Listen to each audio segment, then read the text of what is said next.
Well, I thought the beginning of the match, he started out well.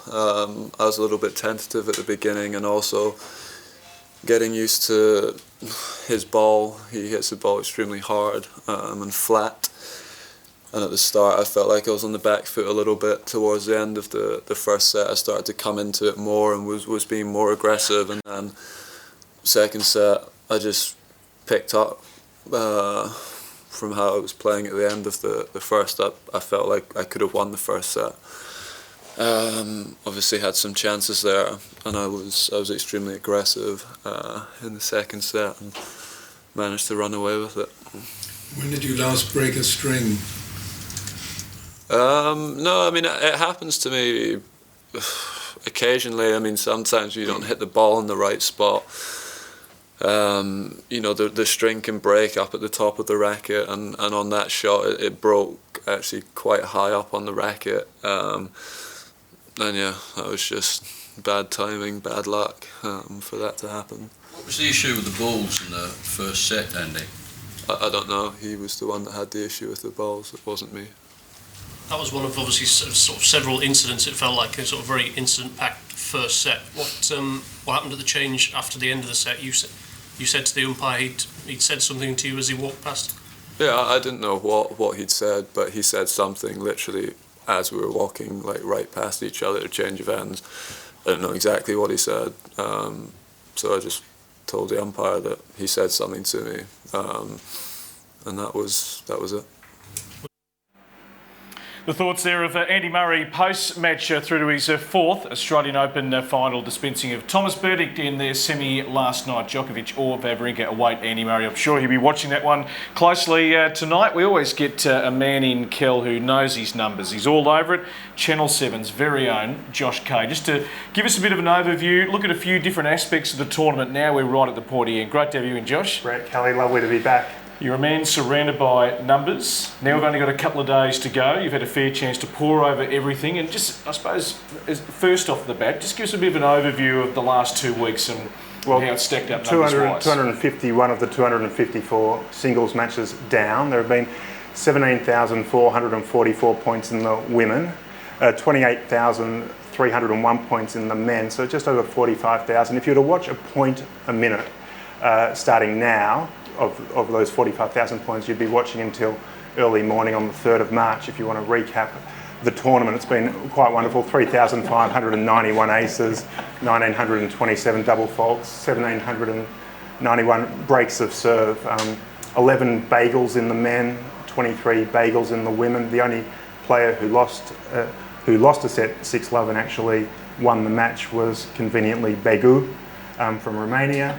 So it's been a wonderful tournament, Just look down once then, Kel. No, I know. It's remarkable, isn't it? You and I could probably sit there until March and watch every point again. All the important stats. Yeah, that's all the important stats. Now, I know we have something in common. We both love Roger Federer, and Federer is brilliant at everything he does except one thing, and that is the review system, the challenges. He's not very good at feeling his way about when to review a point. What can you tell us about the most successful players out there? Who reads it best? It's not so much Roger. Roger's not alone, because the women are far superior at challenging than the men. The women have got 31.6% of their challenges right over the course of the tournament. The men only 30.9%, so the women are a bit more accurate, although in the last few days I think they've only got 4 of their last 31 challenges right, the women, so maybe as the stakes get higher they take a couple more risks and hope that Hawkeye just having to get it wrong. That's because we're really good at multitasking and we can do 2 things at once, hit a ball and look at a line at the same time. You've got the men covered by 0.7%. You've been outnumbered here in the middle. Just on the women, so Maria goes up against Serena. It's overwhelming for Serena. I mean, Maria hasn't beaten her, Josh, since 2004. How are they going to go tomorrow night? Well, all the history obviously says Serena. She's, as we know, she's won 16 of 18 and in the last decade she leads 15-love. But it's the reason Maria can't win, it's the other 15. 2015, Maria only wins Grand Slams in even years. She won Wimbledon in 04, the US in 06, here in 2008, Roland Garros 2012, 2014. She's yet to win a Grand Slam in an odd year, whereas Serena here in particular loves the odd years. What about how the Aussies fared? It was such a talking point for the first 3 or 4 days. Nick Kyrgios carried us into the second week and sort of rode this real wave of emotion. What's your view on the Aussies? A very good tournament for the Aussies. Obviously 10 players into the second round, which we haven't done for a while, 3 into the third round, and then Nick became the 9th Australian, male or female, to have made a quarter-final at Melbourne Park.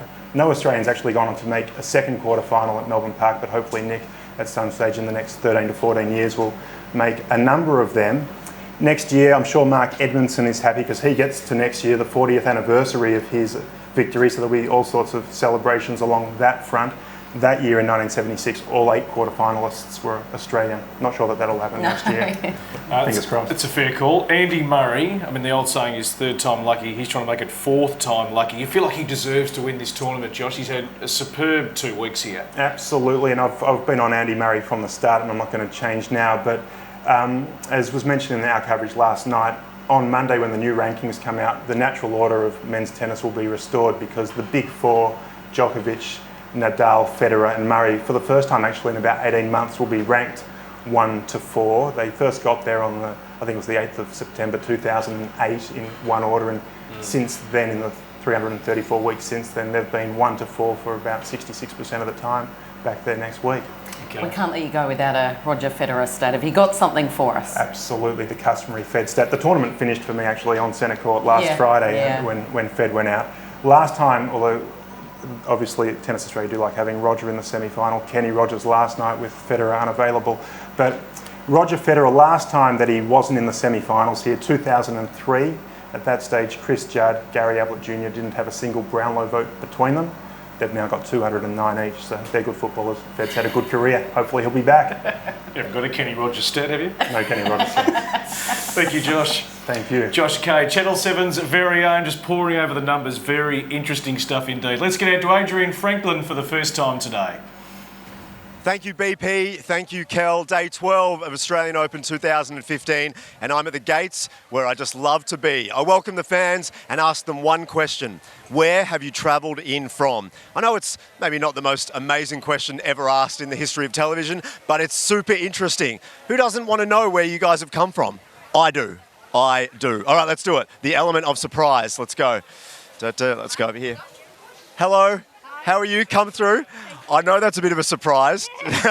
Now, what is your name? Jill. Jill, and the question is, where have you travelled in from today? In from the city, but we're from Tasmania, my friend and I. Oh, come in. Come over here. Come on. What's your name? My name's Jade. Jade.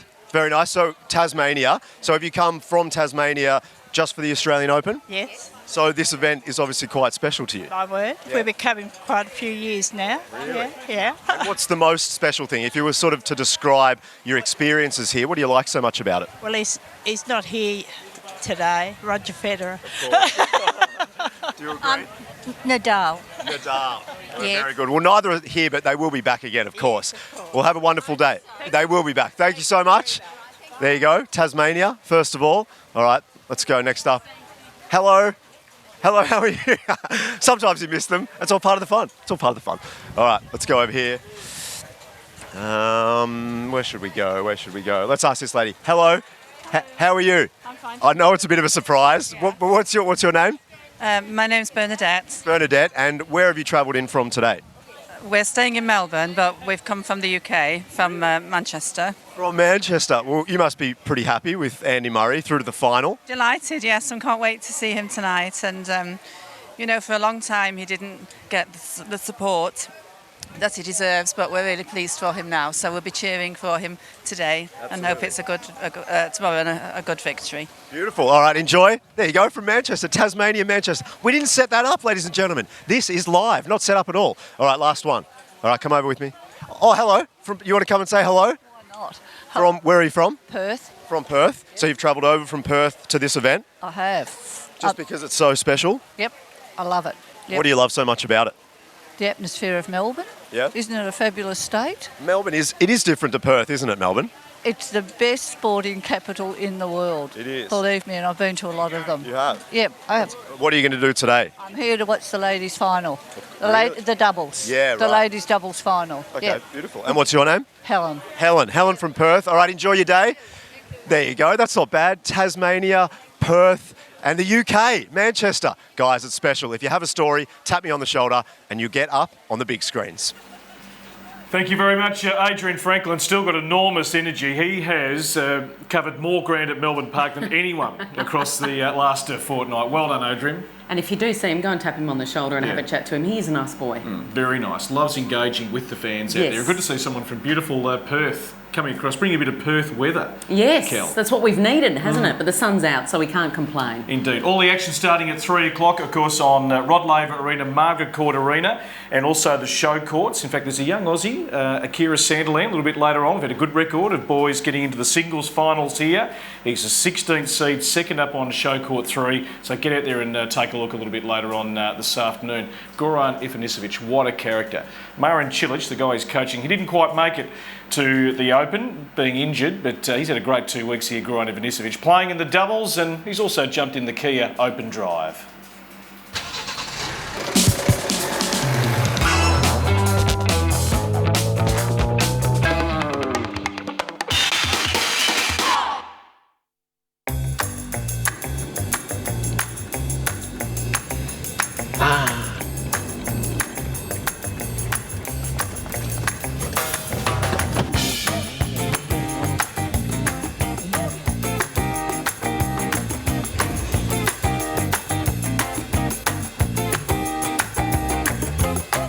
You were a king of the aces.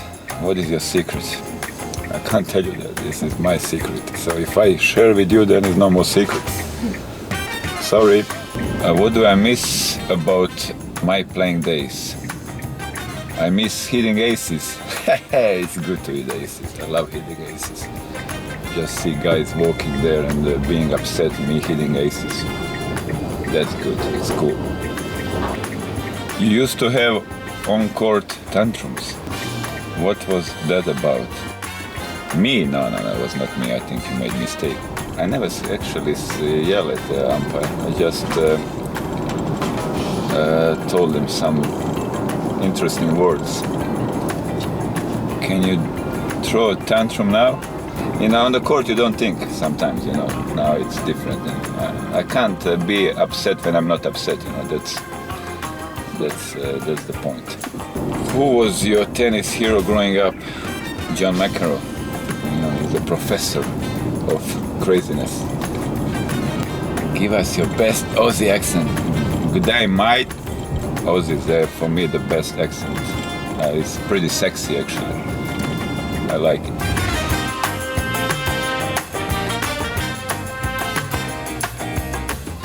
You're known for your tennis. Tell us something we don't know about you. I'm pretty shy person, you know, I don't like to talk a lot. Actually, I could go for a week not speaking to anybody if nobody asks me a question. I don't know, is that good or bad, but still. I would like to say, I was saying before, it's the 3 Gorans. Good one, bad one, and emergency one. So now we put everything in one. Peaceful Goran. Tantrum peaceful. Yoga Goran. What's the most embarrassing thing that happened to you on the tour? Wow. Probably 2000 in Brighton when in my second round, 2-1 in the third set when I ran out of the racket. Never happened in the history of tennis. I have to stop the match because I broke all my rackets and didn't have any more rackets. Good on you, Goran, mate! That must be idiotic thing. So kids, don't do that at all. Ever. Have more rackets so you can break them more. What is my nickname? Crazy Goran, yeah. Crazy, look at this.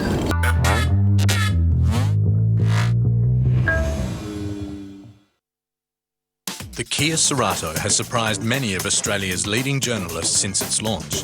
Paul Gover from Cars Guide said the Cerato hatch is the new Kia we've been waiting for and another surefire winner. And Tim Weissman from caradvice.com.au said the all-new Cerato is packed with the latest technology. The Kia Cerato hatch. It surprised the motoring experts. And with Australia's only 7-year unlimited kilometre factory warranty, it will surprise you too. Join the rally for good. The more people we get involved, the more money we raise for a good cause. Ready?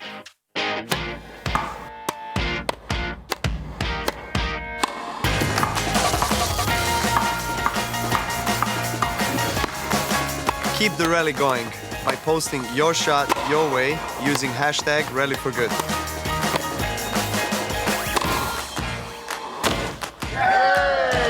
Your game, your way. We are all made by something. People, places, and passions help shape us into who we are. The biggest fight I had in my life was actually the fight within. Novak Djokovic, birthed from Serbia, shaped by Yelena, inspired by dreams, made by determination. Jacob's Creek, made true. Why this watch? This watch has witnessed the magic of Melbourne, the promise of a new season and a Grand Slam's most ardent fans. It's seen a national hero become a legend. The epic endured. And a four-time champion crowned. It doesn't just tell time, it tells history. Optus called me up and they said, hey, would you like to be in a commercial that talks about the word yes? They said it's about how we're going to be saying a lot more of it. Can I come up with some stuff? And they said yes. And I said I want it on a tropical beach. And they said yes. Gigantic kitten. I want to dance with some beautiful people. And they said yes. Let's shoot it in Antarctica. And they said yes. Fireworks, skydiving Elizabethans, a muffin. And I said what? All of this in the one earth? And they said yes.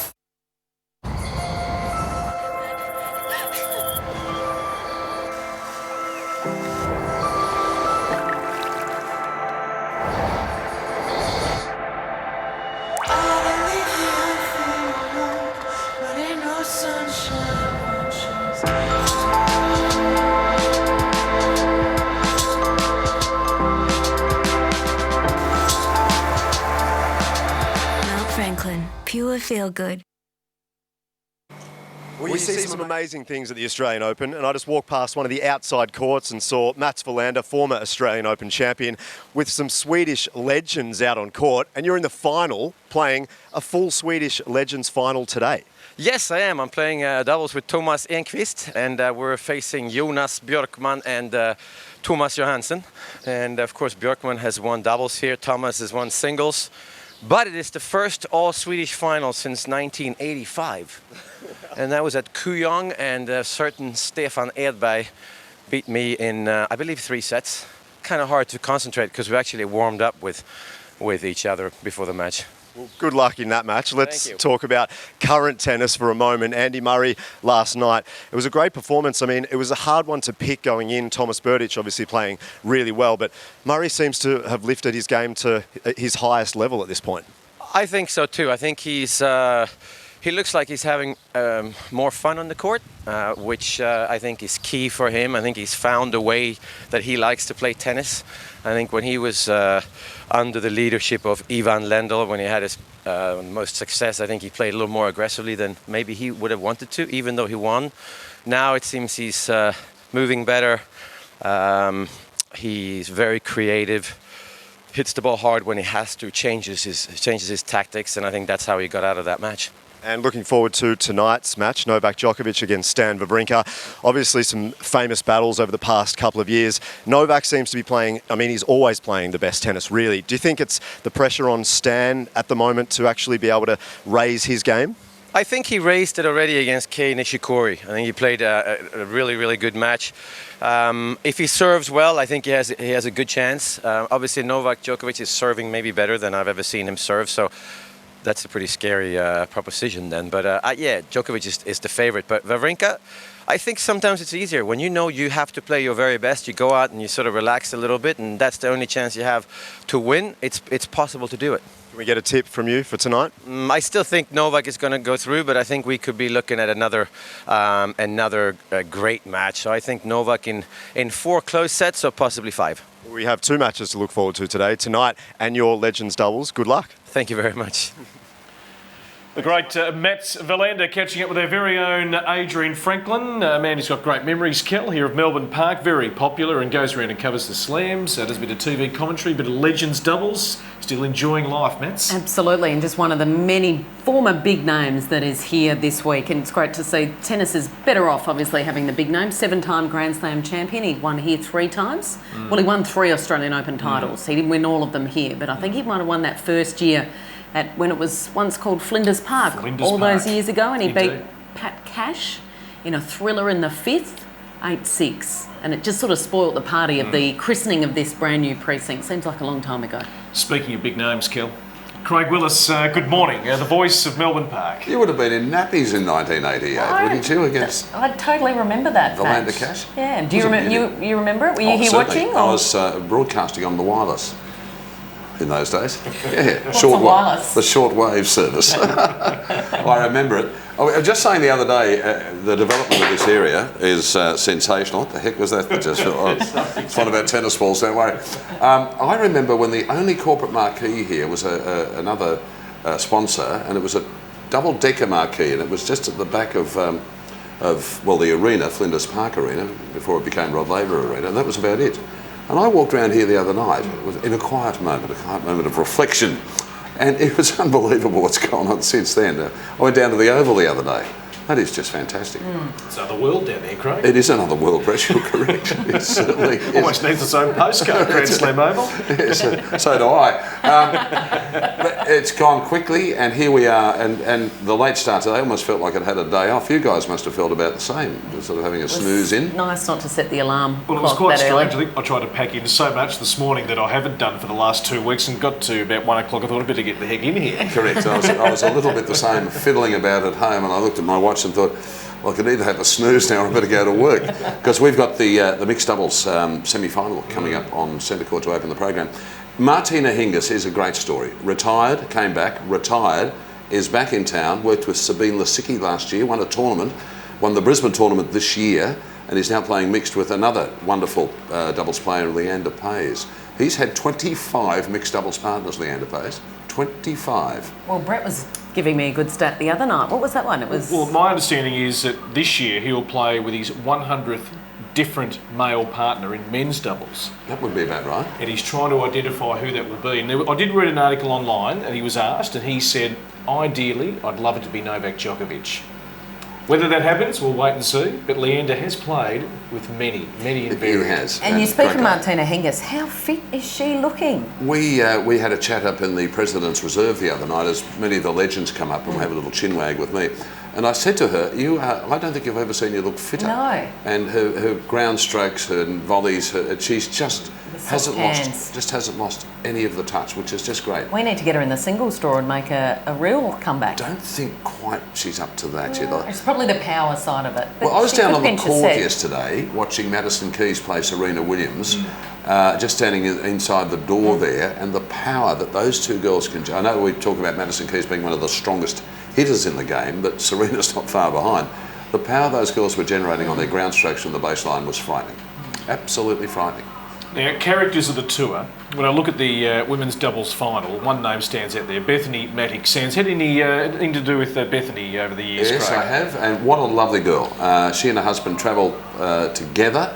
I can tell you one thing, she likes to sit in the front seat of a car when going to the courts because she doesn't like sitting in the back seat of the car. She's a colourful character and brings a lot to the tennis court. She's a great player. She's won a lot of WTA doubles titles. But I just like the way she goes about it. She comes out, she's got the extravagant sort of cool clothing on. The kids think it's fantastic. But she is playing with Lucy Safarova. They're going to be a pretty good combination against the girls from Taipei and also from China today in the women's doubles final. We're up to the finals. Yes, we are. We're getting to the pointy end. I mean, tonight, Craig. Now, Come on, let's might keep need going. to... The pointy end, the business end. Have we got going to run every one of those off? He's been reeling them off plenty in the imagine. last few days. Roll them all out. So we've got the latest start. We might have a very, very late finish, potentially tonight. You're thinking that, are you? Well, their last two have been epics. Yes. Stan, it seems like Djokovic brings the best out in Stan. Stan will go toe-to-toe for a while. I mean, Novak's been flawless. Yes. who knows how it's going to go. What I find interesting is that neither of them had a very tough match coming into this. So there's been no 5-set epics for either of them. So they're going to have good legs. They're not going to be worn out from the previous round. That's what I always look at. When did they play their match of the tournament? And these two haven't played it yet. No. And you would remember, because you're always here till stumps the last 2 years. I think last year was just a tick after midnight. Last year was the 9-7 in the 5th set, and that was the one that Stan got. But the year before, 2 years ago, it was about, I reckon it was about 1:45 in the morning when Novak got Stan 12-10 in the 5th. I was here for that one. I remember that. I can't remember Tuesday last year. It's joking, Kel, aren't you? You young ones with all these fresh minds. Look, it's going to be an absolute classic. Well, we hope it's going to live up to the expectation, as you would expect. Andy Murray was flawless last night. Take nothing away from Thomas Berdych. He had a lot of unforced errors on the court, some simple forehands, some simple backhands that just didn't work. But Andy Murray was just in superb touch, and the jubilation on his face. Okay, he's won 2 Grand Slams, as we know. He's been a finalist here on many an occasion. But the fact that he's got into another Grand Slam singles final meant a heck of a lot to him last night. He does. He's been very emotional. He wants to win. He's a man on a mission. Thank you, Craig, for stopping by. Thank you, and I'll just reiterate what I've been saying for the last 12 days. You guys have done an awful job. No, you've done a fantastic job with AOTV, and you've done some long hours, but you've kept the audience around this vast sporting complex right up to date. As we get to the pointy end, the business end. Keep going. Give us another couple of minutes. That's beautiful. I can't disagree with anything you've just said. It's a spot-on analysis. There's light at the end of the tunnel. Thank you, Craig. It's just a Class 46 locomotive coming in the opposite direction. Craig Willis, we're doing the official intros coming up on court very, very shortly. Let's get a more in-depth look of this second of the men's semi-finals coming up here tonight.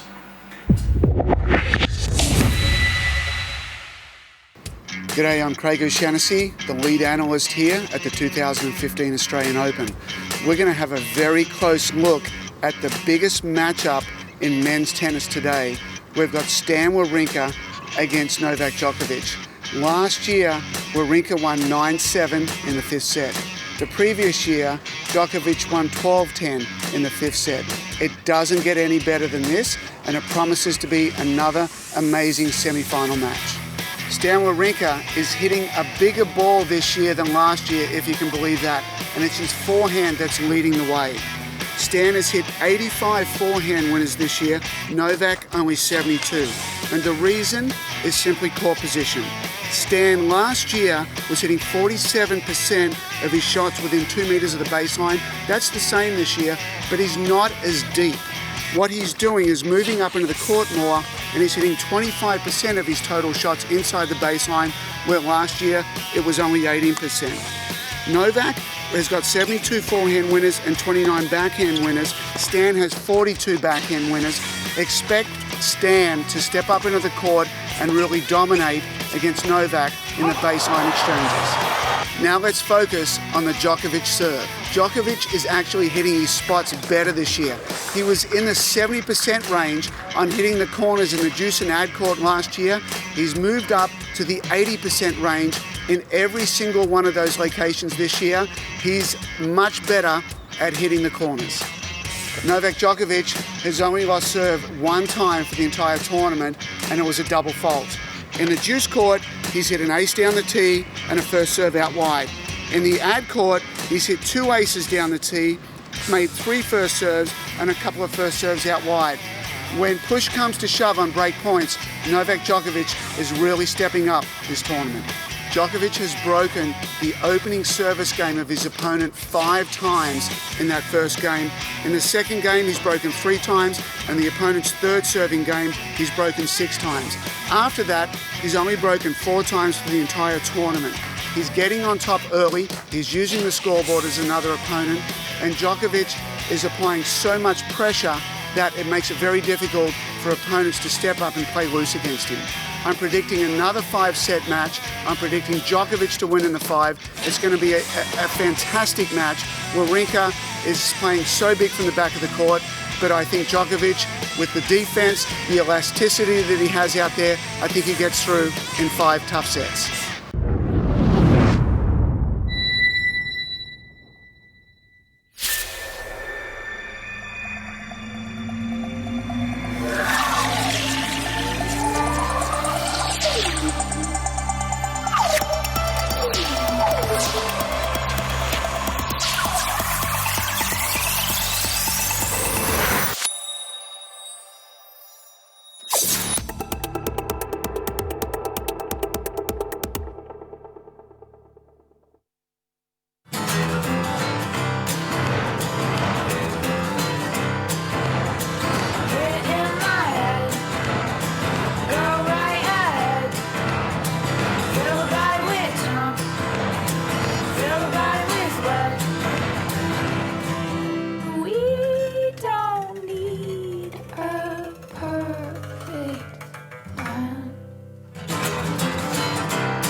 At Medibank, we've made getting to the gym a little bit easier by rolling 3 major gym memberships into one.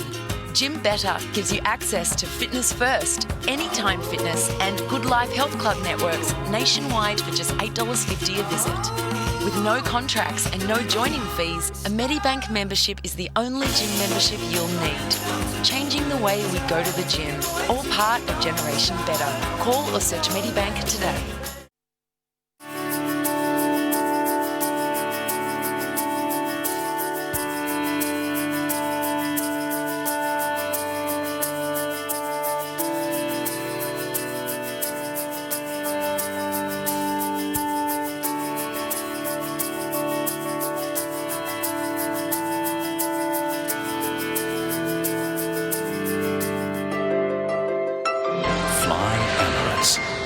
Tomorrow.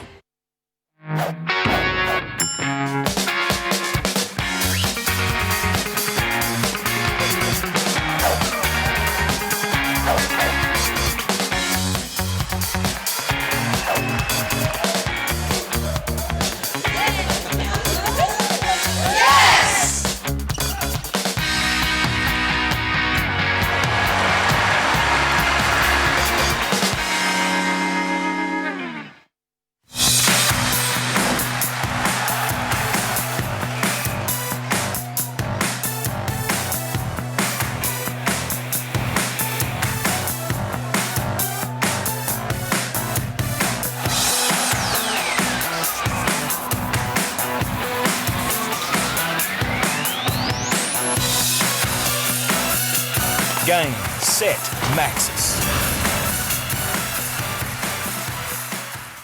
I'm, really happy to have, gotten this far in a tournament, and it's my first one, and I'm just looking forward to having more and, hopefully have a couple where I'm with the trophy at the end of the week.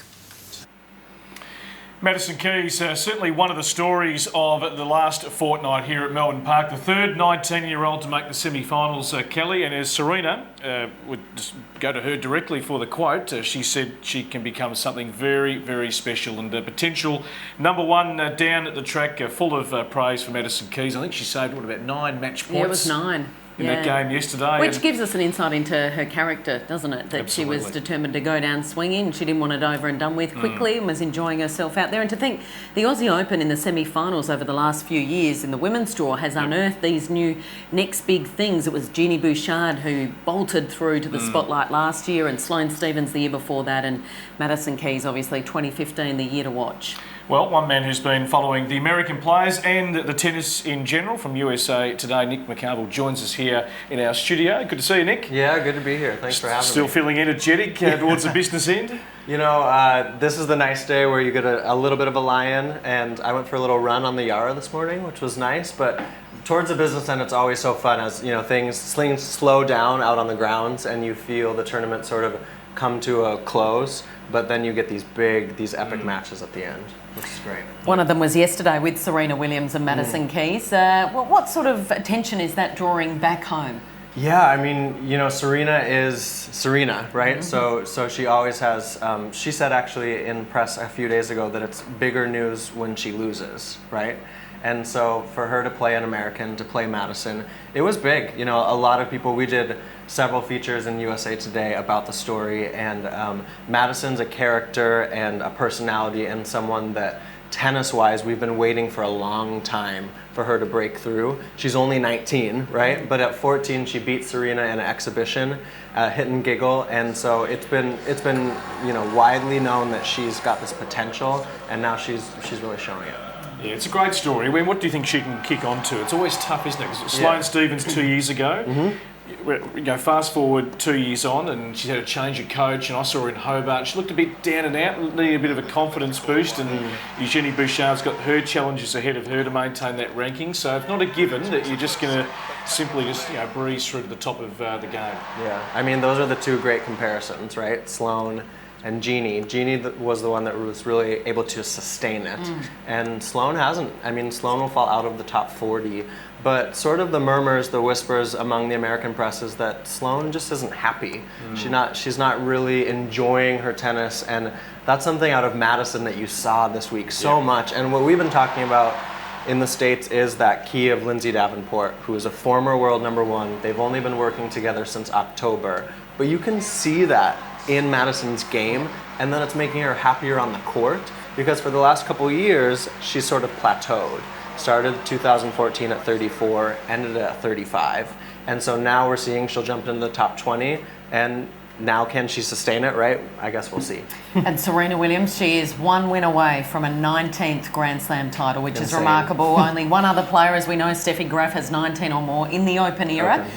And her record in Grand Slam finals is 18-4. Only, I think Venus, Maria beat her all the way back in at Wimbledon. 2004. Sam Stosur beat her in her own backyard in 2011. But Venus won one. So do we believe the stats? Do we say this is Serena's night, Saturday night? Yeah, I mean, you kind of have to say that, right? She was asked that very question. Once you look at the head-to-head, she's 16-2 against Maria.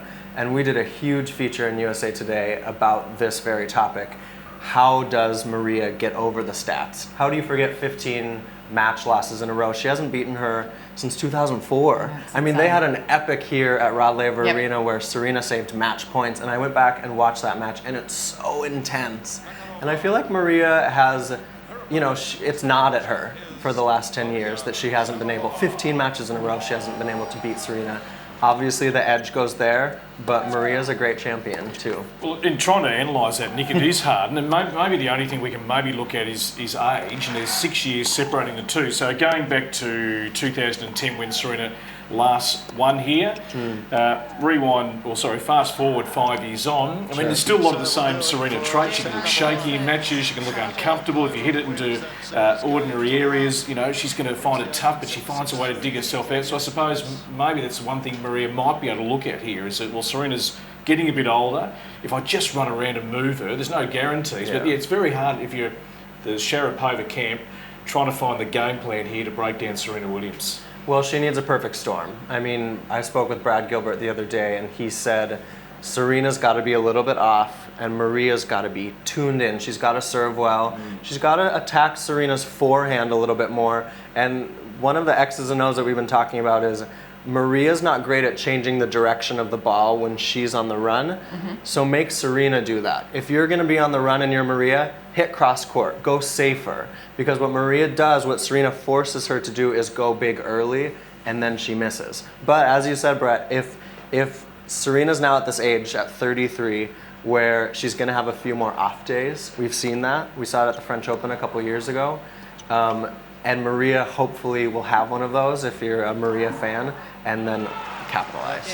And what about Andy Murray, before we let you go? You sat here as captivated as everyone last night watching the ill feeling and the spiteful match against Thomas Berdych.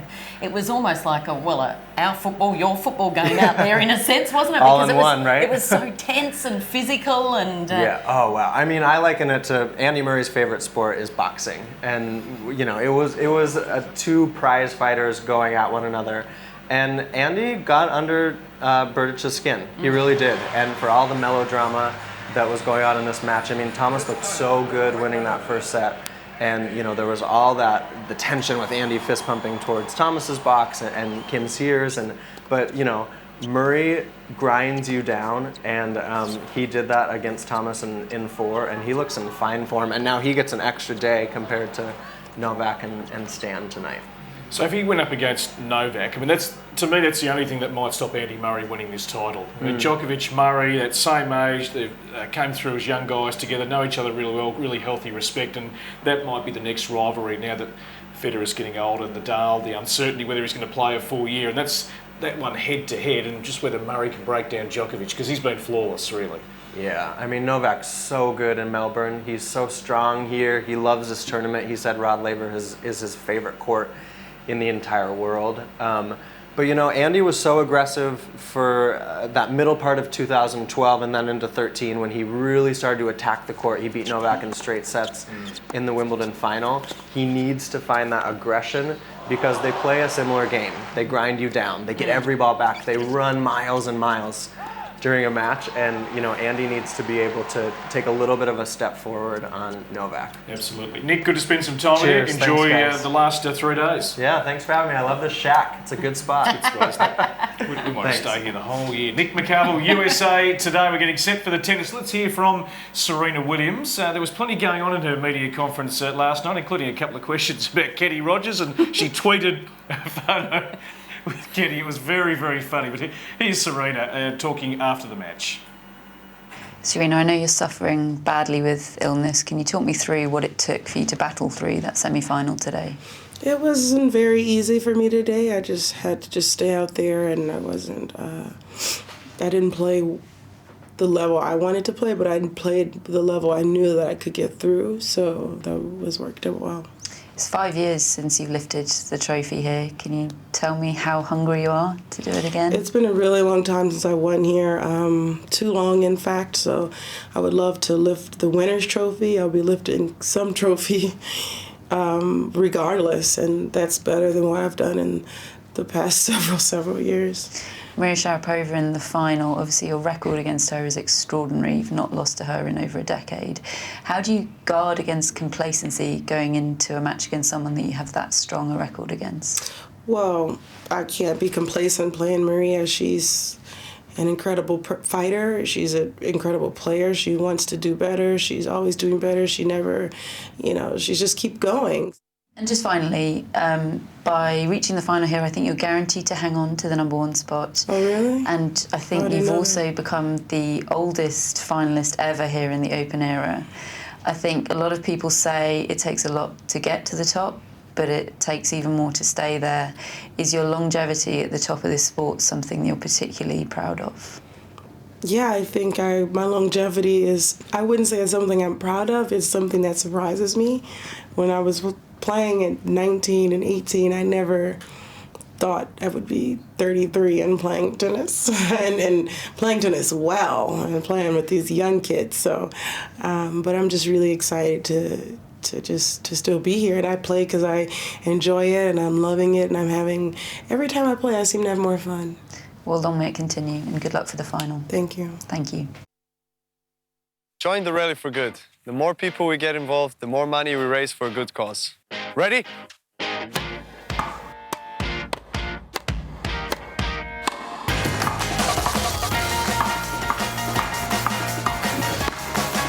Keep the rally going by posting your shot your way using hashtag #RallyForGood.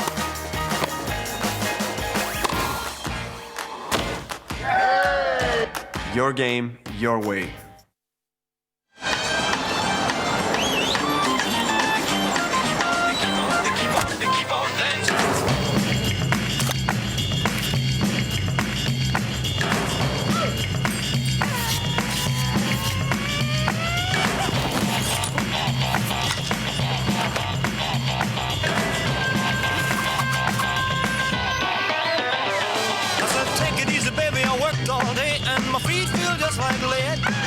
My shirt tail flying all over the place and the sweat running out of my head.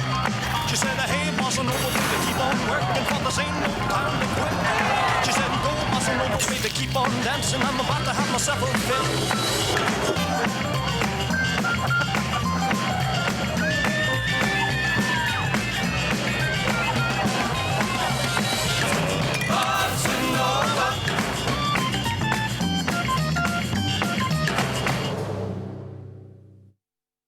Hey, babe, don't forget the milk.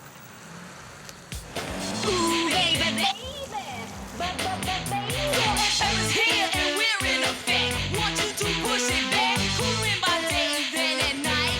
Working up a sweat. Come on, girl, let's go. Show the guys that we know how to become #1 in the hot body show.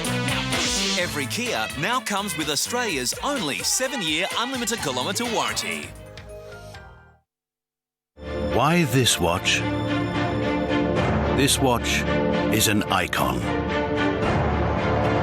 of impossible achievement, 6 games, grace under pressure, wins the Wimbledon. battles endured, champions crowned, and records broken. It doesn't just tell time, it tells history.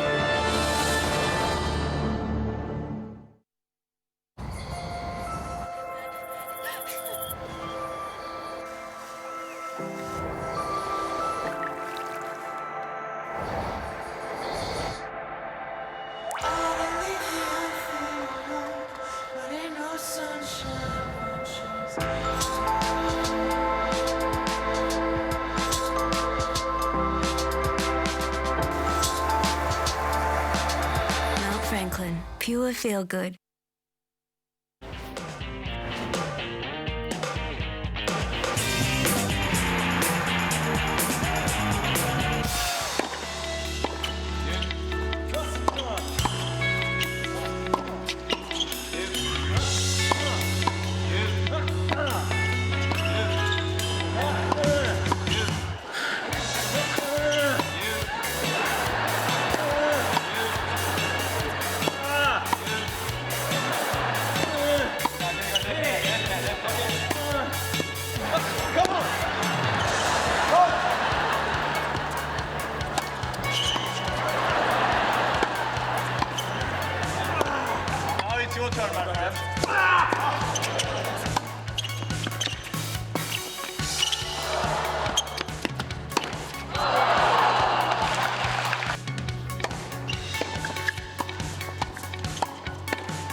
Well, the Legends have been a big feature here at Melbourne Park, and Kel, we urge everyone, if you haven't seen the beautiful new Margaret Court Arena, you can get 2 things ticked off here. Go and see Margaret Court Arena and watch some of the biggest names. It's the all-Swedish affair. Yes, and this is the final, is that right? The decider of the Legends event. So the Legends have been dominating on the outside courts in the last few days, drawing plenty of big crowds. So if you're wandering around the precinct wondering what to do, head to Margaret Court Arena, check out the new sort of facilities.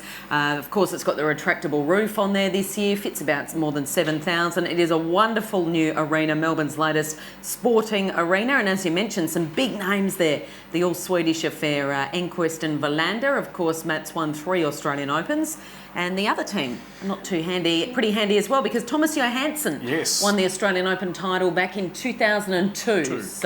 And Thomas Enquist was a finalist. He was, that's right, yes. So they, just trying to think who it was too. Might have been Andre? Yeah, it might have been Andre. Yeah, but some former big names, and of course, it's really entertaining, the Legends. That's why it's good to get out there, because they're happy to have a sort of hit and giggle and laugh at themselves. And it's not all tennis either, a bit of soccer skills thrown in. A bit of everything. Yeah, just get the ball back and make it interesting. So get out there, Margaret Court Arena. Got mixed doubles, big semi-final coming up in just a moment on Rod Laver Arena. And, well, 2 of the names, Martina Hingis in particular, what a career she's had, and she's still got a passion to play tennis. And Leander Paes, I mean, this has been an amazing journey. This is his 25th mixed doubles partner, and he's had 99 partners in men's doubles, and that is a fair career, Kelly, and he still loves it. He's post 40 and still plays a high quality of tennis. What about Martina Hingis in there, about to do that walk of champions? Gee, the memory bank must just roll all the way back to those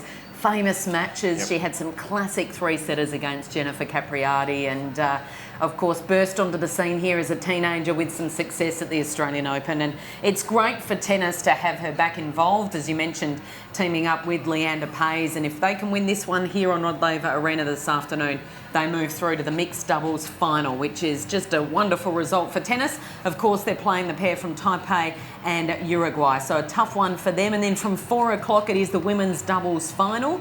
And it's Bethany Maddox-Sands, the American, against the Czech star player Lucy Safarova, the big lefty, against the team from Taipei and from China, Zhi Zhang and Yuzhong Chang.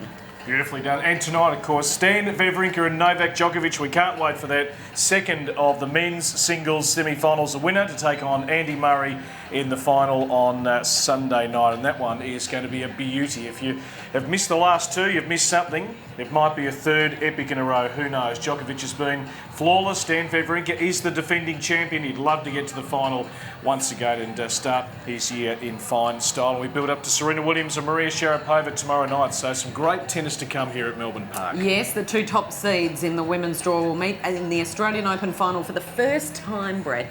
For the first time in over a decade. 2004 was the last time that two top seeds played off in an Australian Open final. But of course, that's all tomorrow night. We've got plenty of balls to be hit on Rod Laver Arena before then. Indeed, the players will start their walk past the Wall of Champions. Enjoy the tennis, everyone. Wander around all the courts. And just a reminder too, show court number 3, a young Aussie boy by the name of Akira Sandilands. He's a 16th seed. He is aiming to make the boys' final, which will be played on Rod Laver Arena tomorrow. So that's second up on show court 3, roughly in about an hour's time. Enjoy the tennis. We'll be back at 6 o'clock as we preview Djokovic and Wawrinka. Have a great day, everyone. We'll talk to you soon.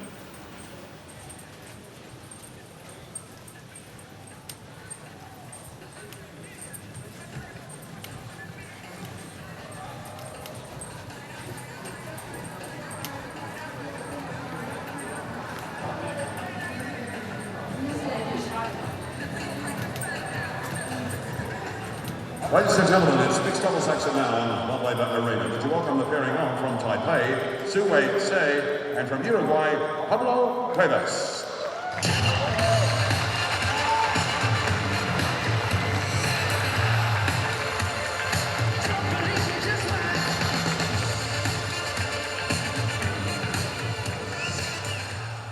And their opponents from Switzerland, Martina Hingis, and from India, Leander Paes.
Same conditions in the previous match. Just to remind you that we're using electronic review. Any questions? Martina, heads or tails? Heads? It's tails. Your serve? Okay, perfect, thank you.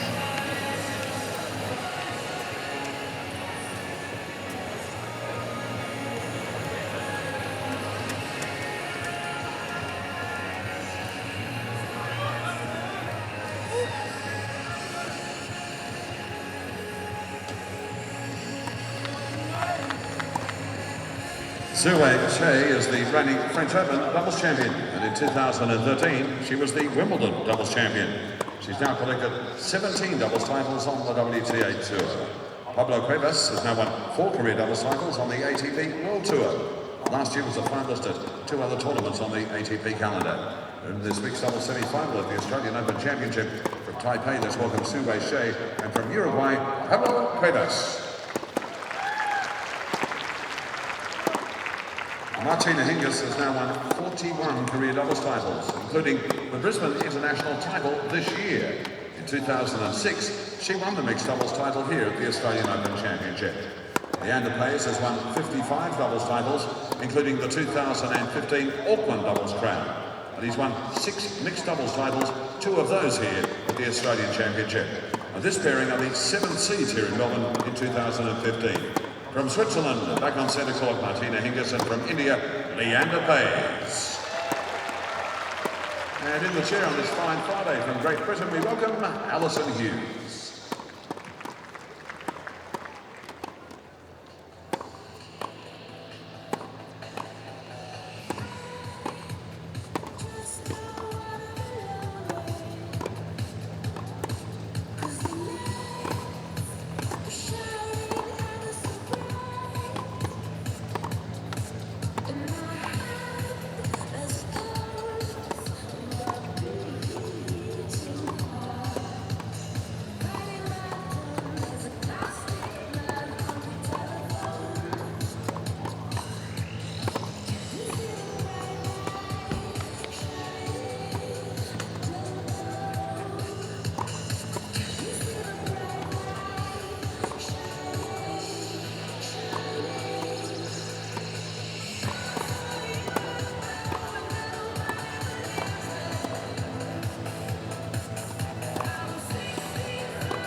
Minutes.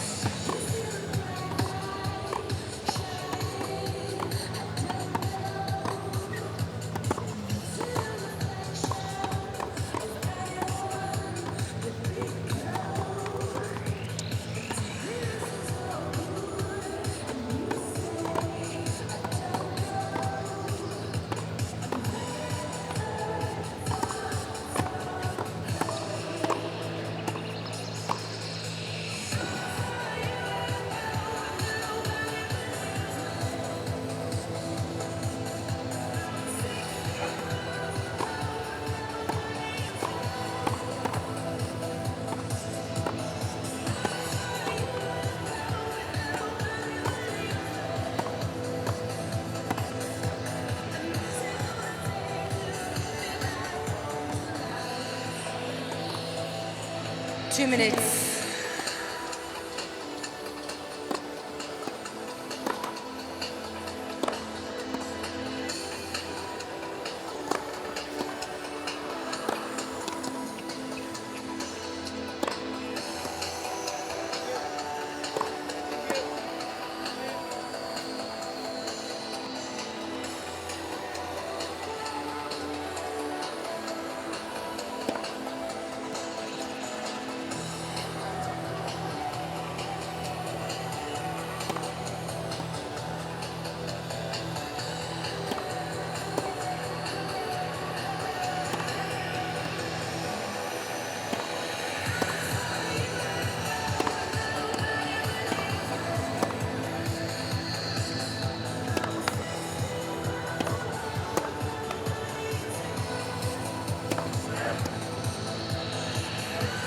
One minute.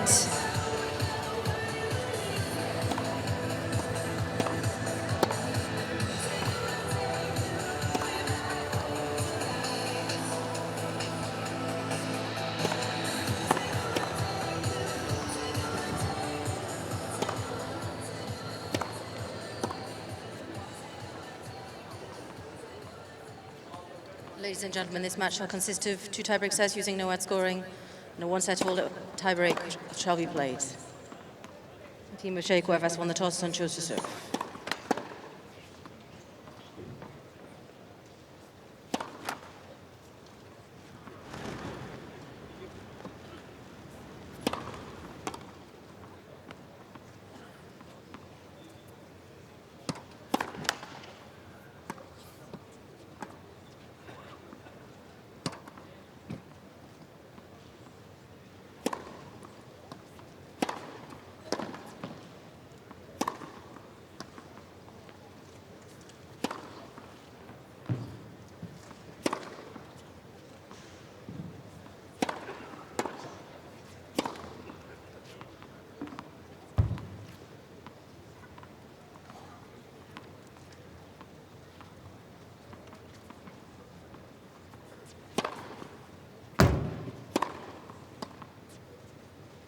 Time.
And that certainly helps with their communication skills. When those tense moments, which inevitable, they're going to have some pressure moments in the match, you want to be able to talk to your partner and what are you feeling right now? Where do you want to serve? Help each other. Well, I think we'll certainly see some communication between them out here today. But they'll be pushed by Sue Shea and Pablo Cuevas, who've been playing some terrific tennis so far this fortnight. A surprise packet. Not surprise for me, given the standard they play, but maybe for the folks at home watching this match, this is going to be a dangerous opponent for Hingis and Pays. Semi-final of the mixed doubles, best of two tie-break sets, 10-point match tie-break if a third set is required.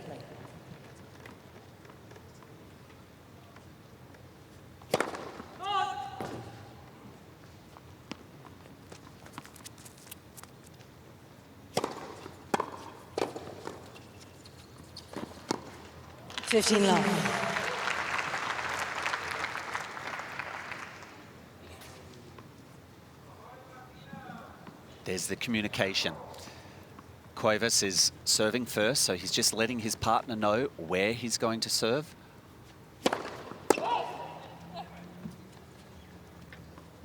Wait, please.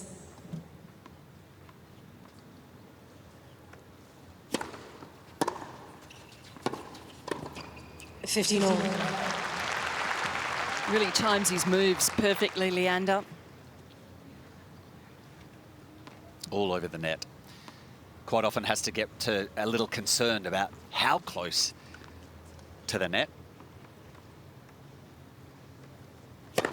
Let's for service. And there's a let. So Sue jogs back. She wants to find out whether Cuevas is going to go with the slider wide again, or is he going to change it up? 30-15.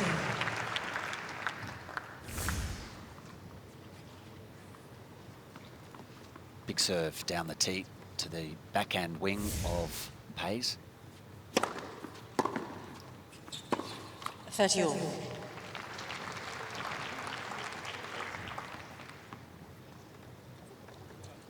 No ad scoring in these matches. gets to deuce.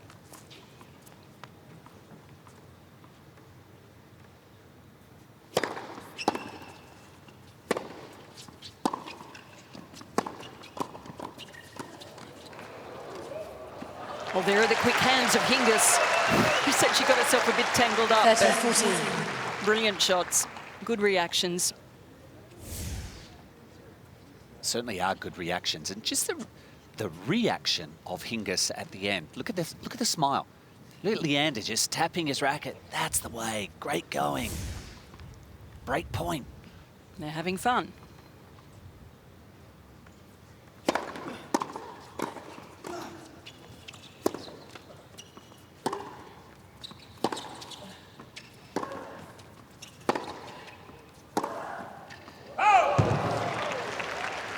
Deuce, deciding points.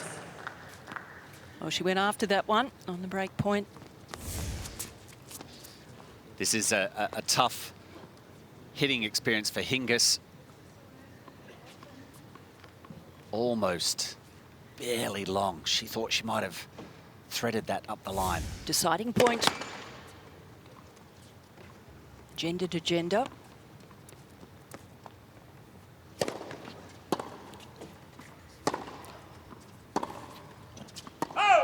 Game, Shea, Cuevas. First game. So Cuevas holds on, opening game. Really is cutthroat, isn't it? It's a deciding point, so it's a game point and a break point.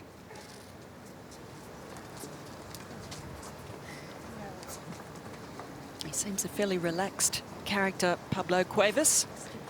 Done a bit of surfing here in Australia, tries to get out on the board whenever he can, wherever he is in the world, where there's a good break nearby.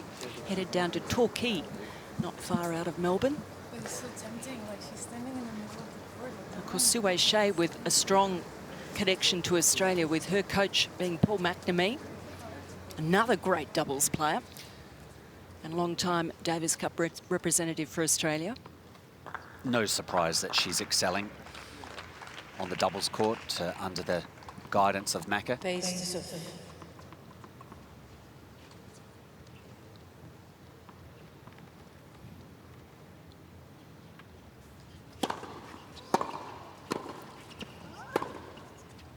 Love. Spoke to Paul before the match, and he was excited about the chance, the opportunity for Sue and Pablo. He thought they've been blending in exceptionally well together.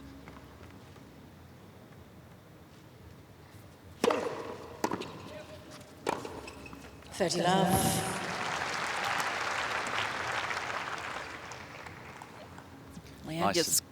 Nice and smooth, wasn't it, KP? Certainly was, and he's got that lovely athleticism about him. Terrific sporting genes he has. Dad was a hockey Olympian. Mum played basketball also at the Olympics. So it meant a lot when he won a bronze medal in Atlanta. Carried on family traditions in the Olympics.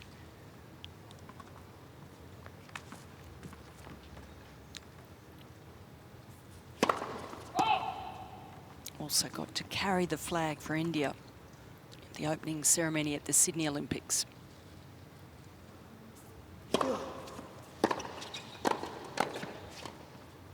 40-15. Good hands again from Sue. And in fact, Paul had said before the match to me that he feels that Sue has some of the best volleys in women's tennis, if not the premier volleyer.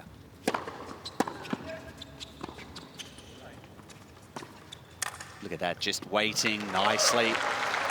There's just this casualness about her on the baseline. There is Paul McNamee, second from right on the bottom of the screen. And that's a big rap from him, talking about the volleys, but here showing the smarts as well. Two-handed off both sides, which makes her very tricky as well.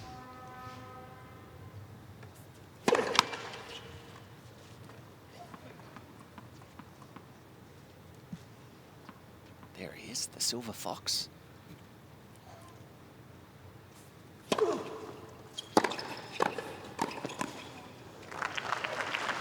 Juice deciding points. You're talking about quick reactions. Lightning fast there from Sue. So another deciding point. Remember, it's a break point for Pays.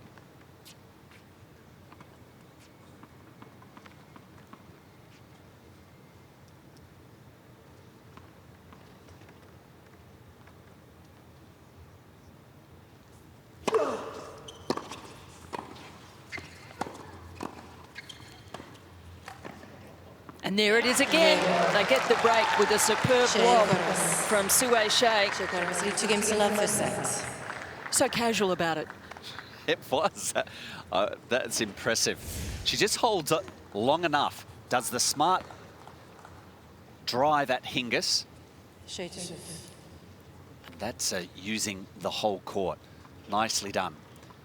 Now the tough part is holding serve. Lovely. It's not one of her strongest areas, and that's contributed as to why the results on the singles court haven't been strong over the last few seasons. The serve just doesn't have a lot of pace. It becomes predictable, and of course then the ladies can attack her serve.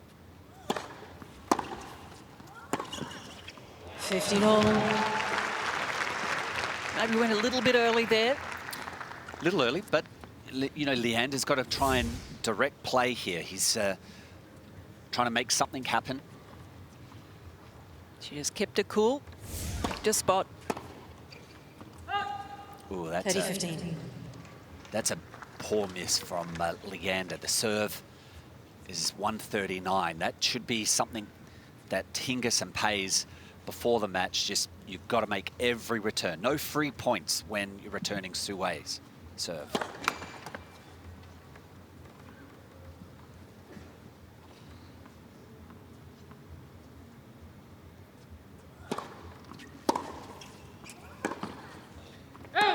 A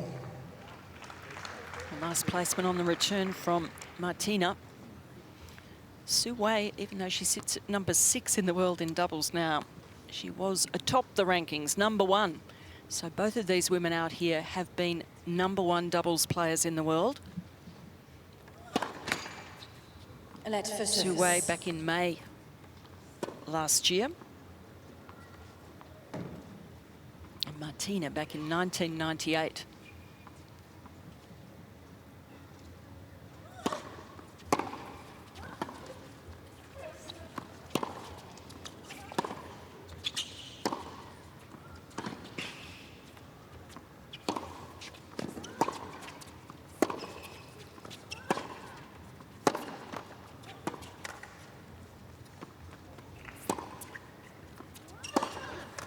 Oh, that is brilliant from Sue Shea. The double-handed forehand just so hard to read.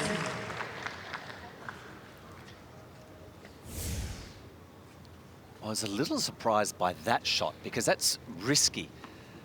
But in the end, it also gives her the opportunity to explore the middle of the court, the centre third. Cooks them right up the middle.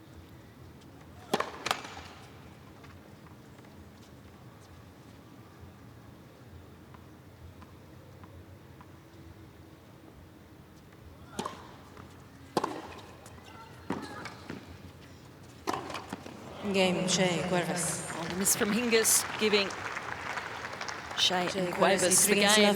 Got a good lead here. Just one break though, 3-love.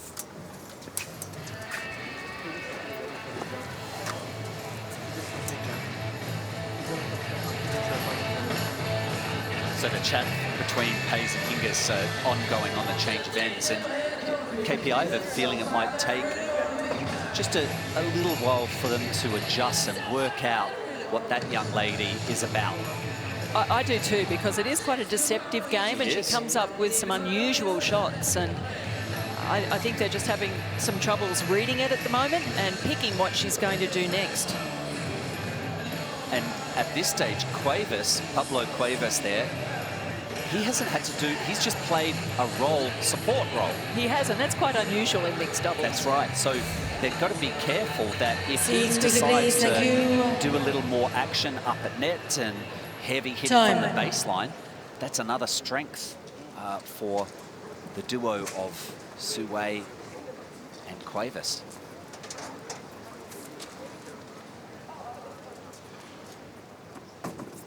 Time for the Hingis serve now. Hingis to serve. Love 3. And you know that she's going to be a little tight at love 3. Second serves might be a little short as well. Let's for service.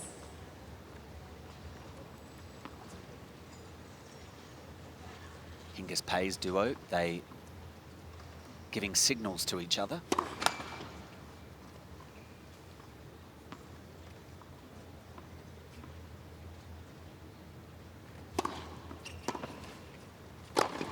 $15 love.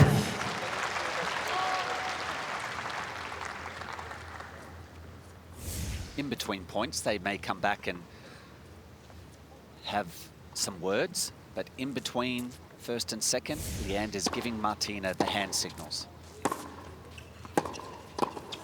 30 love.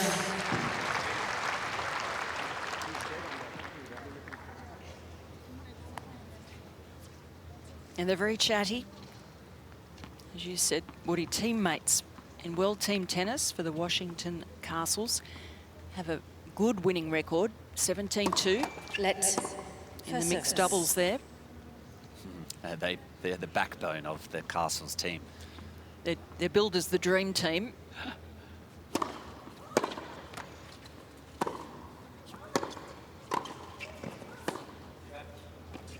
$40 love.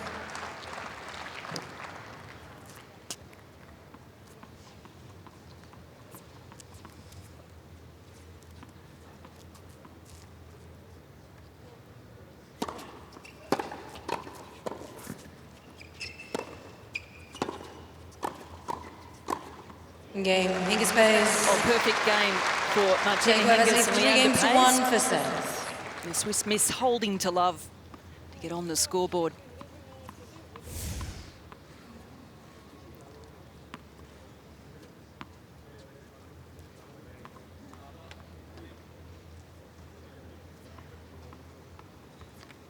Now that Martina is back in the game and doing so well in doubles, there's a bit of talk about whether she'll be playing in Rio. Can you see mixed with Stan or Roger and Martina? Would be the dream team. Dream team Mark II.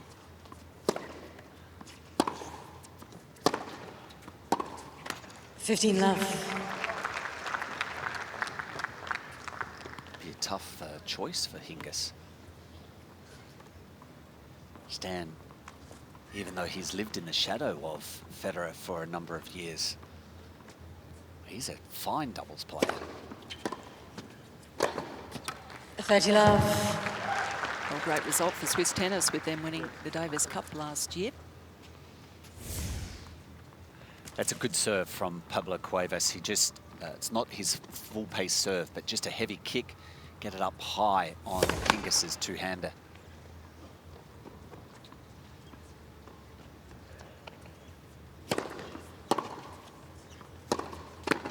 $30-15. She makes her presence felt out there. Picks her moments well. Always moved so fluidly round the court. I must say, looks pretty much the same as she did when I first saw her as a 13-year-old playing junior Wimbledon. Everyone was talking about this ingenue from Switzerland.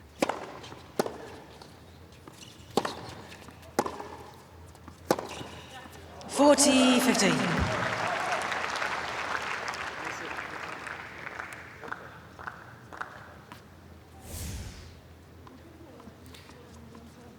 Again, Wilander, you'd see he's in the middle of the court already. Took one or two steps too soon before Cuevas had made contact.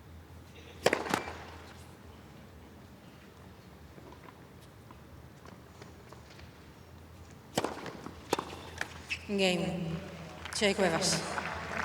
So Cuevas and Cuevas lead 4 games to 1 for set. Keep control. They lead 4-1 opening set. So the job ahead of this pair, a seated combination out here.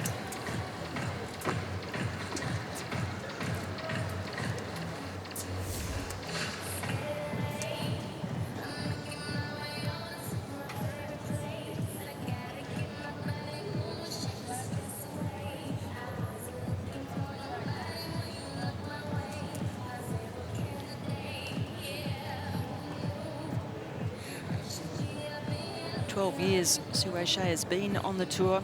And that success in singles, you know, she was a top 25 player, but has concentrated on the doubles in the last 12 months, more because of that success with Peng Shuai, winning Wimbledon 2013 and the French Open last year. No longer playing together, though, this season. No, quite a few moves in women's doubles. They're now split up, and it will be Sanya Mirza who she plays with this year. Sue Shea. Interesting stats there, that even with a low first serve percentage of Sue Shea and Cuevas, they have a handy lead. 15 love. Hingis playing with Flavia Pennetta. They've struck up a very good partnership. Runner-up at the US Open last year.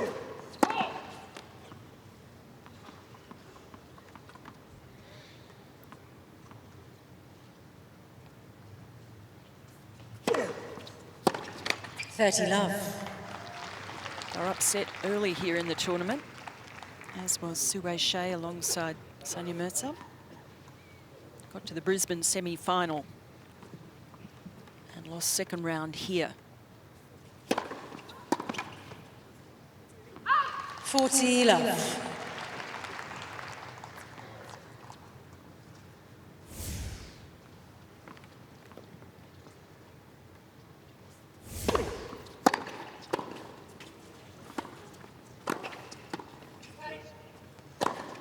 Game, Hingis pays. Oh, strong hold again. Wilander pays. 4 games to 2 for sets. Still trailing 2-4.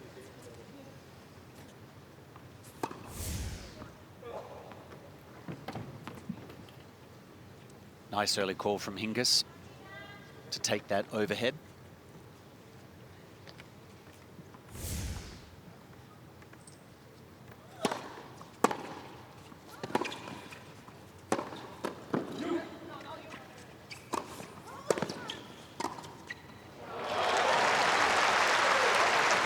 Love 15. On the backhand volley from Hingis. And again, the communication in that point. Yeah, they both called out early, just so that they understand the roles to play.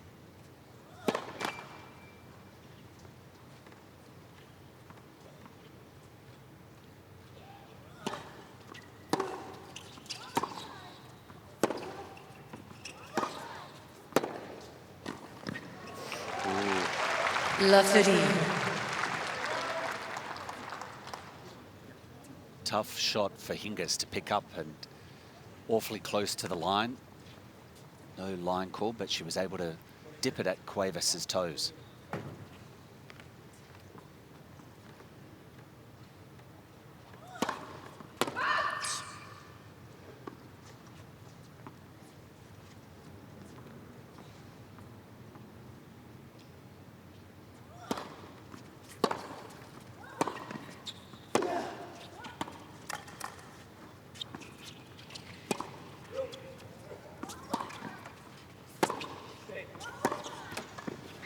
Love 14. Big trouble now in the Shea serve. These two on the hunt for the break back.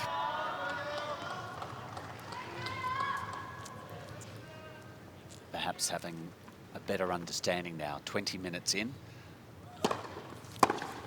Oh. Game, Hingis pays. Super backhand from New Orleans, Hingis. please, will change. And they get the break back. 4-3. Shea and 4 games to 3 for sets. They haven't stopped smiling, even though they've been behind on the scoreboard. Just showing that they're pretty relaxed about here. Now they can get back into this opening set. Is that Jill Cravers? Jill Cravers, yes, in the middle, in between Rick Leach, the man in blue on the right. Martina Hingis' agent, David Sosis, on the left.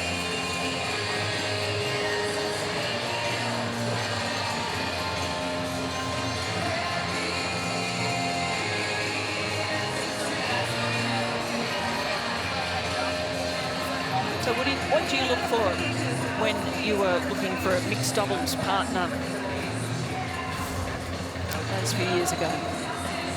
I wanted someone that I knew well, that I was excited to be on the court with, and I wanted them to be able to blend our games to really mesh together. So, you know, with a serve volley, trying to finish up at net, I wanted someone, one of the women, to be able to return well, to help the opportunities for me up at net. I know you had a lot of your success with Nicole Provis, Brad Key. Exactly. Nicole and I, it was a joy to just play together.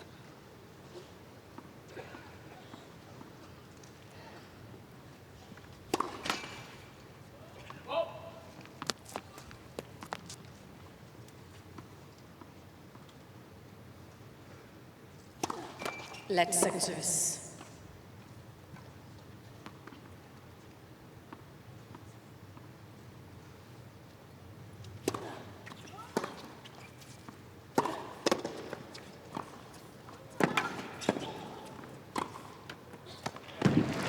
Well, Quavis not being able to do enough with that shot earlier in the 15 point. love.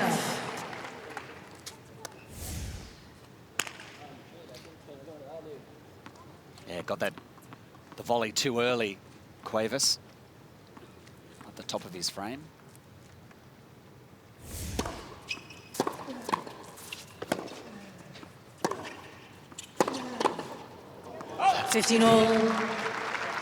Quavis can generate so much power from the ground, especially the forehand.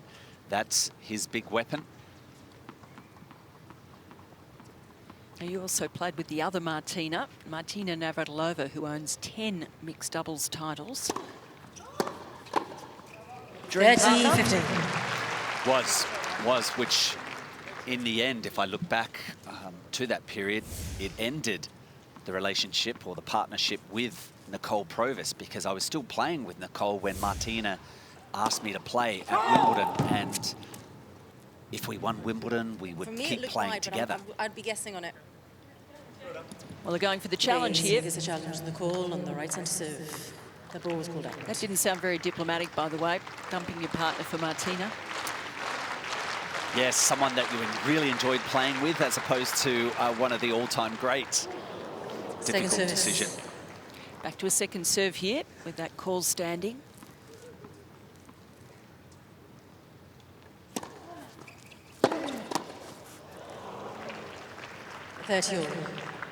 Hingis Pays have 2 challenges remaining. That's, again, just a feature of, whether it's women's doubles, men's doubles, mixed doubles. The man has to try in mixed to just get across often. You're going to make mistakes, but when the big points come, if you can have your presence in the fear up the other end, you're going to have the reward.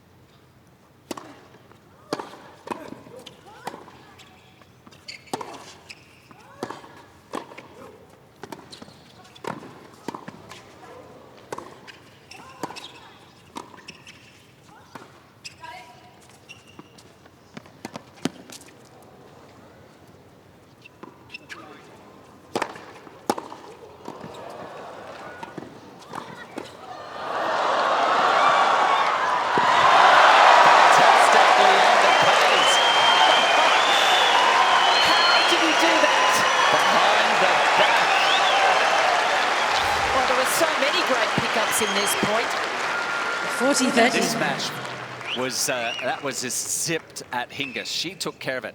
Have a look at the hands here. Goodness. Behind the back, just sensational. Brought the 2 coaches to the feet. Oh no, says Macca.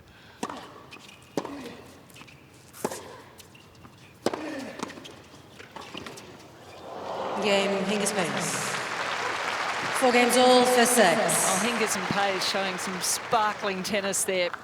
Remarkable. We said there'd be quick reflexes and great volleys. Well, we're seeing it all out here. 4 games all.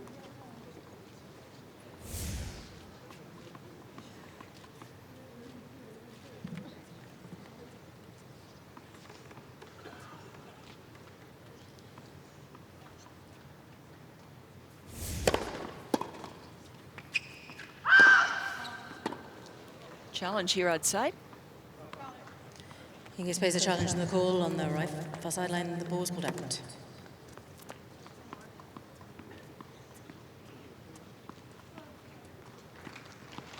They've got 2 challenges left. They made the error on the service challenge earlier. And again, it's a correct call, so they're down to 1 challenge.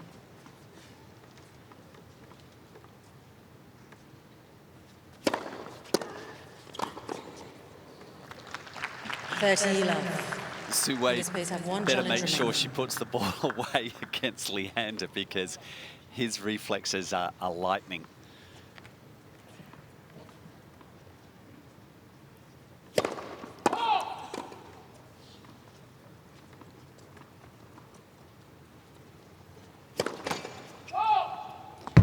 You know, age does not seem to be a factor with him. At 41, I can't see any difference with his anticipation and his reactions around the net to 5-10 years ago. 40-50. As long as he can remain in healthy shape, good physical condition, you know, he will be a dangerous opponent. The way the doubles on the men's side is played these days, it's not traditional. 40-30. Cuevas needs to pull out a good first serve here against Hingis just to stop the momentum that was in their favour early, has swung back into Hingis Pay's side of the court.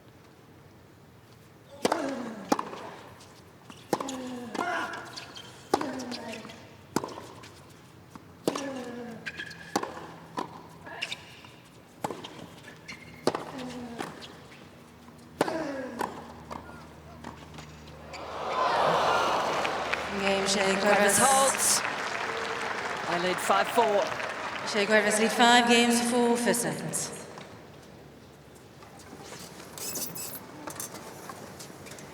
Seeing some fantastic exchanges out here.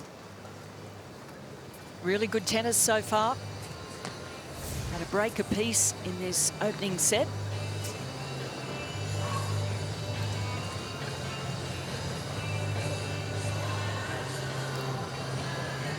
This is his fantastic point. And again, points like this evolve in mix because it's not all sheer power. On the men's doubles discipline now, it is about a big serve and just ripping the returns. Mixed, you can see they're using the whole court. There's some chips. And what do you call that? That is pure artistry. And that's, I think that, well, I feel points like that for Wilander, that keeps him, you know, viable in the sport. Absolutely, and it's worth looking at that one time and time again. It's special. Big star in his own country, India. Competed in that Champions Tennis League started by Vijay Amritraj in November. And he played for the Delhi Dreams team. They came out and supported Wilander. He ended up having to play singles as well due to Greg Grozetsky withdrawing.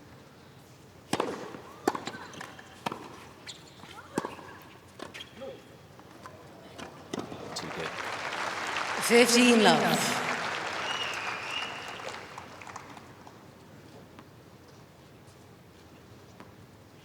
Even though he doesn't have a big serve, Wilander, he is cat-like when he comes forward. Very compact on the volleys.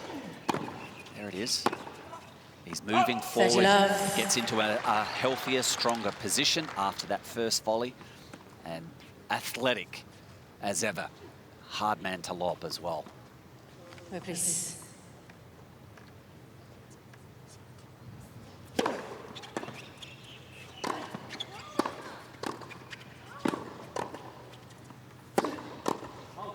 Good play from Sue-Wei.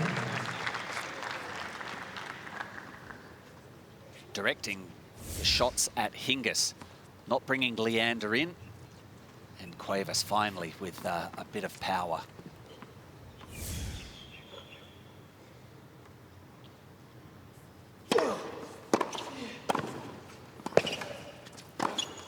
40-15.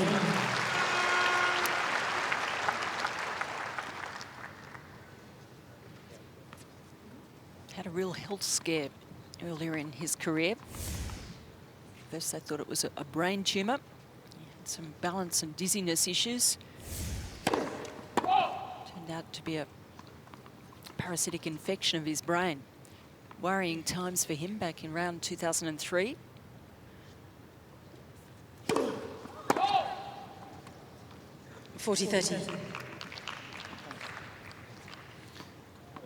This is a big game for Hingis Pays. If they can level at 5-all and then they stand to return Sue Shay's serve, which is not a dangerous serve at all. It's consistent.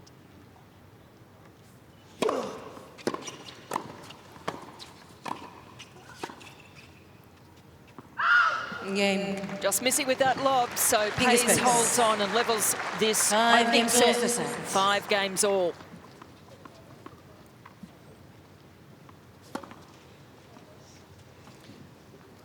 So both teams on the baseline having a conversation together. First point is important for Sue. Love 15.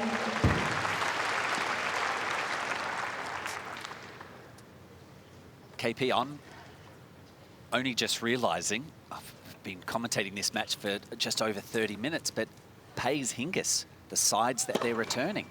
You hadn't noticed? She's really returning well from this side. She is. I'd say to be her choice. Love 30. Well, Leander's, all his career, he was a first court player when he played with Mahesh Bhupathi. With probably 98 other partners, he might have been on that forehand side as well.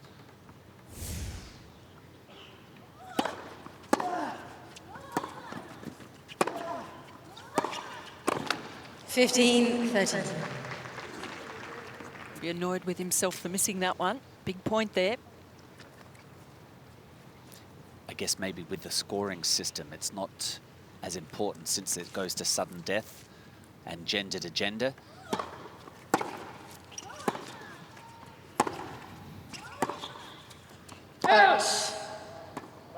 You mean in terms of the sides they're playing with, the man not being there for the big point, the game point or the break point? Yeah. No, that's neutralised by this scoring system. It's a challenge here. Looked like it missed. And it did. Oof. So she's down break points now.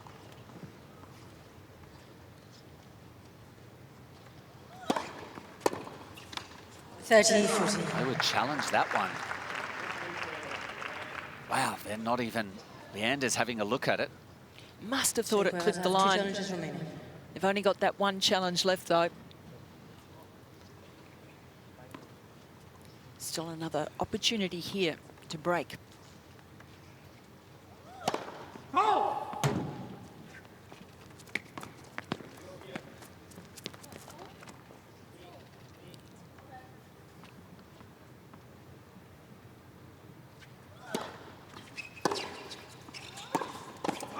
Game.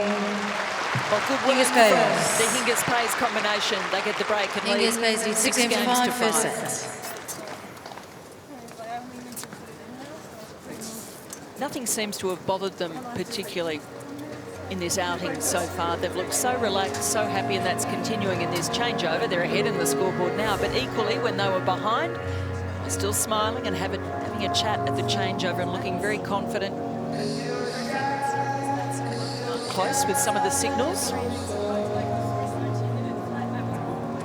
On that last point, Leander, that left foot was almost on that centre line and then moved across even more. So he's using, I guess, an intimidation factor as well as his reflexes. The racket is out in front ready. It's easy pickings for Pays. Time.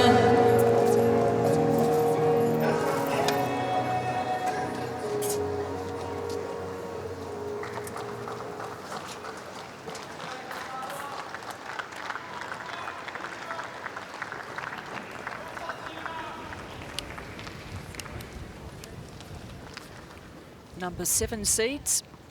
Martina Hingis and Leander Paes in a good position here. Hingis serving for the first set.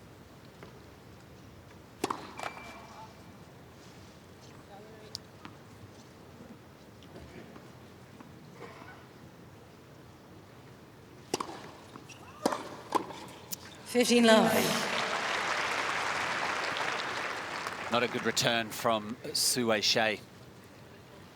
Second serve.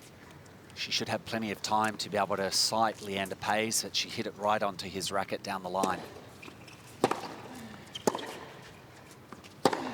Oh. 30 love. She started this match so well, Sue Shea, but her play has dropped off, and I think you nailed it when you said they got used to the way she was playing. Yeah. It just took an adjustment time, and now certainly Martina and Leander have been cracking the winners, playing superb tennis.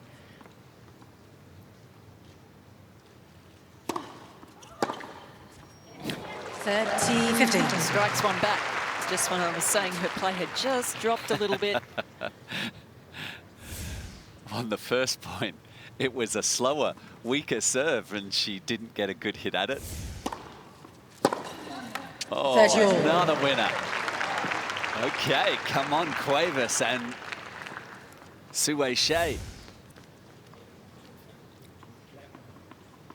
Well, coming up with 2 of their best returns, picking that time to go down the line past Leander.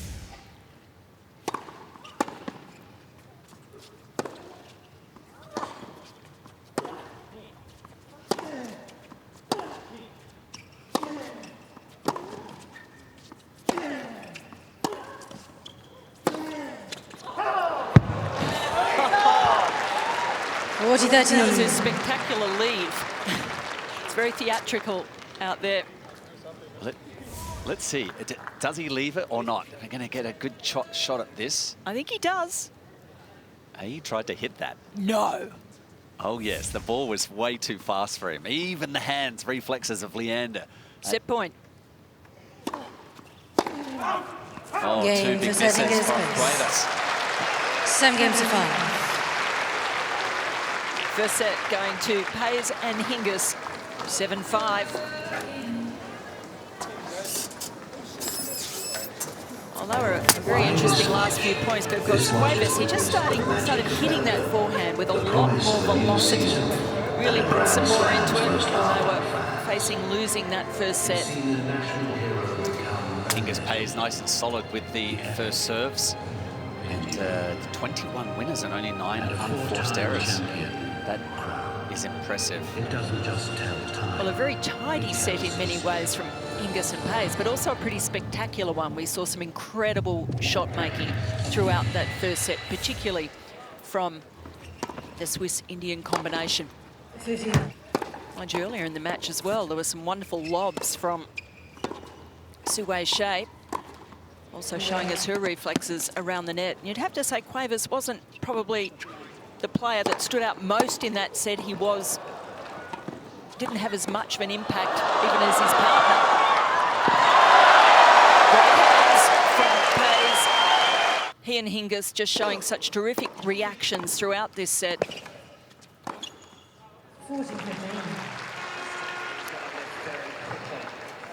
She's back. Opening set going their way in style. Time.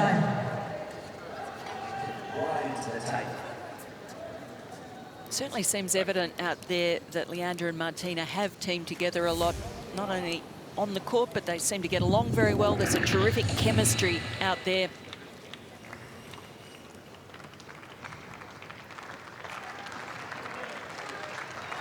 Second set, Cuevas to serve.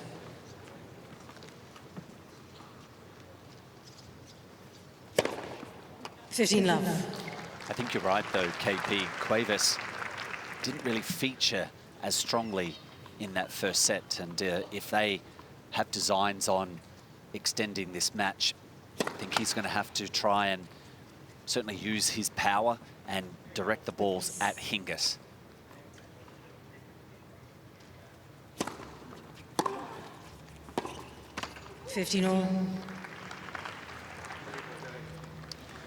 quality return by Hingis there on a second.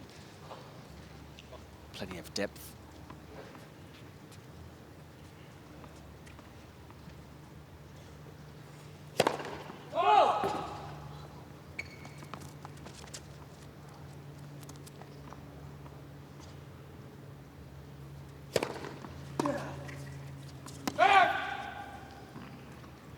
Thirty 15.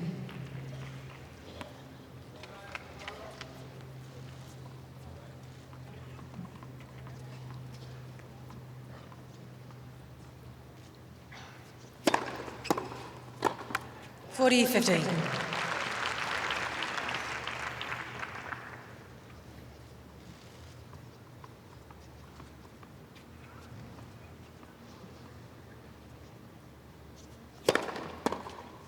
Good body serve from Cuevas. Game, Cuevas, first game, second set. Serve in the opening game of the second set. Way to a good start.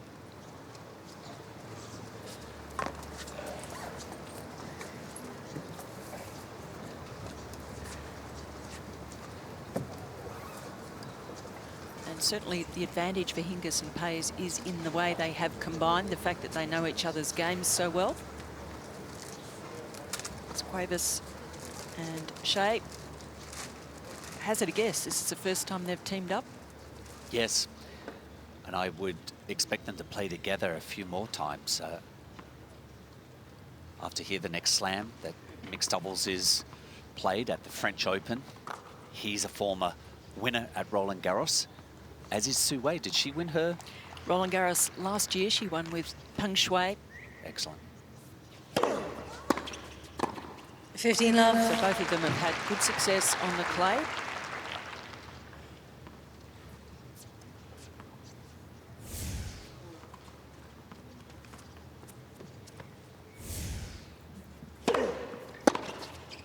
Oh. 30 love.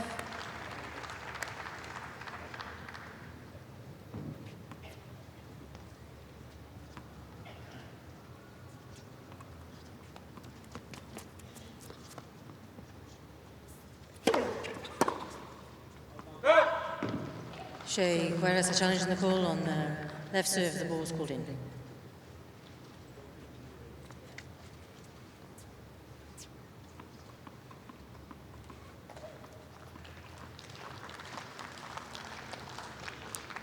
Taking a good piece of the line.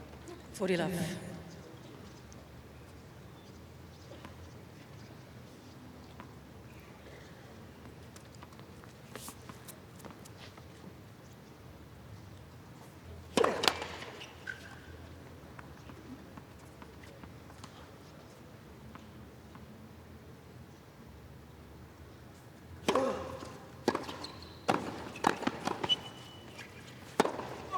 Nearly took his head off. Game. Hingis Pays. Pays holds to love. One game on second set. That was pretty wild. Shea Cuevas have 2 challenges remaining. He just had to sink to the court.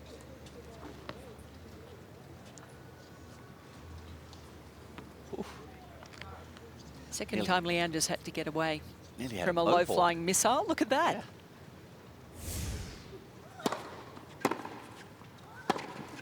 Oh, well held and directed. That's that deception that she can practice, particularly having the 2 hands on the forehand.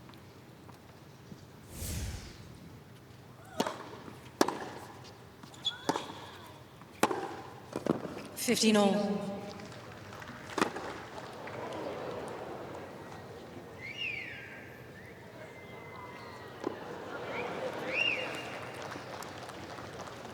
Well, no, I know he's just trying to carve angle off the volley. Perhaps he might stop trying that particular volley and just try and hit it through Pays.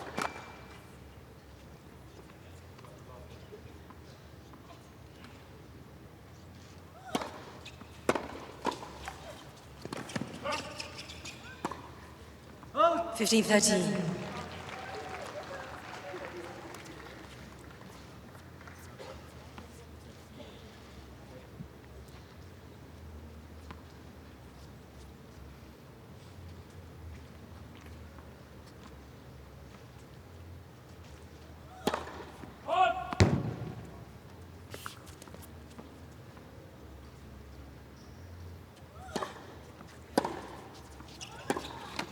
15-40. Well, in a lot of trouble again here on serve. Sue Shea.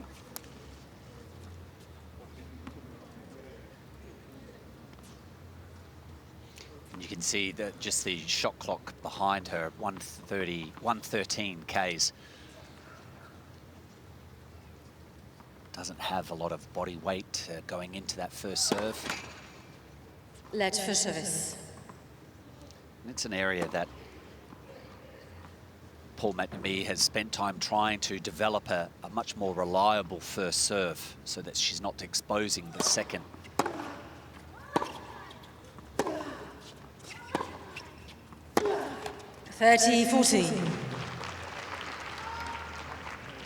It certainly does counteract her other strengths. I think confidence-wise, even in this mixed doubles, once she lost that first serve in the first set, her form has just taken a bit of a hit.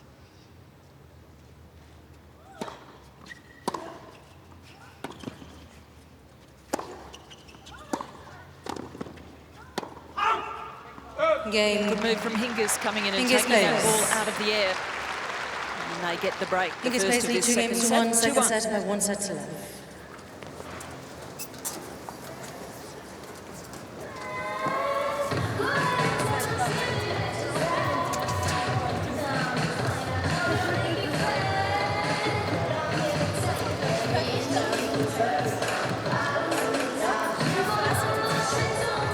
Playing these two, it could be a little disconcerting if you're not quite having so much fun down the end of the court that you're at, watching them laugh their way through this, having a good time.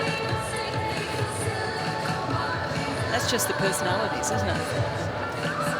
Both very, very strong, I would think, when you an opportunity to not see them so happy and relaxed. You've got to be feeling, oh, we've got a chance. We're on top of Pays and Hingis. Time. The other two, Sue Shea and Pablo Cuevas. Not a lot of chat on the change of ends. Sue has lost 3 consecutive serves now.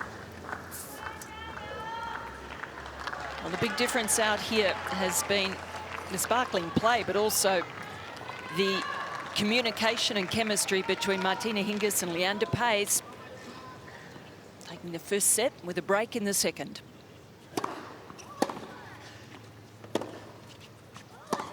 $15 love.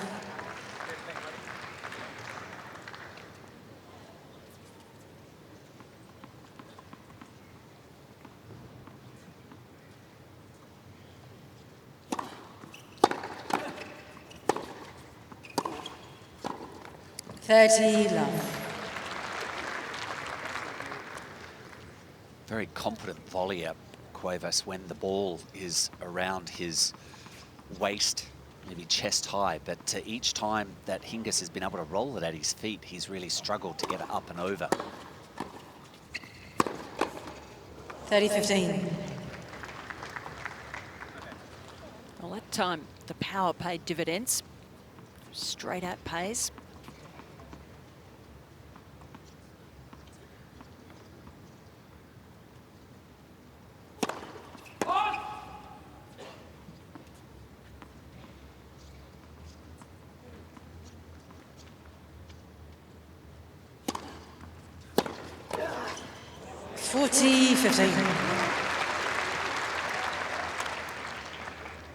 Helping his partner out.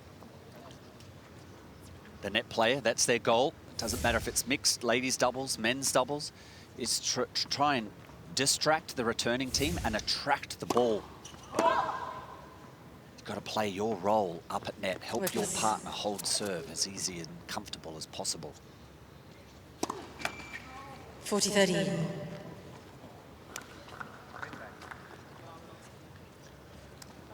Lee going back, just making sure you're okay, Martina. It's okay. It's only one double fault.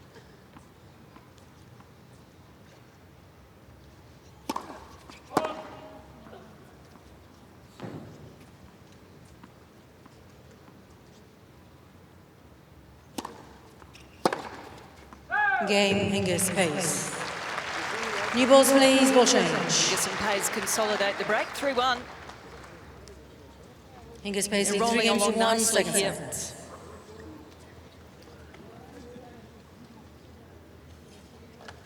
Just don't feel that Cuevas has been able to assert himself out here. And he's quite frustrated by it all.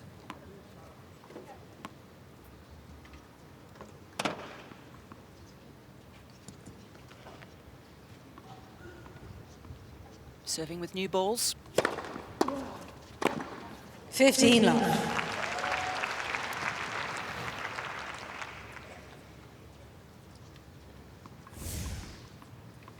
Would it be mean to say that Su Wei has actually done better helping her partner out than what he's done helping Su Wei? I don't think it'd be mean. I think it'd be quite realistic. She's actually been very active out there in trying to make things happen. This time she moves, but she was trying to do something. And again, this time it pays off for her. Isn't it a fantastic move by that young lady? She's not deterred, that she's disappointed she got past on the previous point. She's back in there again, hunting for the middle.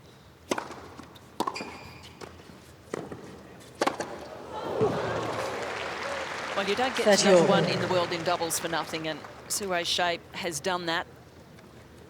Owns 17 doubles titles, including those 2 Grand Slams.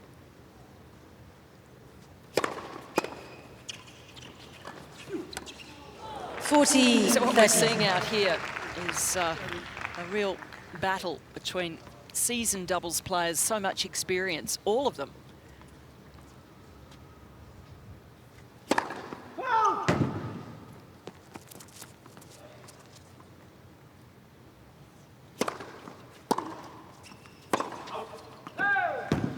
Juice deciding points. So this gets tough for Cuevas now with a deciding point, which is a break point.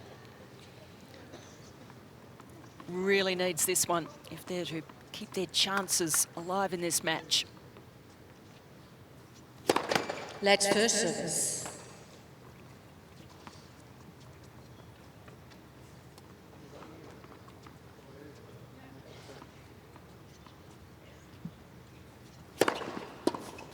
And he comes up with a good serve. Just what he needed to do. Hingis plays lead 3 games to 2, second set by 1 set to love.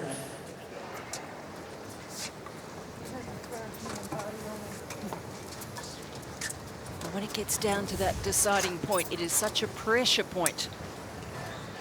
The result of that point, a huge difference between trailing 2-3 or 1-4. So Cuevas doing his job.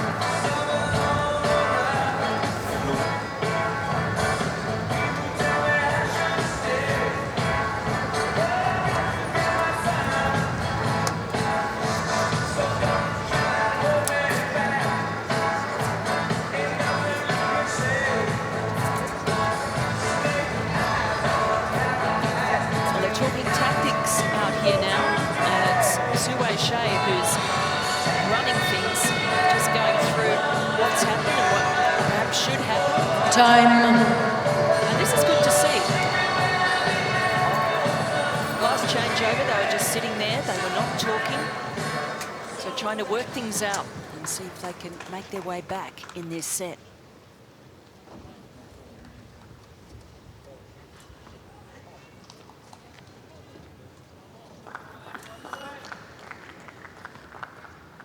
Wilander Pace serving. 3-2 lead they have in the second.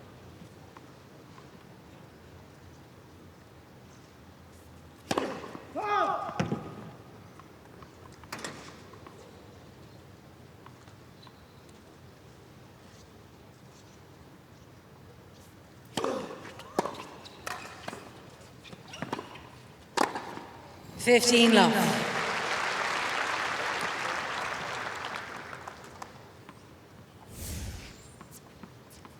It's a good return and not a bad half volley from Pays. Too much pace for Su Wei. Let's for service.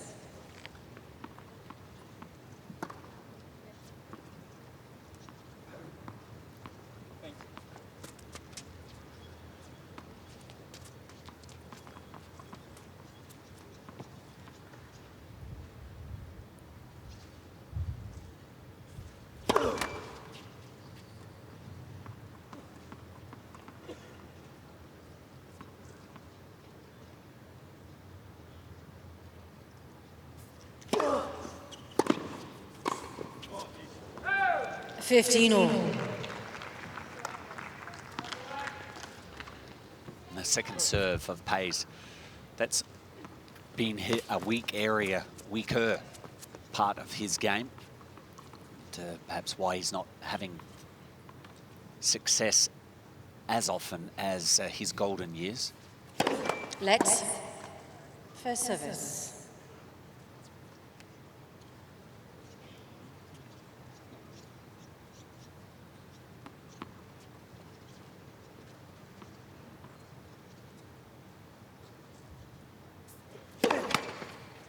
Let's first service. He's been working with Rick Leach, one of the greats in the doubles game as well. Rick Leach used to partner Jim Pugh.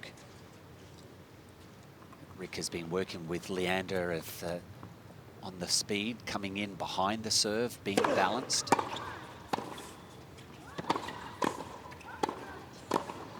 (30-15). How's that? From the moment that he hit the first volley, very secure.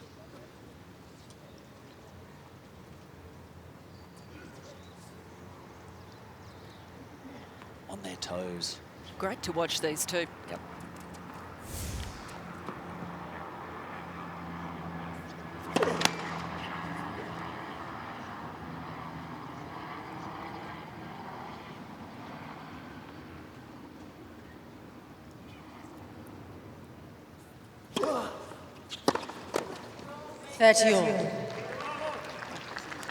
That's the type of shot that I think Cuevas has to go with more often. Whether it's the forehand or the backhand, but just send it not trying to hit Hingis, but just in her general direction.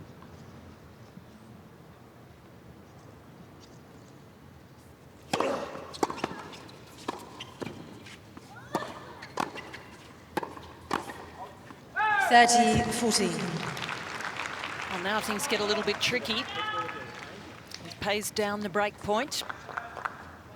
Two backhand volleys from Pays have just come off of the face of the racket too fast.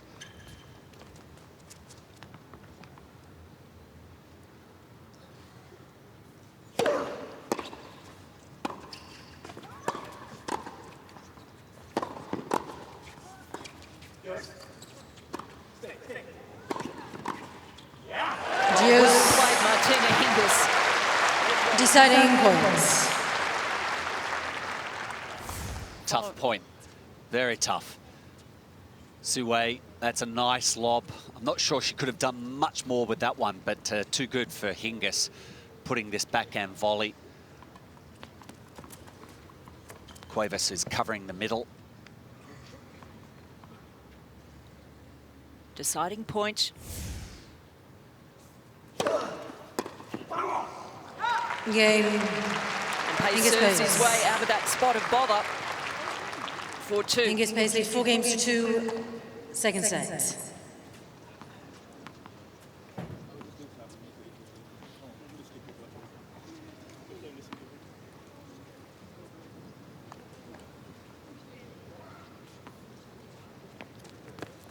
We've seen some glimpses of Cuevas being a little bit more aggressive and directing his shots with more power, but he hasn't targeted Hingis. Maybe too much respect for her.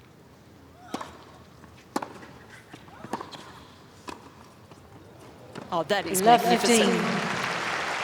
It's got great touch. Let's see if we can highlight where Pablo Cuevas is standing when up at net, when his partner's serving. It's a replay of the first point. Okay, so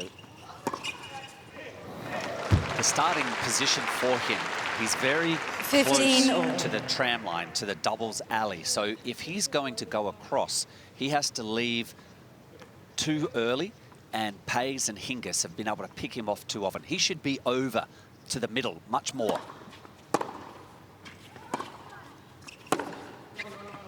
30-15. So in an essence, he's going to have a tough time being involved and picking off those volleys.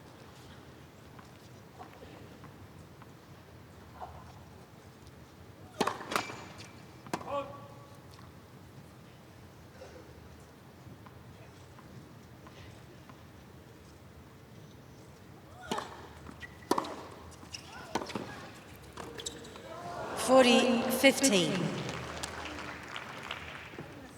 I think you're right, and that ties in with the fact that he just hasn't been imposing at all in this match. He hasn't been in the action as much as the other three players out there.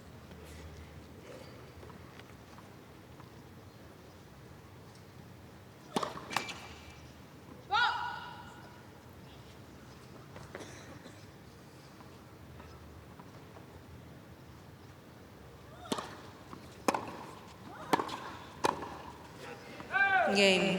A few errors from the Pays-Hingis combination. Hingis lead 4-3, second set, and by 1 They set. still lead 4-3.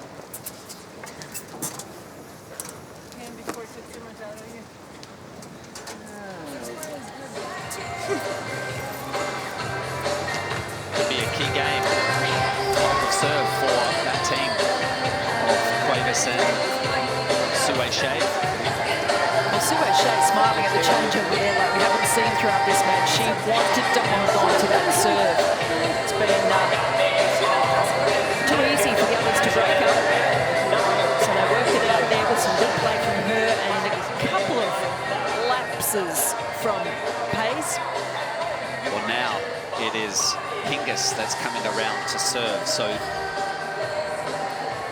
she has a faster pace serve than Sue Shea, but it is not overwhelmingly strong. So Cuevas and Sue will have the opportunity to make the returns. They've just got to be careful of Pays. You know Wilander is going to be crossing. He's going to be involved. So they haven't really explored the lob off the return yet either, Cuevas and Sue. So a big game out here for both teams. Martina Hingis, 3 times singles champion here and doubles in the same years.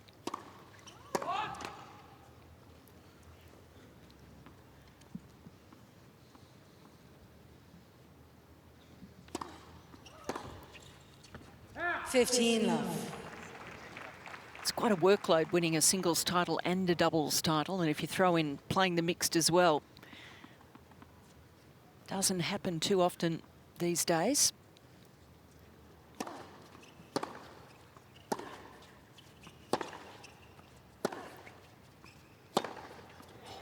all.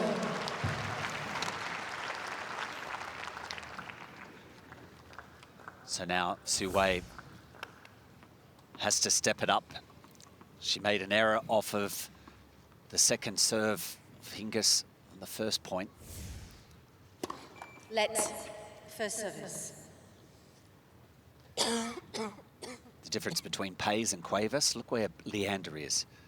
He's in a very healthy, ominous position.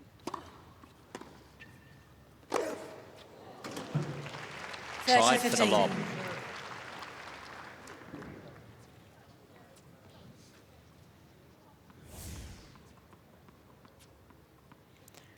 Well, it's a good idea, but if you don't execute it perfectly, you pay the price. 40-15.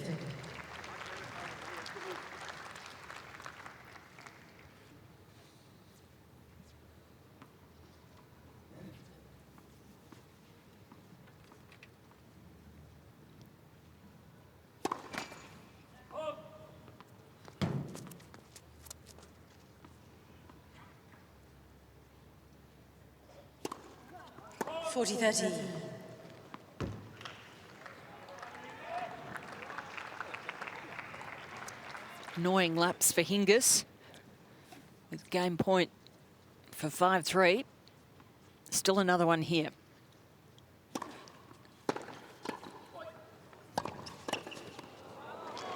Game Hingis Pays.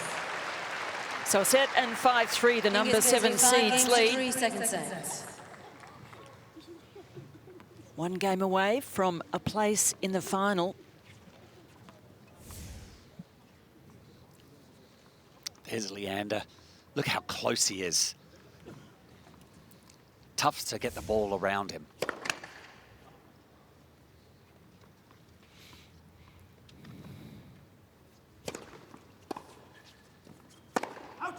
Love 15.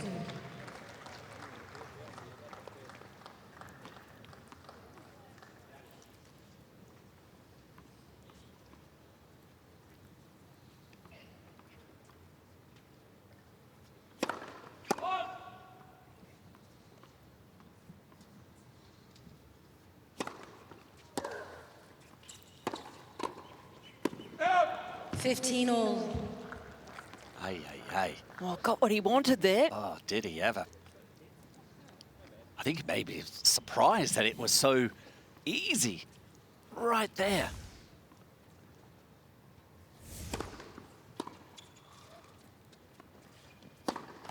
Oh, 15, 2 forehands by Cuevas, and he's looking for the middle. He should be going straight at Hingis.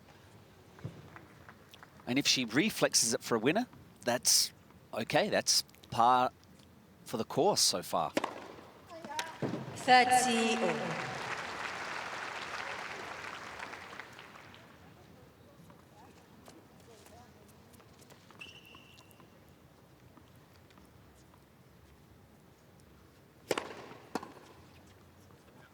Oh. 40-13.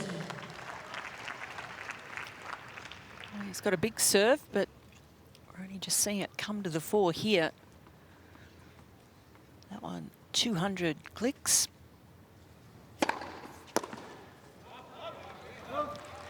So Cuevas holds on to his serve, but they're down Hingis here. Moseley, 5 games to 4. Pays and second set of Hingis 1 will set serve for the match.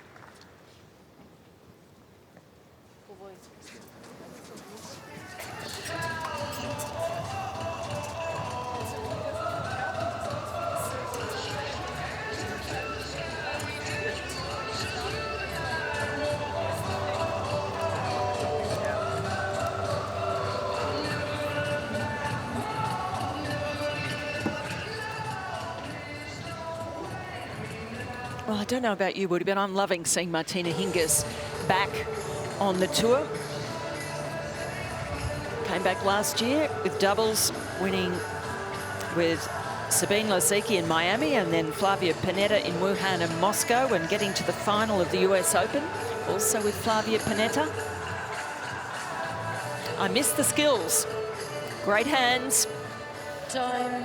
She Not can a use it to full effect in doubles, can't she? She's, I think she's come to terms that on the singles court, probably a little like Su Wei. It's just things, the lack of power can't penetrate enough on the singles court, too much court to cover. But on the doubles, boy, she's right up there with the very best.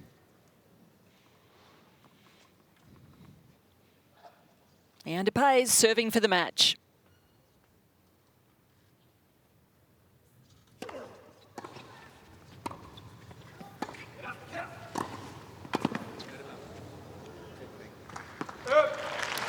$15 love. Well, it's been one of the outstanding factors here, the communication between these two. Constant instructions, encouragement.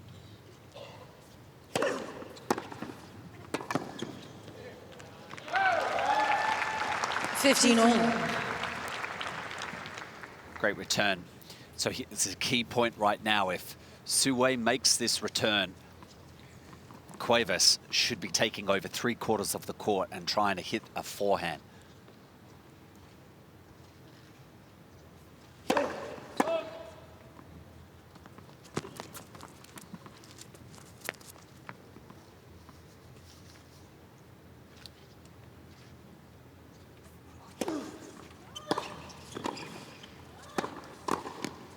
$30-15.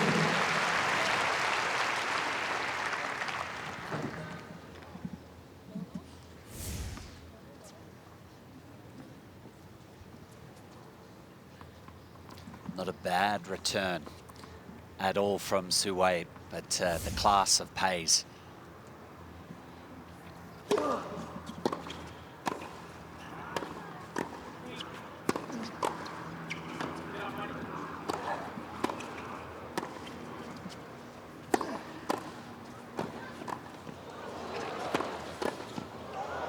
Great work from Su Wei Shea. She was all over the court. 30 all. And she's got good instincts, really coming forward when she had the chance. This one here, good move.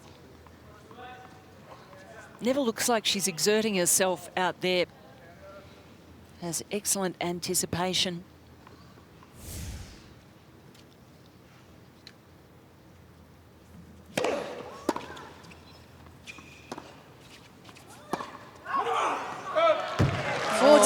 13. Unfortunate miss from Sue Shea. And it brings up match point for the number 7 seeds. The dream team of the mixed doubles tournament.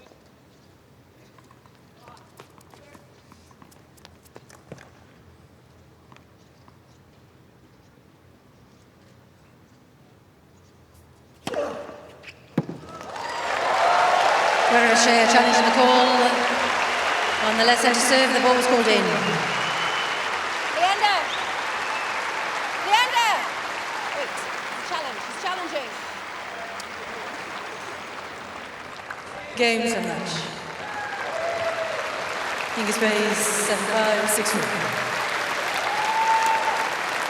And so, congratulations. And that is definitely game, set, match, and a big win for Martina Hingis and Leander Paes. Leander, a real doubles specialist, 55 doubles titles.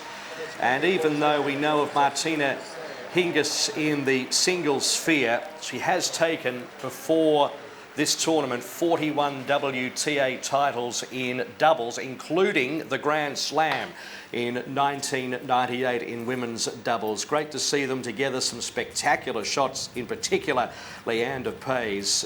Quite miraculous, as Pablo Cuevas, who's had a very good tournament in men's doubles and also mixed doubles, along with Sue Shea. We'll see a lot more of them as time goes on, together as well. Just starting to form that partnership in mixed doubles, and they've been very successful here at their first crack together. But a couple of well-known names, a legend of the sport to the right, Martina Hingis. 34 years of age, she won 5 Grand Slam titles in singles. And as I mentioned, 9 doubles championships at Grand Slam level, including the Grand Slam in 1998. But a man who's won so many doubles fixtures, Leander Paes, still getting great delight out of winning that match this afternoon and heading into the mixed doubles final, which will take place on Sunday afternoon. Let's hear from them now. Well, Martina and Leander, first of all, congratulations. I have to ask Martina, this is a special moment for you, being back in a final. Even though it's mixed, it's a final of a Grand Slam and the Australian Open in particular. Yeah, definitely.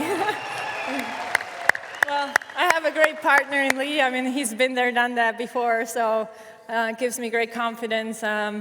You know, we just trust each other and the chemistry is working, so I'm just so glad with all your support in Australia. Really, this court makes me feel like home. Yeah, Leander, you know, you're playing with someone who's won a lot of matches here. On this particular court, you, of course, have won this mixed doubles title twice. Just your thoughts on playing with Martina, and also for you, at, what are you, 41 years of age, into another Grand Slam final. It's okay, you're younger than me. Thanks so much, Renee. You just let everybody know how old I am. Well, it's just great to play with Martina because all of you all know about the great things she's done on the tennis court. But for me, the best part about playing with Martina is she's just a great human being off the court. She's a lot of fun, she's a great team person, and she really does the best for everybody around her. So for me to play with a legend like Martina is a great joy. And just the thoughts really quickly about the final. You know you're going to have a tough match, but Martina, just the thoughts of being back in the final here on the Australian, where you've had so much success. Well, I know it's since, 2002, being back here in the finals. No, 2006, actually, yeah, mixed. So I have a victory would be nice. Just like really enjoy the moment, be back on court with Lee, who's such a champ. And I mean, he's really helped me through this tournament to get through it. And, you know, I'm just enjoying the moment. Well, guys, congratulations through to the final, the mixed doubles. Ladies and gentlemen, two of the great doubles players of all time, Leander Paes and Martina Hingis. Yes, an absolute treat to see them together there in mixed doubles. They make it through to the final, which will take place on Sunday. Well, things are really building up on Rod Laver Arena. Next up, we have the women's doubles final between Bethany Maddox-Sands from USA and Lucy Safarova from Czech Republic up against Youngjan Chan from Taipei and also Xi Zheng from China. They are the 14 seeds, and they're going through to the final today, and that'll be on in the next 10 minutes or so. And then we're building up to what should be another epic contest between Stan Wawrinka and also Novak Djokovic, who have had such wonderful battles throughout their careers, especially here at the Australian Open. They've been emotional roller coasters, no doubt about that. That match not before 7:30 tonight, Stan Wawrinka and Novak Djokovic. So we're out on court 19 where Stan the Man Wawrinka is preparing for his huge match on Rod Laver Arena tonight when he takes on Novak Djokovic. Both men know the court so very well. They played here in 2013. In that match, Novak Djokovic won. It was 5 hours and 2 minutes, a record here at the Australian Open, the 4th longest match in the history of the event. In that one, Djokovic won 12-10 in 5 sets. They played again last year in 2014. Again, it went to 5 sets, but this time the result was different, as we know. Stan Wawrinka winning that 9-7 in the 5th, and of course going on to win his first and only Grand Slam of his career at this stage. Looking back at the tournament so far, it's been relatively comfortable for Wawrinka. He's only lost the 1 set, and his best performance was against Kei Nishikori in the quarterfinals, where a lot of people were saying Nishikori, after his result at the US Open final last year, could perhaps win that match. But Wawrinka stamped his authority and won 6-3, 6-4, 7-6, and really showed people that he was ready to go again in 2015. He takes on Novak Djokovic tonight, as we know, and their head-to-head record is, well, it's dominant in Djokovic's favour. It's 16 wins to Djokovic and just 3 to Stan Wawrinka. But as we know, he's beaten him here last year at the Australian Open, and from that point, he's really believed in himself and he's changed a lot of the way he plays, and he's really stepped up to the mark in Grand Slam tennis. But the last time they played, which was in 2014, Djokovic won 6-3, 6-love at the World Tour Finals. So he will have to turn that form around. But we can't wait for it. We know all about his backhand, one of the best strokes in the world's game. And a lot of people are out here, a lot of kids enjoying Wawrinka preparing for his match tonight. And we cannot wait. It's semi-final time at the Australian Open, and it's Novak Djokovic taking on Stan Wawrinka. Adrian Franklin, our roving reporter around Melbourne Park, he's done a fantastic job for us for the last couple of weeks. If you're just sauntering into Garden Square or Grand Slam Oval in preparation for the big match tonight, there's plenty happening still around the grounds. You can come and have a look at the Australian Open mosaic here at the Social Shack in Garden Square. There's also wheelchair doubles action taking place out on Court 7, and the doubles finals in girls and boys juniors, that's taking place on Show Court 3 a little bit later on. So there's still plenty to see around the grounds here at Melbourne Park. Well, as Adrian Franklin touched on, Novak Djokovic and Stan Wawrinka, they've had some wonderful clashes here. 12-10 in the 5th set a couple of years ago, and then Stan got revenge last year, 9-7 in the 5th set. To whet your appetite, let's reflect on those matches.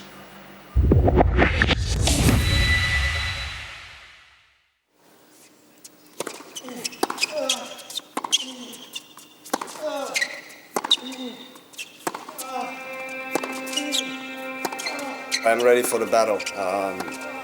We played last 3 Grand Slam matches that we played were, well, the final stages of a Grand Slam, semi-finals, quarterfinals, and you know that's Grand Slams are the tournaments where you want to perform your best.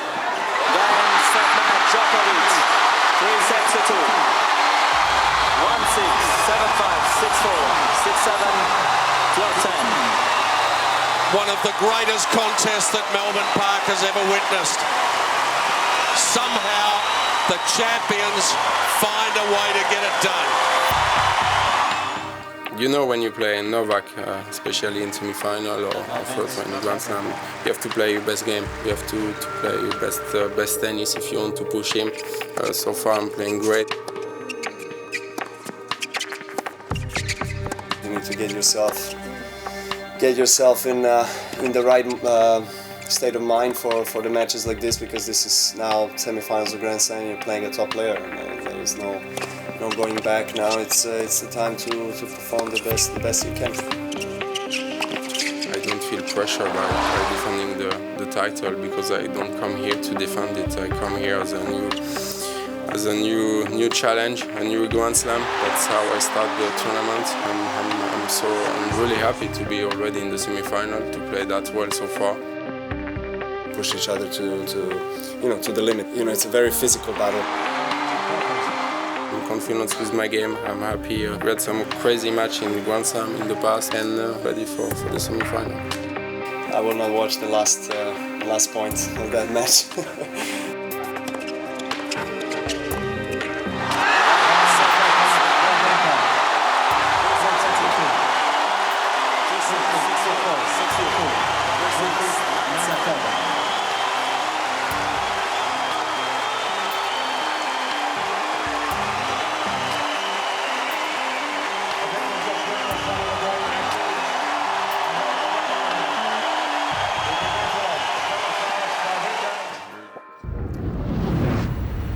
They have given us so much joy over the last few years. Novak Djokovic and also Stan Wawrinka here at the Australian Open.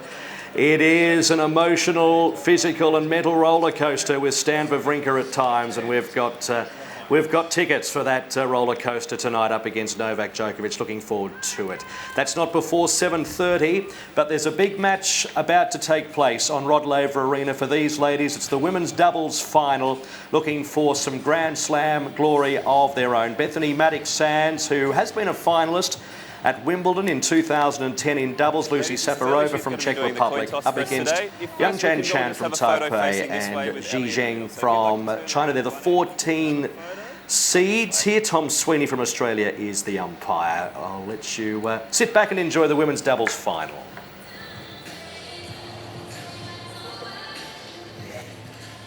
Okay, so same as usual, we have 3 tiebreak sets. We are using Hawkeye and the net machine. Any questions? No? Heads or tails? Heads is the call. Heads it is. Receive.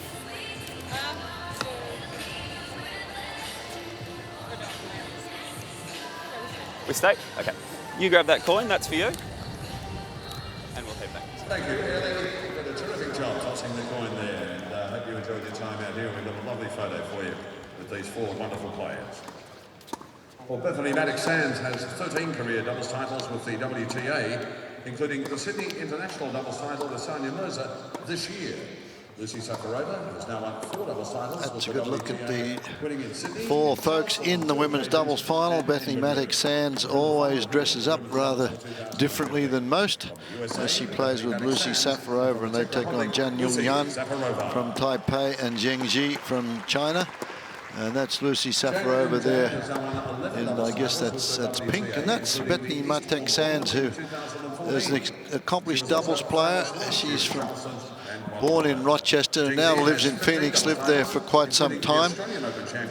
Justin, her husband, is a terrific fellow, travels around with her. You see him, 1.68 m, 29 years of age. She's been on tour for quite some time.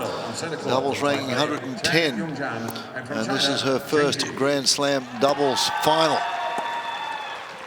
And ladies and gentlemen, in the chair for the women's doubles final of the Australian Championship of 2015, from the Rose City of Benalla here in Victoria, we have Thomas Sweeney. She's a big, aggressive hitter, Lucy Safarova, 27 years of age.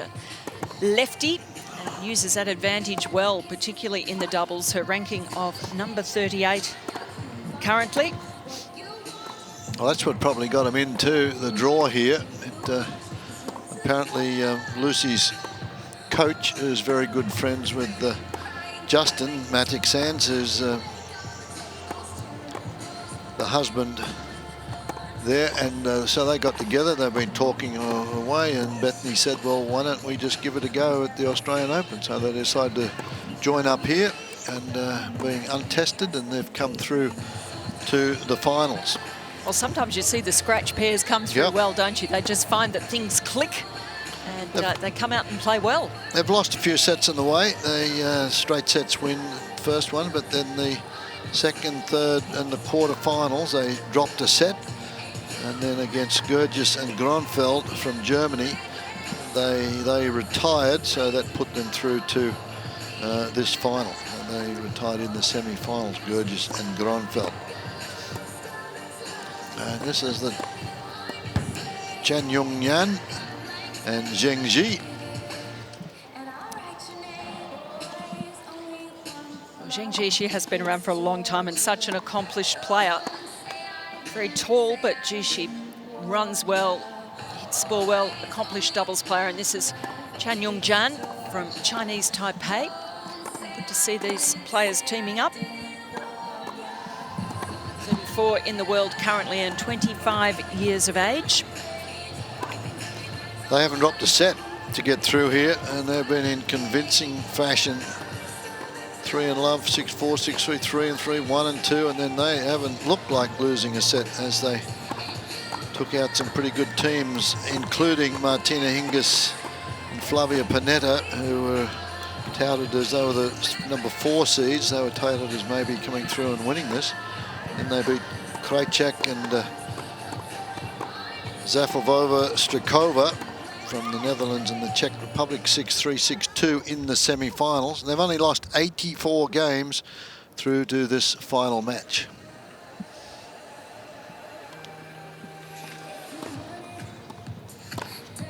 Bethany Maddox-Sands came off her 13th career doubles title in Sydney, but that wasn't with the same player, with Mertzer, who's going to be teaming up with Shai-Su Wei this season. As I say, Maddox-Sands, an experienced campaigner. She's been ranked as high as number 11 in doubles in the world rankings and number 30 in singles. Both those rankings were back in 2011. As she's coming off her 13th career doubles title win in Sydney, as KP mentioned. Missed 6 months of last year with an injury, a left hip injury. She's back on tour now. And I mentioned won the Hopman Cup in 2011 with John Isner. And they were very excited to get that wonderful trophy that they had over there, which is a diamond encrusted tennis ball that all the players cherish. It's probably the best, the best trophy in tennis at the moment. And she won that and was very excited with big John Isner.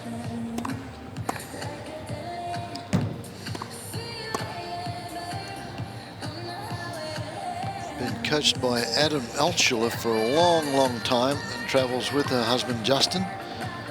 Justin's one of the gentlest guys. He likes Harley Davidsons, and but when you look at him, you want him on your side if you're anywhere, but he is just a gentle giant. He's one of the nicest guys you're going to meet on the tour.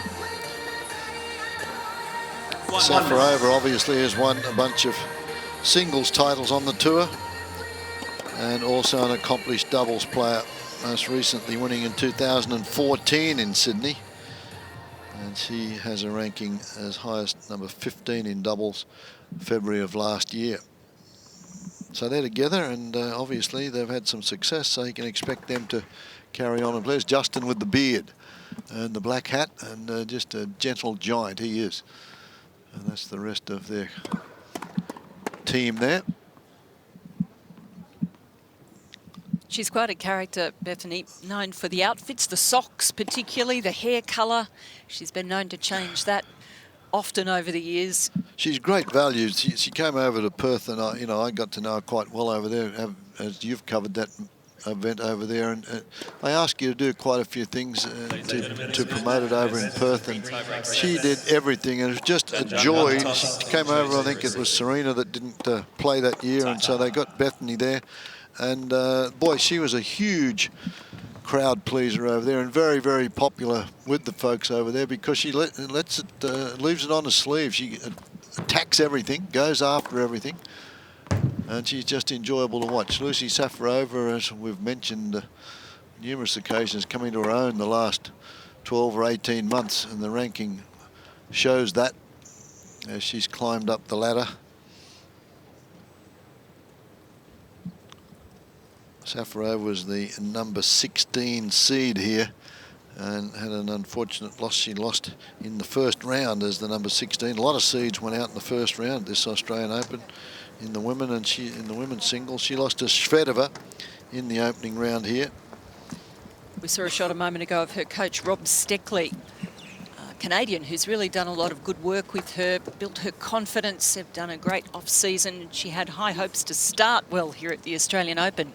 Well, as you say, it didn't happen in the singles, but gee, in the doubles, they've really come into their own. I think we'll see a lot of positive body language from those two. Not a lot of lefties on the women's tour, and Safarova is the third highest ranked lefty. She comes in behind Kvitova and Kerber, the German. So interesting here, the doubles is played a lot of times nowadays with one up and one back. You see some pretty good exchanges here, and that's the trophy they're playing for.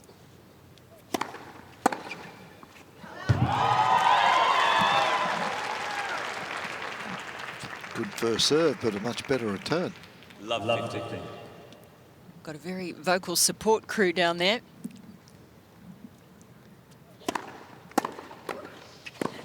Oh, what a way to start. Bullet-like shots.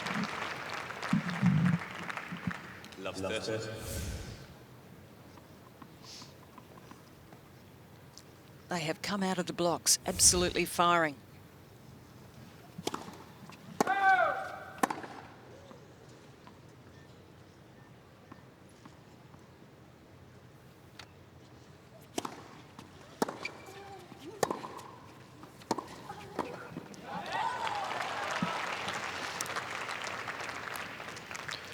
Zheng Ji is the only former doubles champion among the 4 finalists here. She won the Australian Open and Wimbledon in 2006 for China's first ever Grand Slam titles. So she is a hero in China, along with Li Na and a lot of the other Chinese players now. Very popular tennis in China now. They've signed up on the WTA Tour KP. You know more about that than I. A bunch of tournaments up there. Yes, huge growth in China for the WTA Tour on the back of Li Na's success.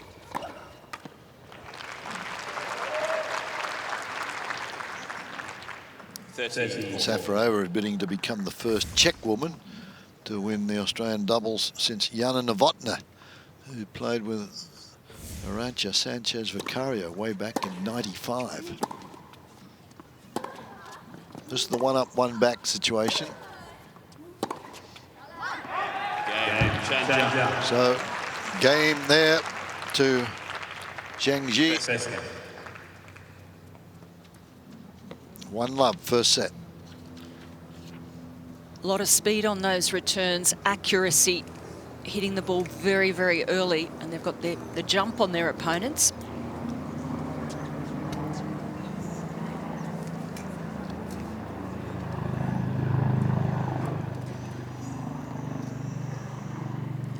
Zheng Ji, certainly the experienced one out there. She'll be the little general.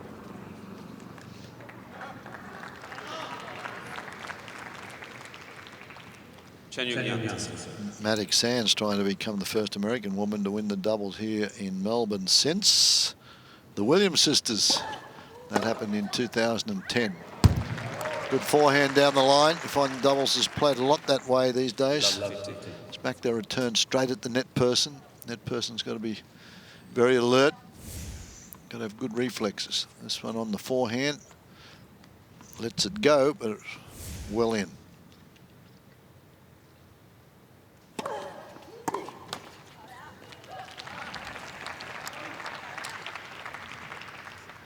A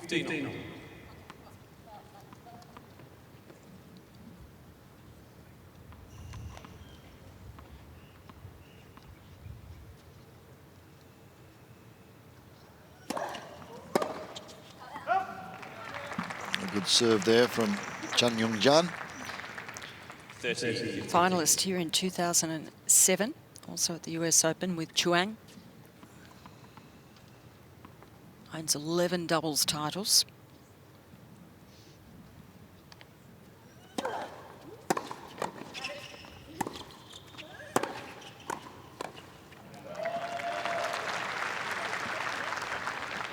Zheng Ji is the veteran out there, and as you mentioned, she will call the shots out there. She's 31 years of age. Bethany Matek Sands comes in next at 29.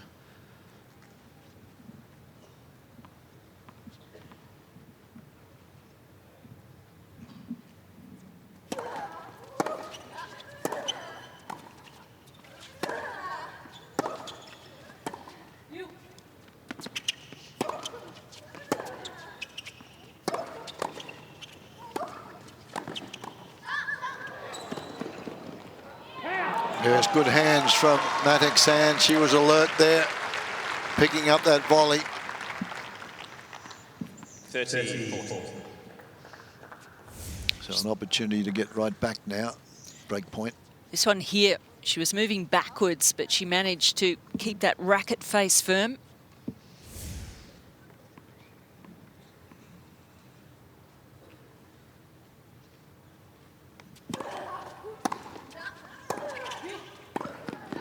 A little bit of miscommunication there. I think Safarova thought that as Matek Sands moved forward, she was going to take that one. So a break point saved.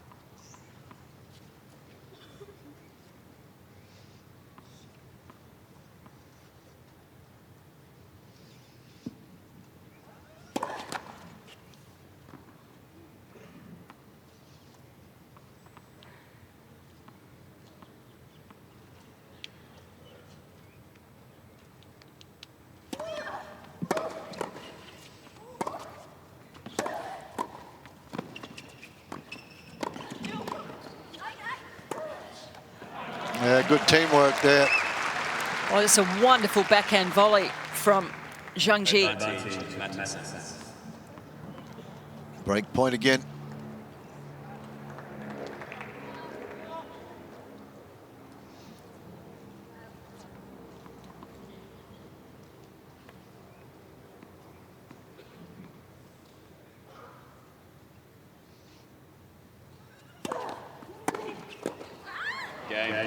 Well, a missed volley there, and it's 1-1 first set. One game.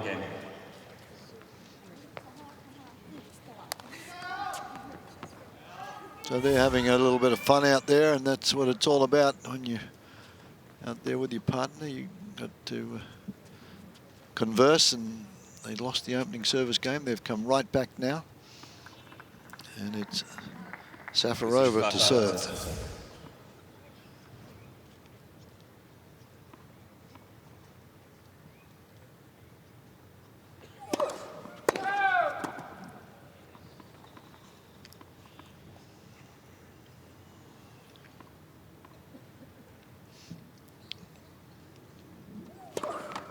Second.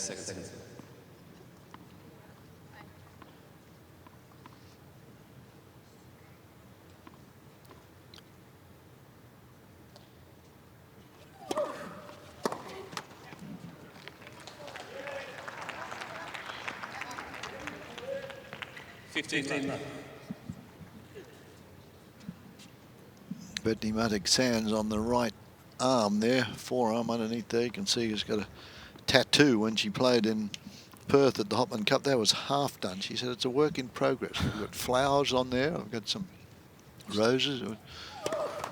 Just a free spirit she is. It's a flower garden, isn't it? Yeah. She likes the ink and likes making the fashion statements.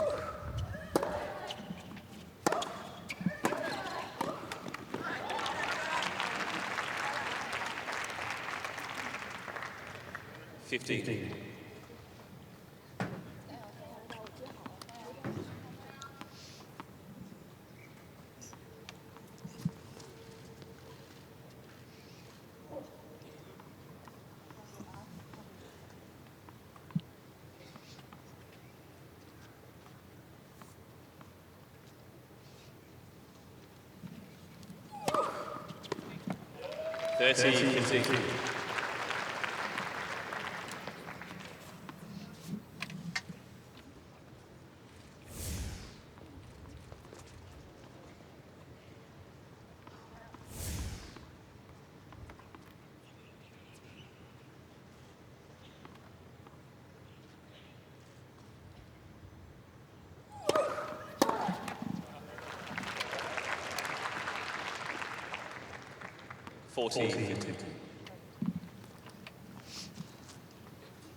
40-15 now. See the tattoos there on the right arm. He's got them on the leg.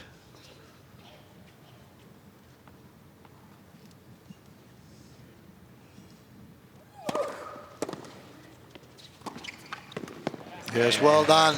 Good move from Mattek-Sands. Mattek-Sands and Safarova 2-1 first set.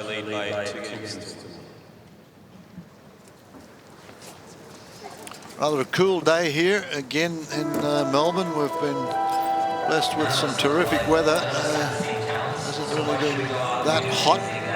Some complaints from the players saying it's not hot enough. And they trained to come down here to get into the hot weather down under, and it's been rather pleasant in the last 3 days. Pretty cool.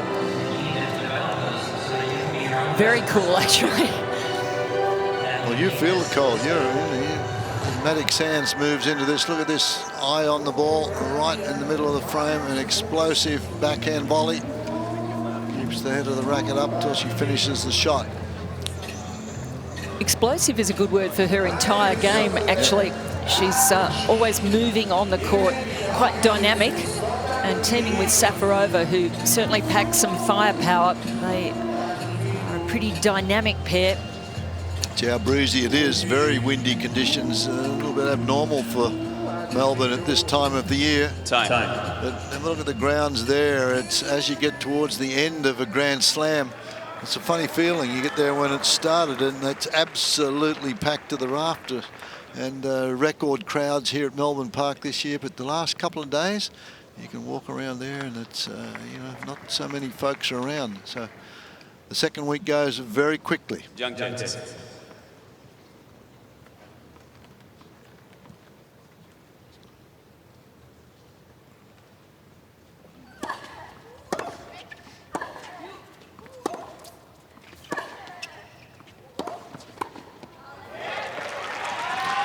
Very quick at the net.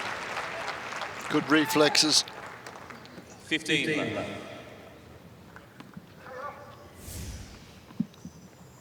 Team well have played together in the past, the Chinese-Taiwanese pair, but not throughout all of last year. Let's assess.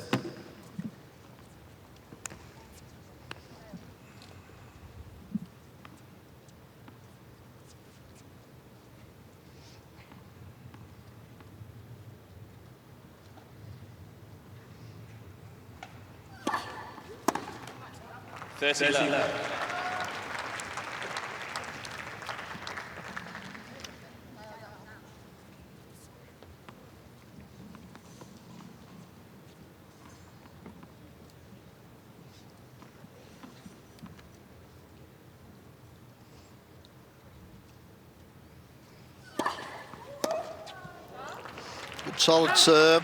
That's the idea of doubles, get that first serve in and 14. Work it from there. Doesn't have to be a big serve, it just has to be well placed. 40 love.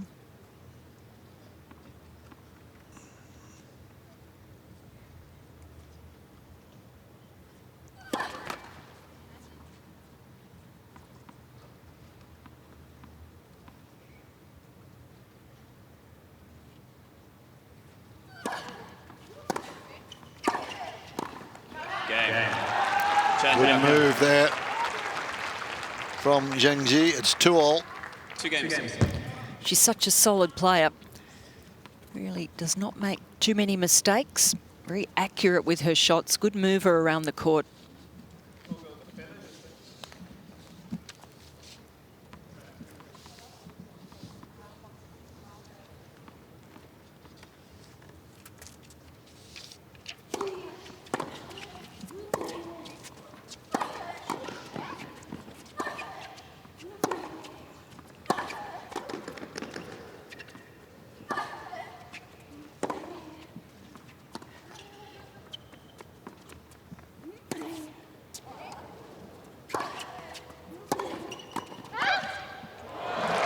Yeah, good hands.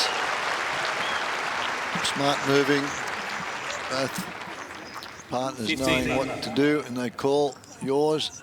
They split. You can see there Safarova backs off a little bit. Now moves forward, looking for that net position. She gets it. Well, Zheng Ji reluctant to come forward to the net. She took the ball out of the air and then retreated.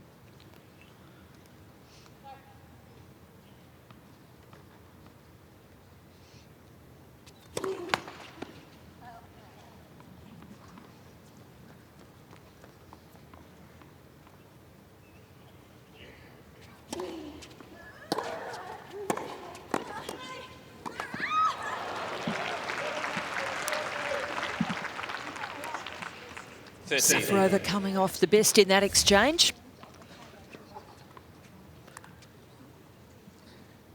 Zheng crosses, puts it straight out. A good defensive volley from Safarova, getting out of her own way.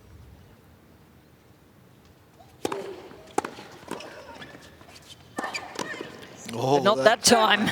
Drilled straight at the body. That's fair play, and it's a good shot right at the right hip there.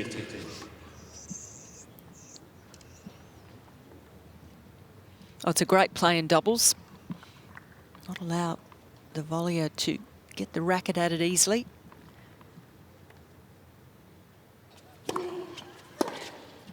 Oh. 14.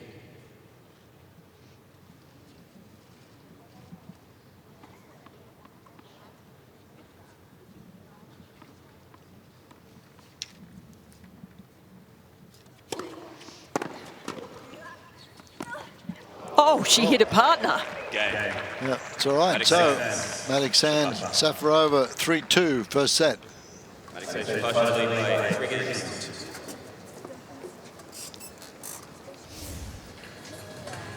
And this one just comes off the edge of the frame of her racket, straight at Chan. And she's watching here. Got her just in the neck.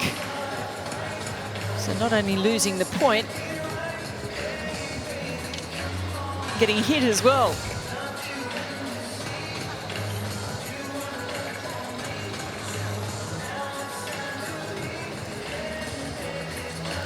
It's been an interesting match so far. Lots of returns, lots of moving at the net, both teams.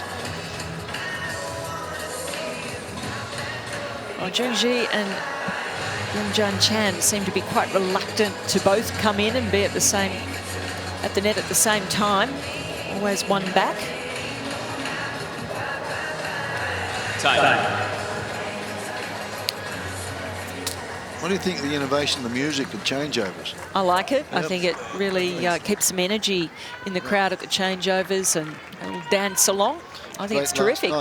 Last night when Kenny Rogers is performing here in Melbourne, he came along, watched the tennis. He's a keen tennis player. They brought him in, sat him down. The crowd gave him a big ovation. And then they played some of his music. It was Texas good. Hold'em, it was great. He loved it. He's performing here tonight in Melbourne.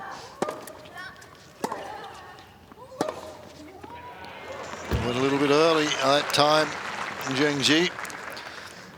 Yeah, she gave Safarova time here to just hold a shot, see the hole there.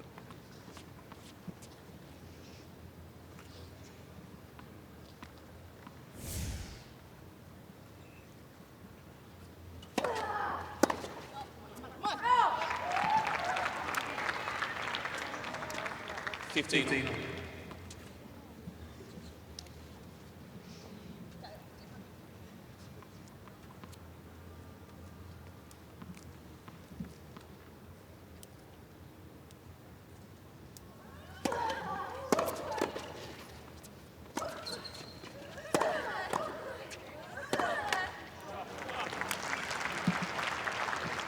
Well, the American Czech team more 15-13 at home at the net. They move forward when they have that opportunity, try to drive through them. This is a good reply. I think this is really going to work well for Maddox Sands and Safarova, the fact that they are the more aggressive team in terms of coming into the net. 15. And a good call there from Maddox Sands. Let that ball go. So break points now.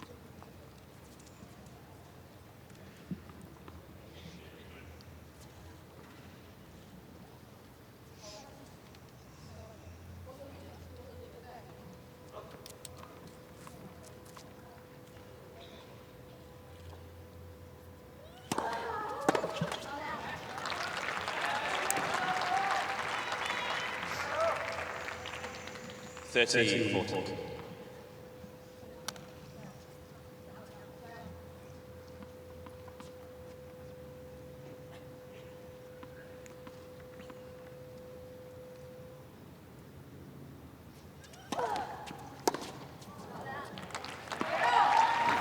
Oh, bad miss there from Maddox Sands. I think she was looking at the net player. Juice. Took her eye off the return.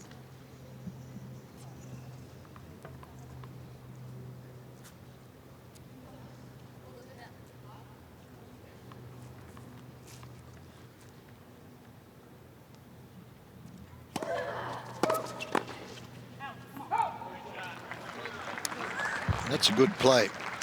Got somebody that's down there, got to get up and move. That eye formation's a good idea at times, but one of the good players has smacked that one straight where they're sitting there, because they've got to get up and move one way or the other.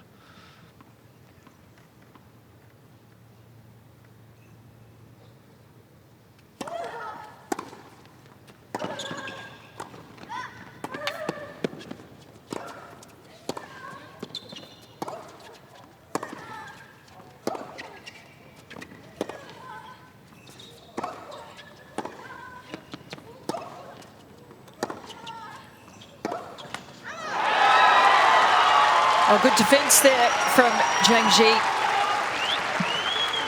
And Safarova just with an eye on Chan, who looked like she was going to sneak across. Always about just getting in the face of the opponent. Yeah. Matic Sands didn't have an opportunity to cross. Zheng Ji controlled that from the back of the court. 15-stroke rally.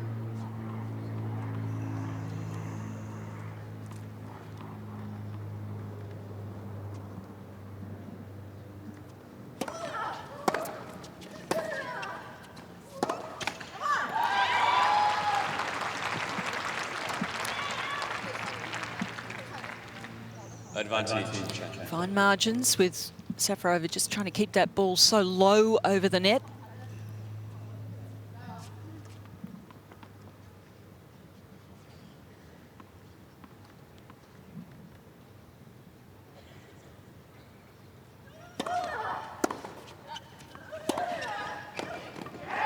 Yeah, not quite far enough in for Safarova on that occasion. So it's 3-all, first set. 3 games.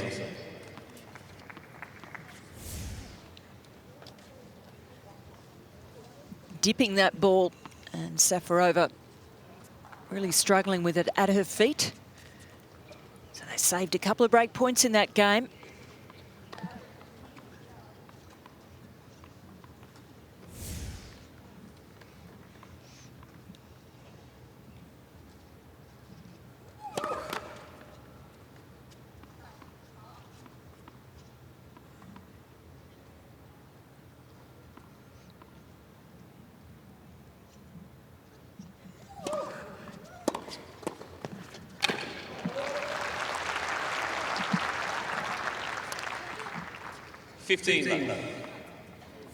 Good sharp move here from Matic Sands. Didn't hit it perfectly, but did the job really close into the net.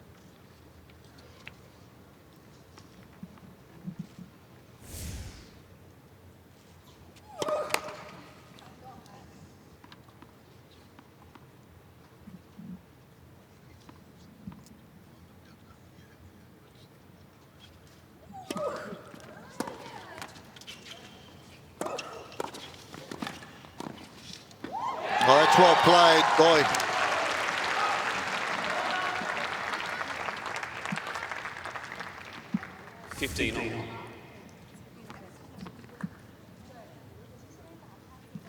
Superb execution on that backhand volley. Gets down to a shot swell.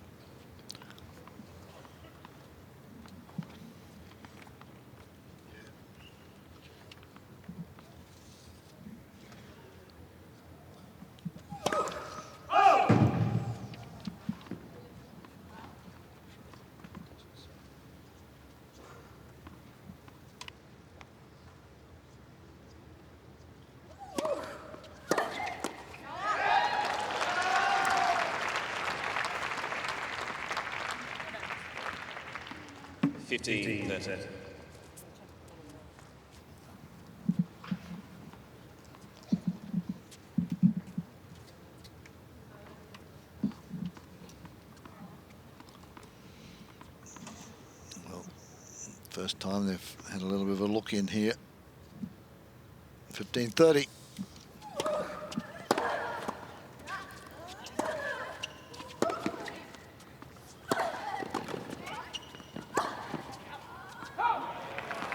Nice volley there from Matic Sands. Well, she's really trying to make things happen out here, very active around the net. A pretty tight situation in this opening set. Nice firm volley. Help things out into the open court right down the middle. 30-all.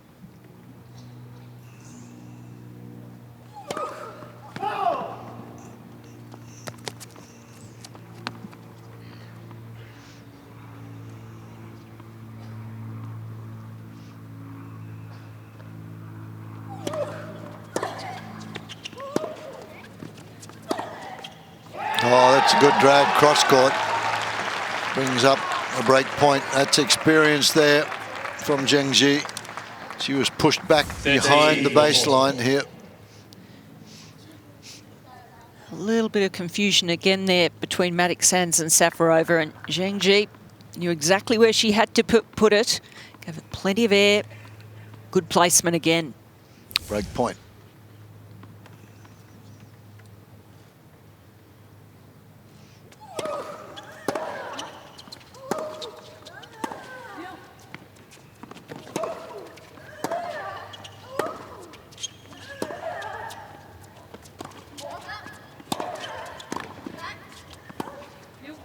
Stop. Chen Zhang challenging the goal on the right baseline. The ball was called. Well, Chan very confident on that. Has to be to stop the point and challenge the non-call. She thinks it's out.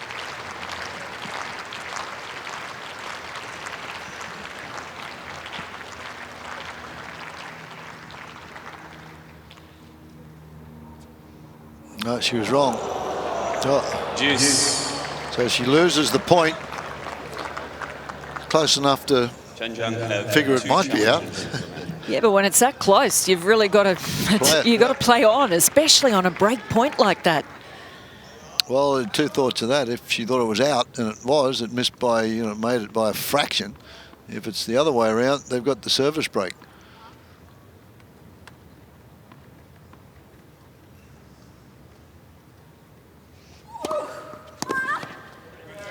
There's the effective lefty curving serve of Safarova. It's some nice movement on it. It really travels away from Zheng Ji, who's only 5'4 1/4. She's very proud of that quarter too, isn't she? Yep, don't forget that.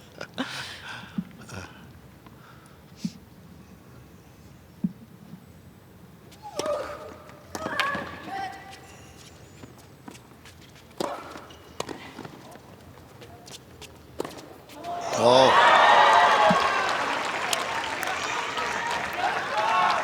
Good retrieving skills from Zheng Ji. Safarova possibly could have done a little bit more with the overhead. This one, breezy conditions, gets the better of Matic Sands, miscues it.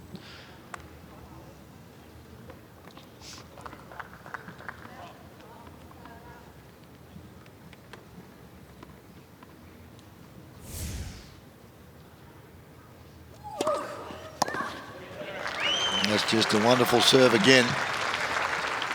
That's tough to handle when you're 5'4 1/2. Yeah, and she is getting a lot of good movement on it, travelling away from it.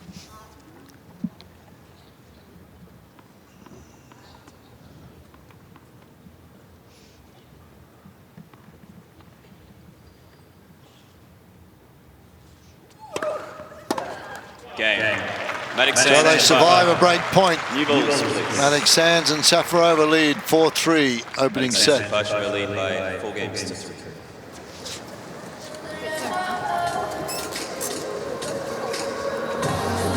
Well, not much in this at all. Safarova and Matic Sands probably a little more aggressive, pressing a little more out there. Chan and Zheng really playing some precise, consistent tennis. Really hitting their spots out there. It'll be a matter of how consistent these two can be, particularly Bethany. I don't think there's too much need for the umbrellas today. It's rather cool conditions. Haven't seen the sun pretty much all day. Overcast conditions, but look at the Melbourne skyline through the roof of the Rod Laver Arena. And they'll have some work done, refurbish that here. And there's the great Margaret Court with her husband Barry. 64 Grand Slam titles in all. That will never catch up with that. 24 singles titles. Serena is at 18 at the moment, chasing Steffi Graf at 22, and Margaret Court at 24. A lot of Margaret's coming before open tennis.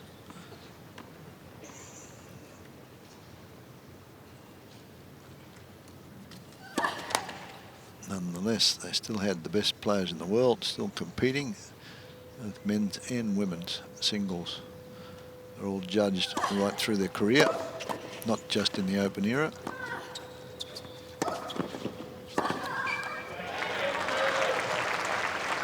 Safarova's probably got a little bit more pace of shot than most of them. Finds a good angle on that one. Gives her partner an opportunity here. Open court, flattens it out a little bit.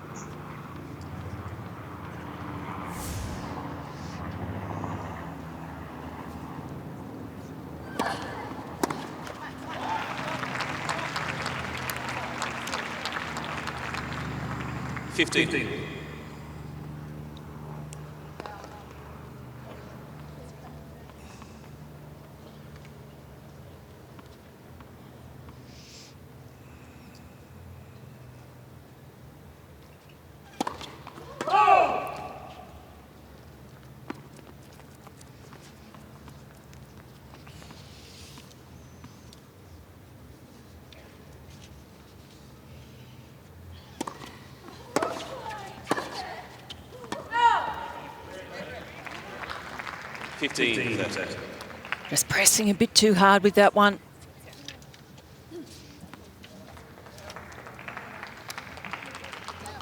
Tom Sweeney, the chair umpire for this one. He's an Aussie.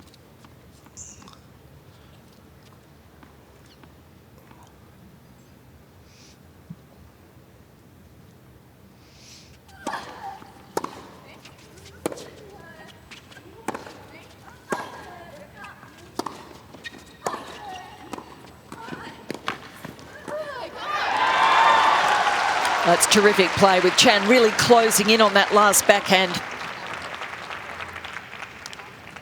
30.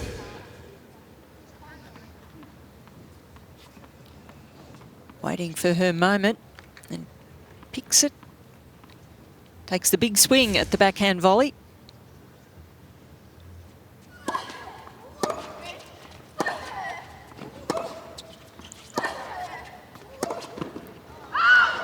Oh, she was gone. Frustration for Safarova, knowing she just had to get that one in the court in the end.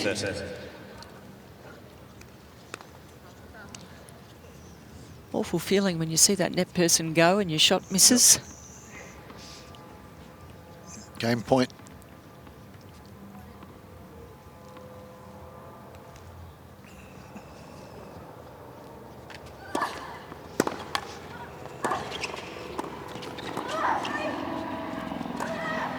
Oh, good recovery. Zheng Ji, Chan Yung Yan, for all. 4 games. There's twice that Batik Sands has been caught half volleying, and when they go in, you've got to get in there a little closer than that to make the volley, because half volley, in this day and age, you've got to go up. It's got to go up in the air, and you've got to take the pace off the ball. You can't get anything what you can on the volley. You can stick the volley a bit, and that allowed the net person there in the way of Chan Yung Yan to get in and knock off 2 volleys.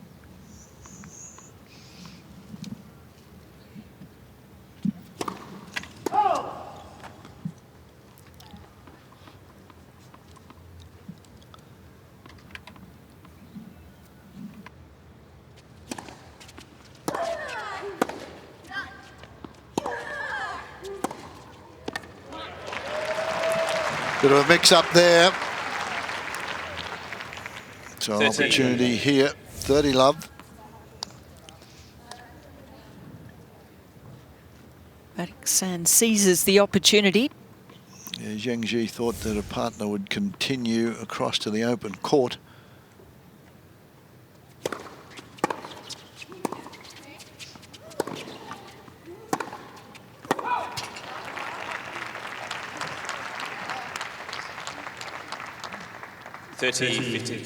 Batik Sands not as consistent at the back of the court as Safarova.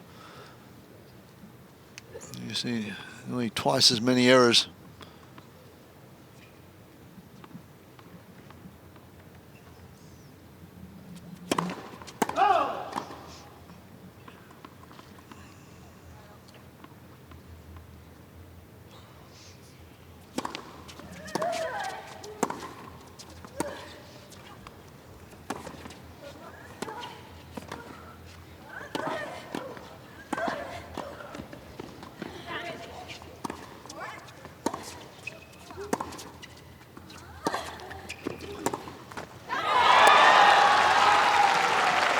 Well played by Zhang Ji. She really plays every shot with a purpose.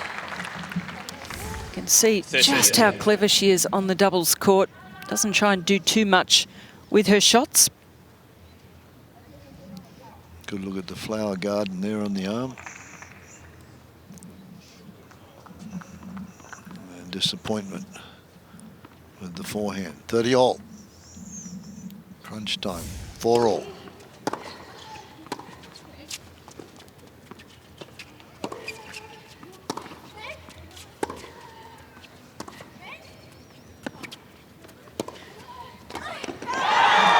Superb placement from Zhang Ji, playing the percentages and then coming up with that beautiful shot, keeping it so low over the net. 30-40. Safarova disgusted with herself, but she was caught surprised looking for the one down the middle, and it was a good angle. So break point.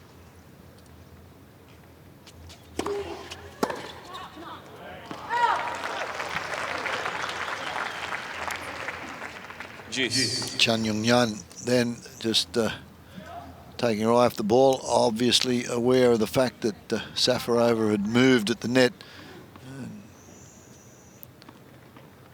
Juice.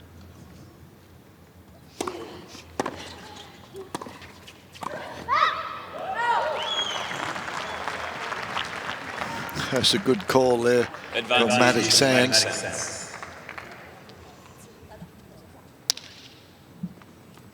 And Zhang just trying to encourage her younger partner.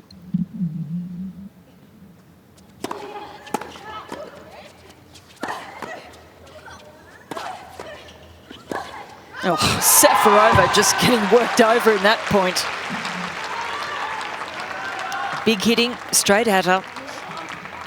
Good defensive skills here from Safarova. Self-protection. I think she knew she was in for it.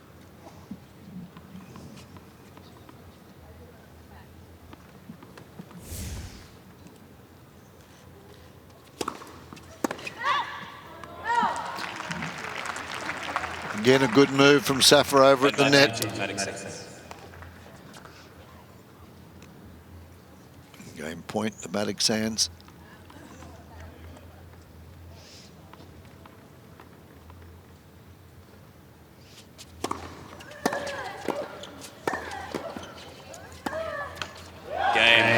So they survive a break point, and Matic Sands, Safarova stay in front at 5-4.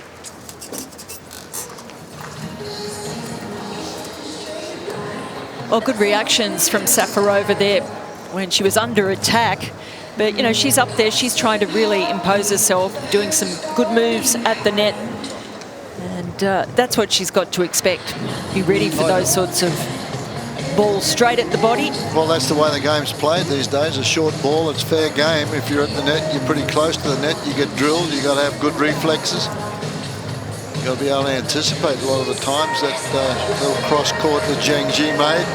Safarova was looking for it down the middle of the court. She was fooled with the cross court. It's a tough shot to play, but if you get it right and get it down low, it's a good one. I do think the experience of Zhang Ji has been evident out here. Very consistent. Stand out really with the way she plays the percentages. But just a bit more aggression and more action around the net from Safarova and Matic Sands.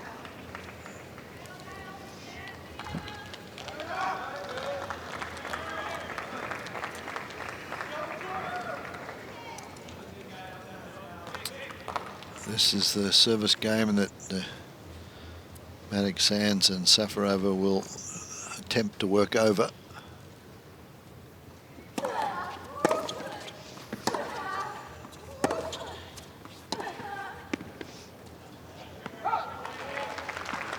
On the first point, Matic Sands' job now is to get this one back into play, try and get it deep and move forward. The inexperience there of the younger player, Chan Yung-yan, is try and get there.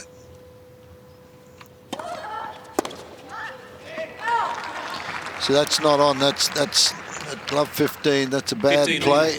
You 5-4, love 15. You got to make them play. It's not difficult. It's not a big serve.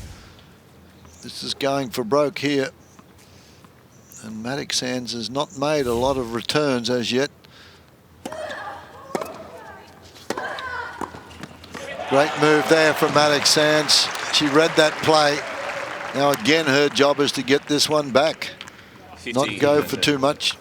Back into play. They're nervous up at the other end. They're serving to stay in the match, in this set anyway. Yeah, so important she makes them play in this point.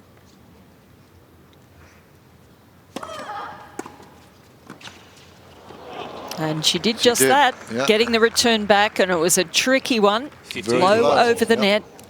So that low return, it's a tough one to make the volley. Set points now.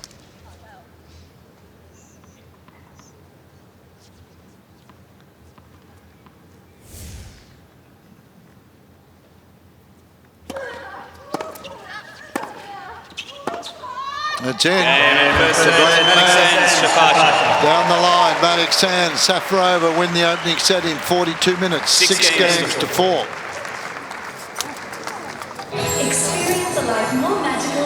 And pretty close contest that first set, and just a well-played 3 or 4 points there. That's the difference. Both teams had a couple of break point opportunities, have been able to convert, but it was good. Oh, quite contrasting styles too between the two teams. Safarova's firepower evident. Maddox Sands looking to do quite a bit at the net as well. Both teams have had 5 break point opportunities as we have a look at the first set summary. Well, Maddox Sands and Safarova just able to secure that extra break. Only 4 points the difference, 5 points rather, in that opening set. Good service percentages, and that's what double's all about, particularly with some highlights. That's the one that Maddox Sands went for. It's get that first serve in, and that's what's happened to Zheng Ji and Chan Yung Yan. 88% first serves, and keeps them in the game. Big groundies of Lucy Safarova were certainly a factor in that set. The second serves of Chan and Zhang just a little more vulnerable. Only won 1 point off their second serves in that opening set. So they are open to the attack. 1 of 4. They didn't have to use their second serve too much, did they? But when they did, it was not successful.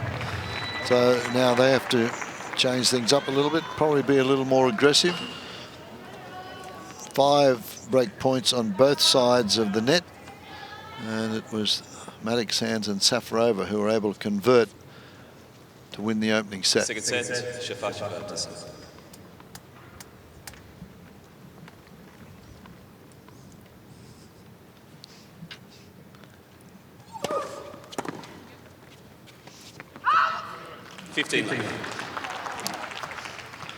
Winners of the doubles, the women's doubles and the men's doubles, $575,000 split between the players, and if you're runners-up, losers here will get $285,000 split, 142.5 apiece. Not bad. 10 days' work as far as doubles is concerned. And to win it, it's even better, and you get to be a Grand Slam champion. Well, that is probably the greatest prize. Money is very nice, though.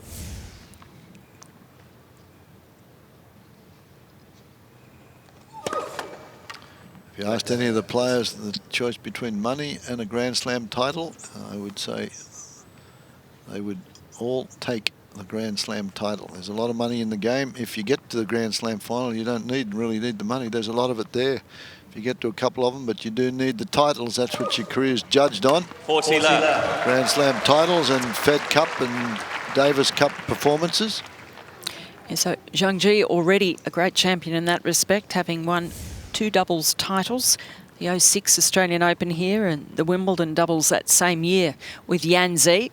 But she's being tricked by that lefty serve. She can't do much about it with it swinging away down the middle. Tough to cover for her.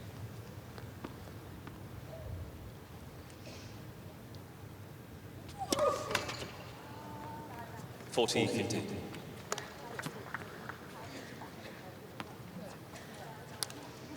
Maddox Sands won the mixed doubles here.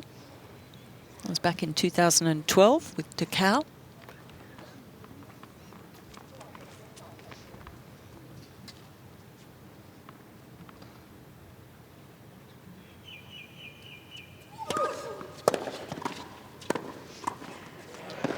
That's very nicely done from Maddox Sands. Took control of the net. It's 1-love. They lead. Second set. First game, second set.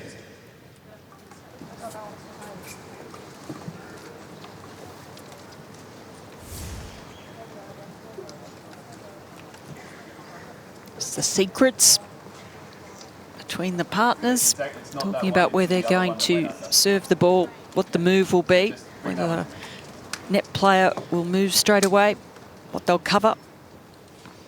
Talking about Maddox Sands' mixed doubles partner, Djokovic, he lost in the semi-finals of the men's doubles to the Italian team of Bellelli and Fonini.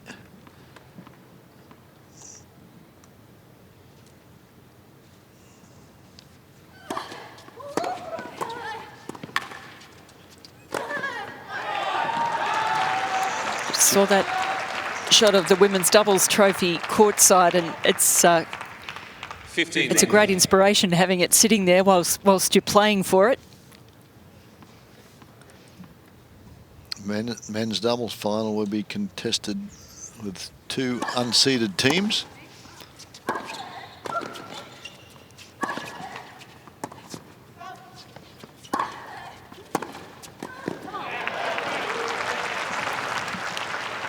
Maddox Sands there throwing up the lob and then following up, jumping all over that next shot, getting on the rise, making it very difficult to volley.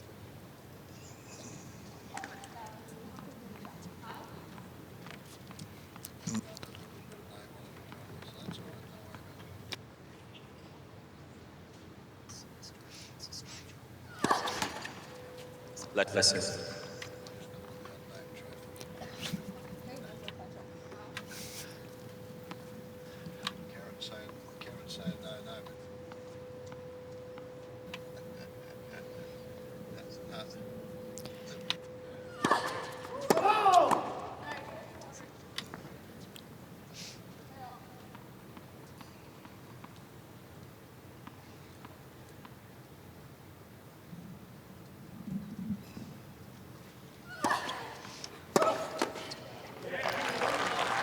That's a good play at doubles at the moment, because that net person, you've got to be very much aware. And that's a short serve. And Safarova ripped the forehand straight at the net person here. Look, you've got to be very much alert. She was looking for a forehand there and had to change the racket. You could see the forehand getting ready, and it's just not good enough. It was a big, solid, heavily hit forehand.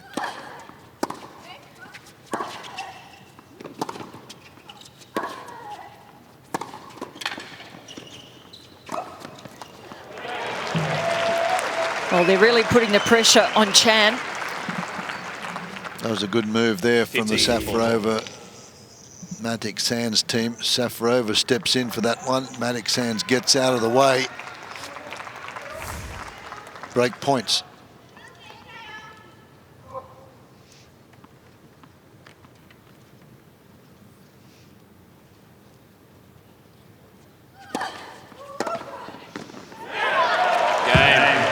Well, what a return from Safarova. She's been brilliant with that shot down the line. They get the early break in the second set. Well, they're on a bit of a roll here, and Lucy getting across well there. Firepower has been impressive. Controlled that pass. One thing on that, when you're playing doubles and your partner serves that one wide, the net person's job is to control the line, move with the ball that's been served out wide. Zhang Yunan did not do that then.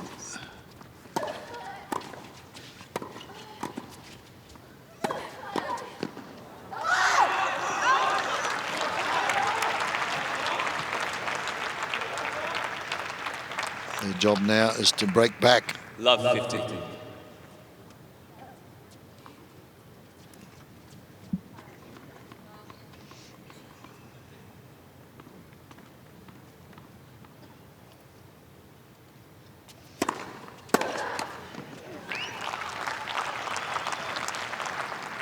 15 all.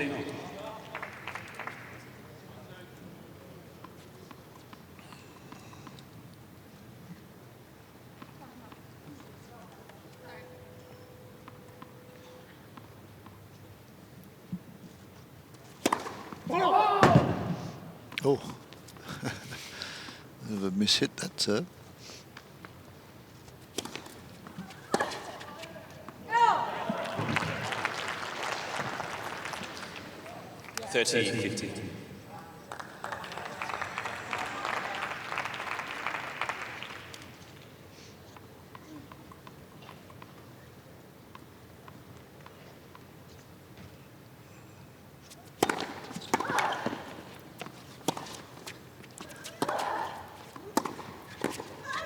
Oh, that's great play. Quickly seizing that opportunity, moving in closing very well here. Zhang, she's on her way there, anticipating where that's going. It's all about reading the play in doubles.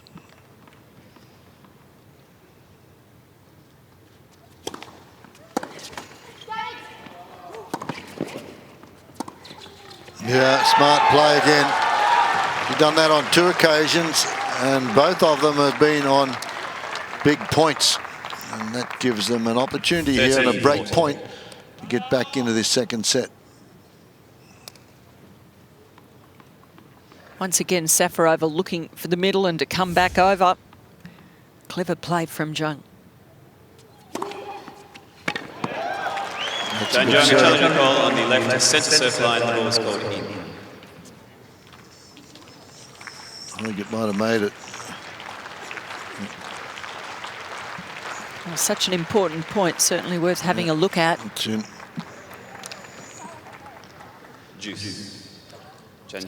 Good serve from Maddox Sands to save that break point.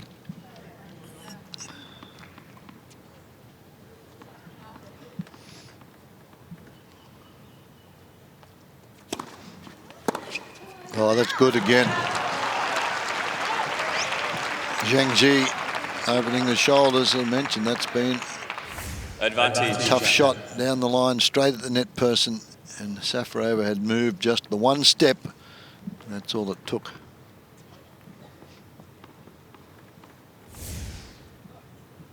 Break point again.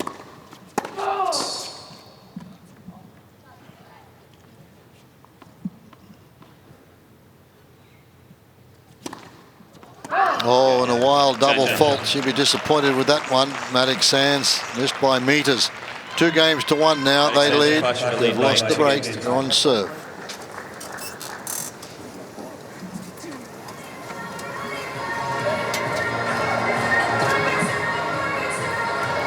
Jung Chan, her English name is Letitia, and she's got a younger sister who also plays. They've played some doubles together. They won at the Eastbourne tournament. Quite a few sisters on the tour who team up with Ursula and Aggie Radvanska. Of course, the most famous, the Williams sisters.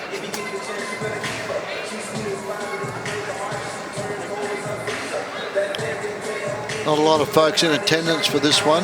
Mixed doubles played, and then this one, and then it's the twilight meeting here at the Open. It's something that started a few years ago, and it culminates with the men's semi-finals, the second of the men's semi-finals tonight. Time. Andy Murray awaits the winner of Djokovic and the defending champion Wawrinka.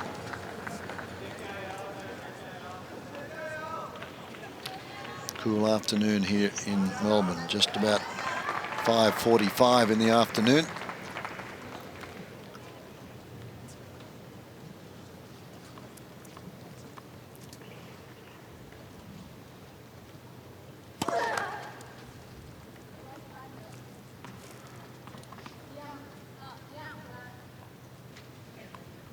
How's she going? Get back there.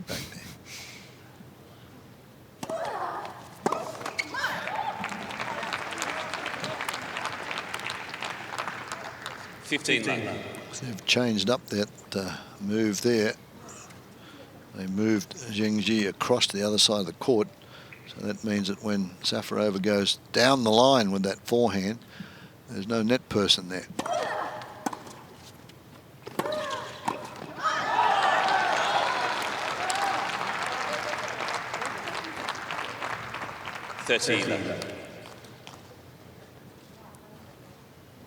See if they do it again. They have done it again. So that's taken the forehand away, the forehand down the line. It's there, but there's no net person to hit it at. Let listen.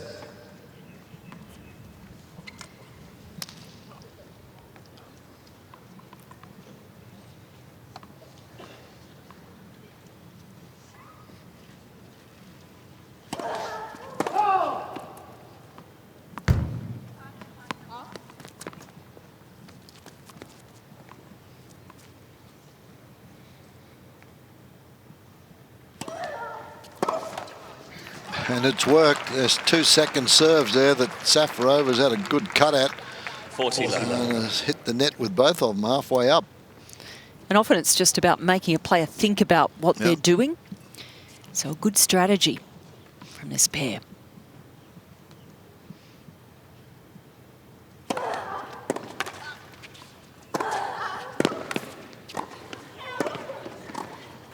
Smart play there, back to the open court. So we're at 2-all now, second set. 2 games. And they're dancing out there. They're on their feet. They have the momentum. Certainly playing sharper in these last couple of games. An amazing a difference that a strategy like that can make. Just a couple of points, and they were huge difference to Safarova because that's been the winning shot, that one down the line, be it forehand or backhand. Yeah, but it doesn't mean she can't hit it. It's just made her think about hitting it more. It's well, if she can hit it, even if she can hit it now, it's still a good shot, but she's got to get it over the net because if Zheng, she's got to scamper across there if she, particularly off second serve. This is a good move, that serve there. Very, very tough for Zhengzhi to get that one back down the line. Nearly impossible. Oh, that's great placement. Straight down the middle. That's what I'm talking about, though. You saw Matic Sands, when that ball went out wide, she followed it out. And the chances of that coming at her were pretty good. And she was there ready for it.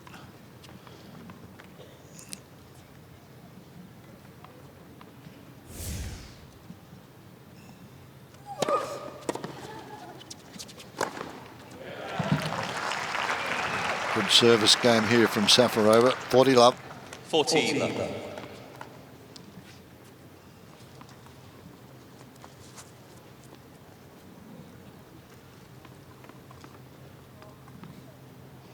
There's the silverware, the beautiful trophy that they're playing for.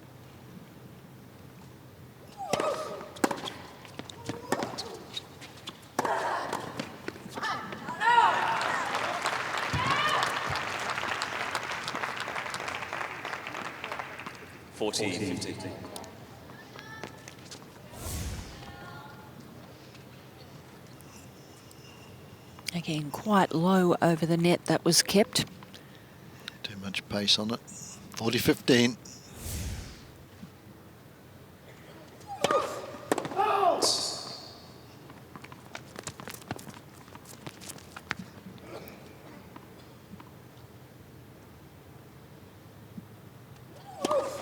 Let's second.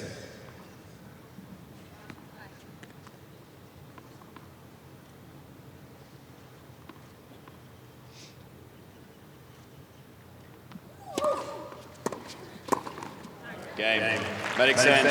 Good moving at the net, good serving from her partner Safarova with the lefty serve. They lead 3-2, 1 set to love.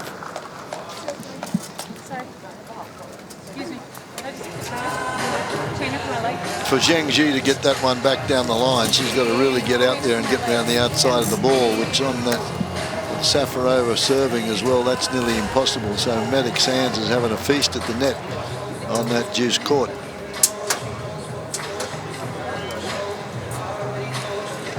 It's a good combination. Lucy's able to serve so well. So handy having a left-hander in the combination. Apologising there, but that's what you got to do. You move across the net, you hit it at the person that's there around the service line area, around their feet. That's the objective. Maddox Sands has called for some attention to her leg at the changeover here.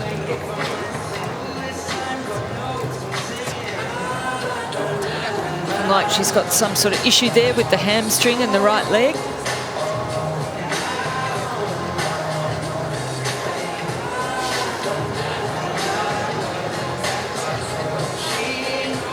They'll have to go off court to strap that probably, if that's the case.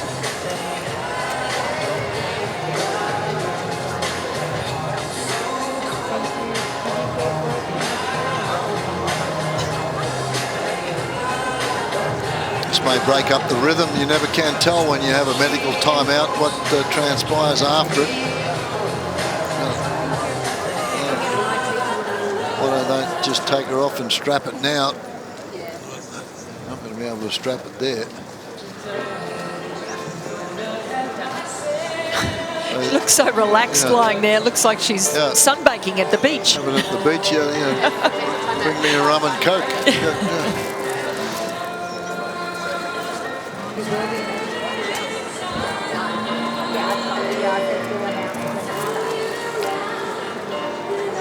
The trainer ascertains what is wrong and they make a decision, and then when that's made, there's a 3-minute injury timeout.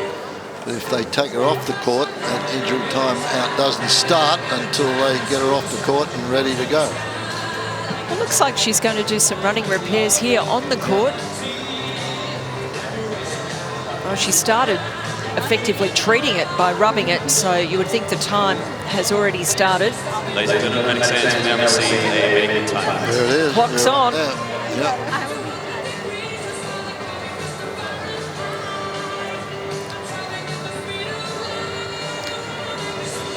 And I think that is very much Bethany not worrying about getting this done out on court. A lot of players would want to go back into the little treatment room in there to have this done, but she's not overly fazed by it. You can't catch a ball. In fact, not at all. You can't catch your breath. Eventually you can't speak, you can't walk, you can't eat, or even play tennis with your daughter one last time. Your body shuts down, but your mind remains unaffected. Zhang Ji also quite incredible in singles. She's been a 2-time Grand Slam semi-finalist, once at Wimbledon back in 2008, and also here at the Australian Open in 2009. One Australian dies from MND. It can affect anyone. Anyone. Without research, MND will keep on killing. Without you, we won't find you. Have you got calls on your channel, though?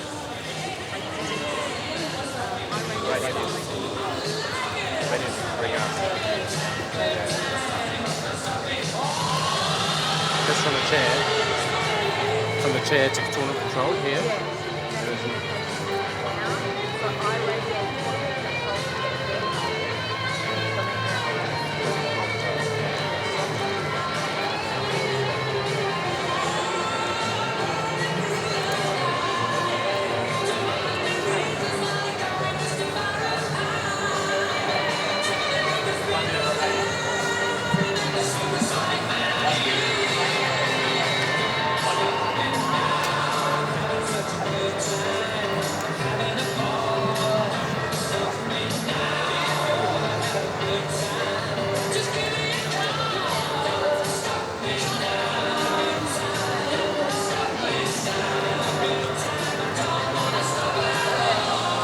Well, the player's taking a little bit of liniment there.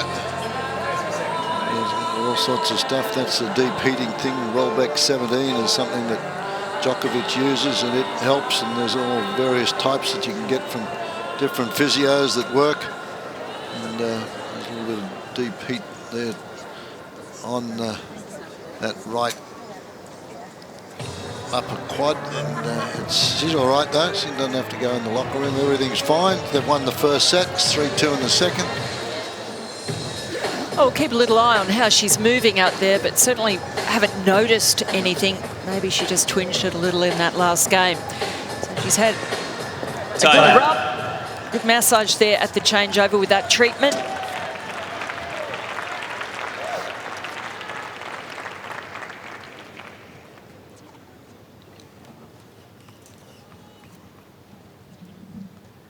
So Zheng Ji to serve.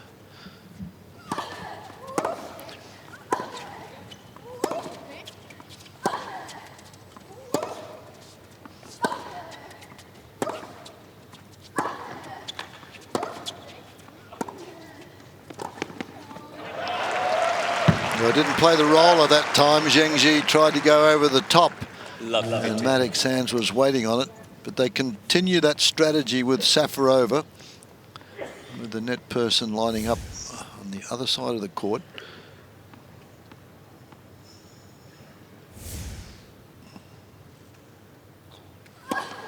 Let's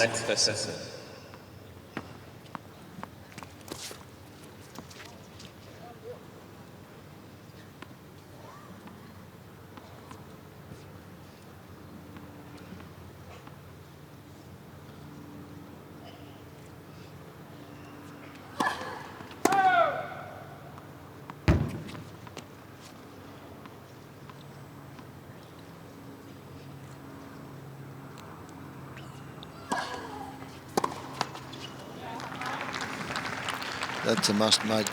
She's missed 4 or 5 of those on second serves, and that's not the way to get the job done here.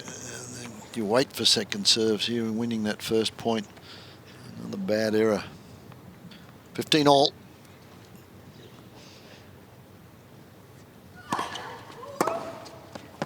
And again, that is bothering them. That's a smart move. Obviously, Safarova likes a target to hit at, and there's nobody there. It's interesting, that psyche, the change that it works on the match.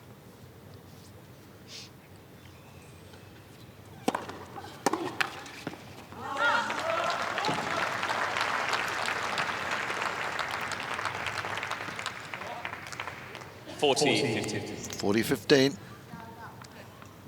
Keep it on serve.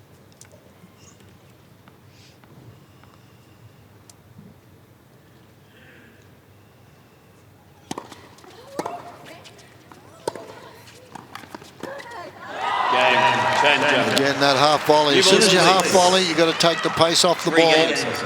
And Zhang was looking for it. Teed off. It's 3 all. And a well-placed serve to start that point from Zhang. Really stuck there. As you said, Fred, having to hit up. And Chan can get all over it.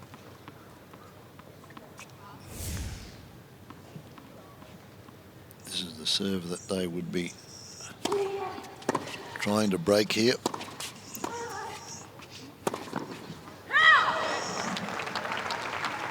Lefty serve's been too much for them. The Safarova serve again. Maddox Sands missing with one down the line here. Well, she's coming up with some good stuff, but also quite a few errors. Yeah. Perhaps outweighing the positive.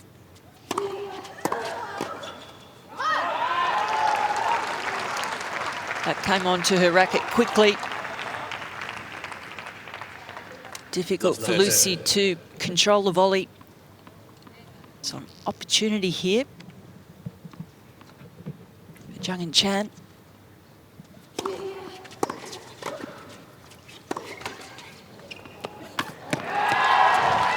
And a lucky break for them with that ball skipping past Safarova off the top of the net. Yeah, they've had a couple of those, so it's break point opportunities now.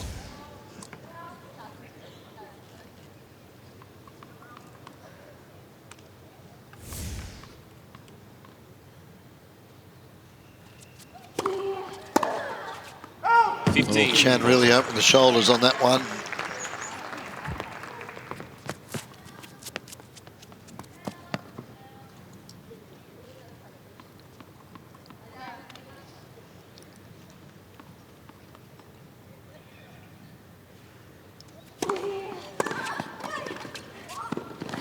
$30-40. Oh, good job from Safarova. Again, it was straight into her body, and she has to get the racket up there. A good look at it as it's drilled at her here. Body out of the way, get that racket face up. Tough second serve. Matic Sands, Shafashova, challenging goal on the left service line. Ball was called out. Last time she was in trouble on serve, she threw in a double fault. And need that right now. She's challenged this one and barely misses. Second set.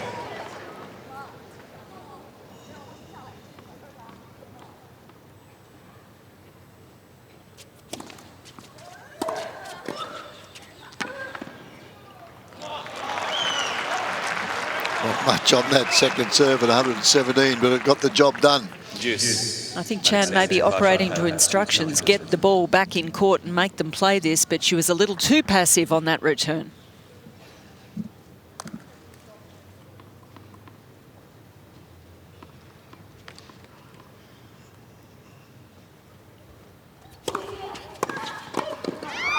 Oh, well, that's what happens. That's a good play again. Safarova has to get up and make her mind up which way she's going. She's already made that up because she signals a partner. But when that ball comes at you so quickly, she's on the move here, you could see, and just not ready to get that racket out in front.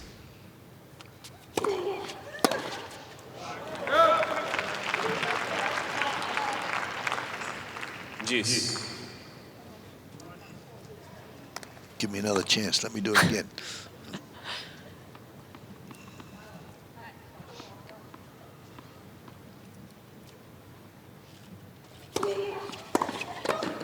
And she did it again and missed it again. Let's see one what she hit well. Advantage.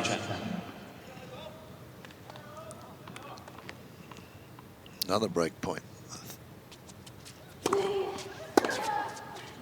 Oh. Game changer. And that's the service break.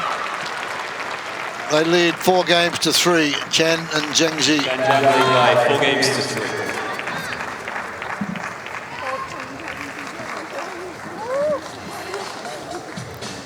Well, disappointment for these two. Safarova leaving that last one. And Matic Sands calling in for some more treatment at the changeover. She can get treated twice. Yes, and Lucy had a play on that, decided to leave it, and it dropped in. She had an easy play on that, and then just a couple of those forehand. The last forehand volley she hit very, very well. Just missed the sideline. She clipped it. Now they're pretty happy. They're broken serve.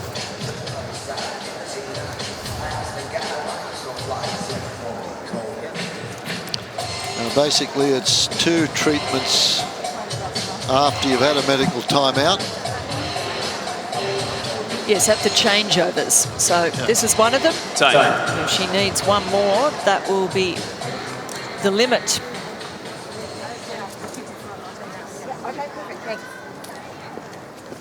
Coming back next changeover.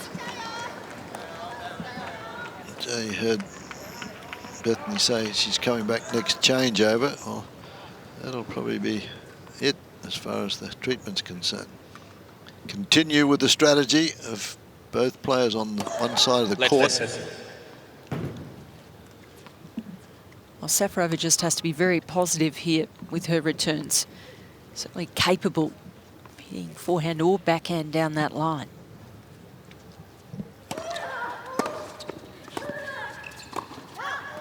A bit over anxious to do something. Had to cover a lot of court there.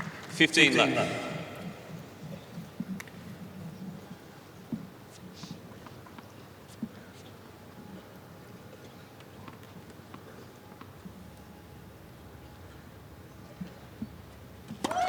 Let's first serve.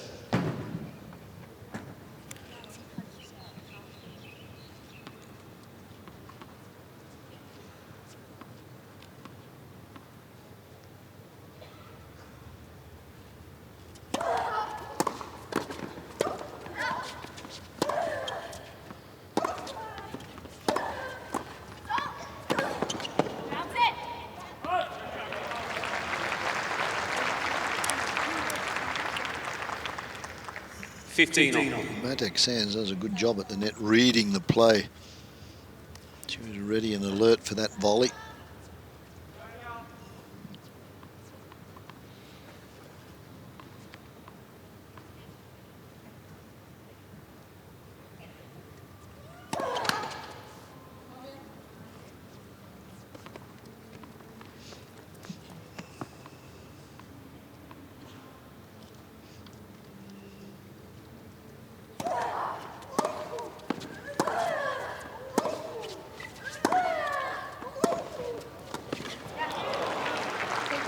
Oh, she'd gone then, and Jung, all her body weight going in 15, one direction, had to put the racket back in the other. Just here, she was on her way. A little dive back, but couldn't get enough racket onto the volley. Well, she'd done that twice to Safarova, so it's got one of them back.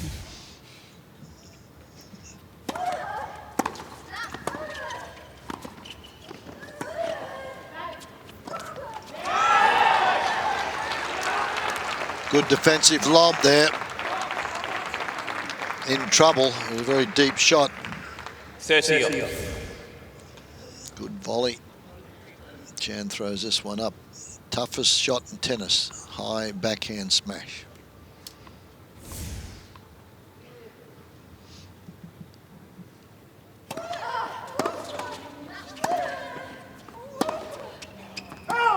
Forty, 30.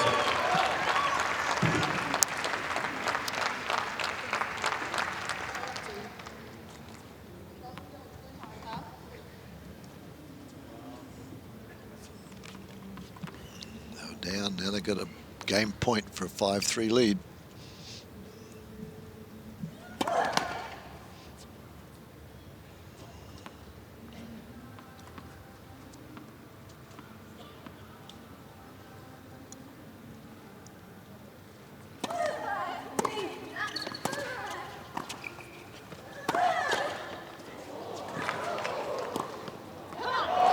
Oh, that's a terrific point from Matek Sands and Safarova.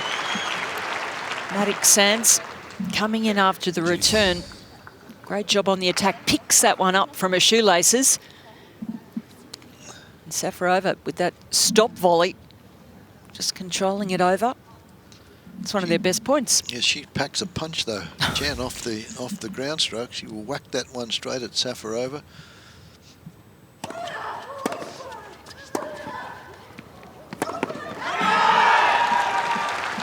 I'm surprised Lucy hasn't tried really hitting one hard straight at Jung.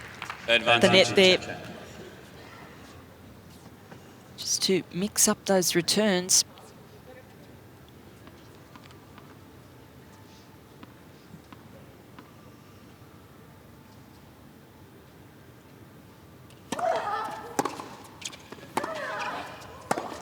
It's out. Game. Chan Jung. Pushed him long again. So Chan and Zheng Ji 5-3 second set. Chan Jung lead by 5 games to 3. Well, this pair have only really made one error in this set, one unforced error, compared to 8 from their opponents. A couple of those forehands that pushed long, really costing Safarova and Matek Sands dearly.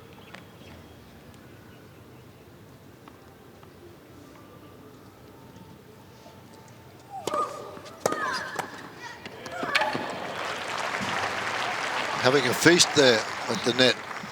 It's worked well, hasn't it, with Safarova serving so strongly. She's not really letting Jung get a hit on the serve. Setting it up beautifully for a partner.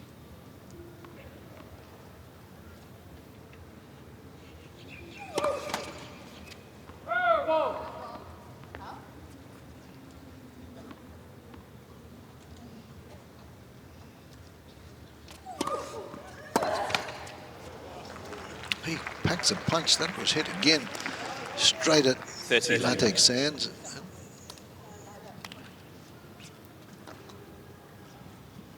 .30 love.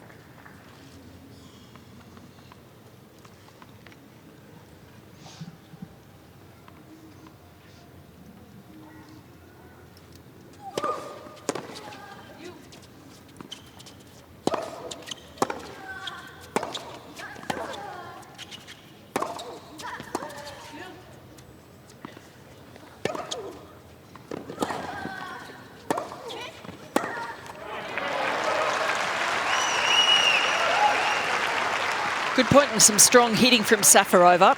40 love. Has the most power out there, although Chan too packs a punch.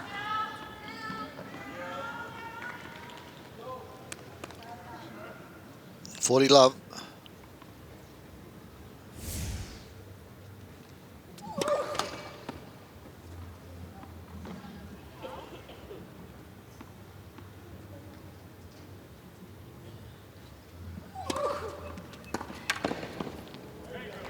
Maddox Sands, Safarova hold.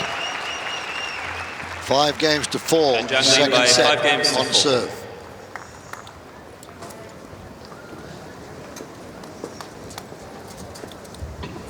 Hey Ray, don't forget the milk.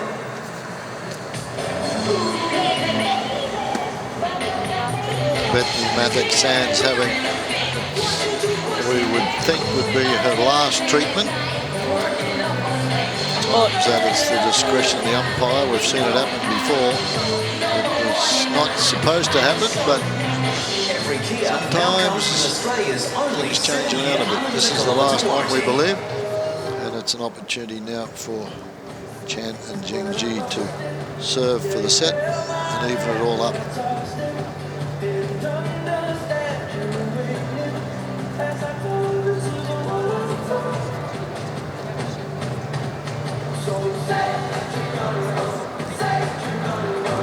Time.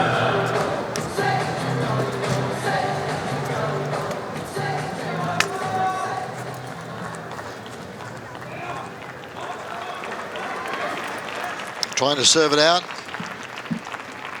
It's pretty tough trying to get to a set apiece. This young lady's had a lot of experience, and one would think that she may make it happen, Zhengzhi.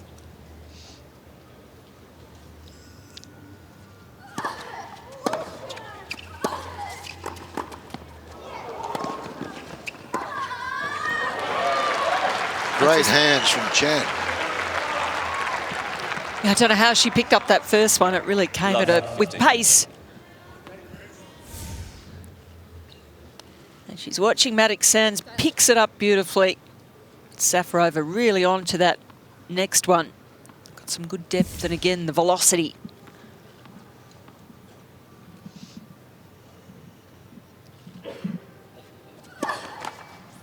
And the sun has peeped out for the first time for a while.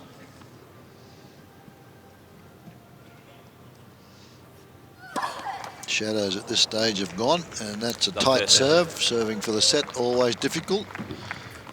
It gives Maddox Sands and Safarova an opportunity here at love 30. It's the only double fault that's been committed by Chan and Zhengzhi so far.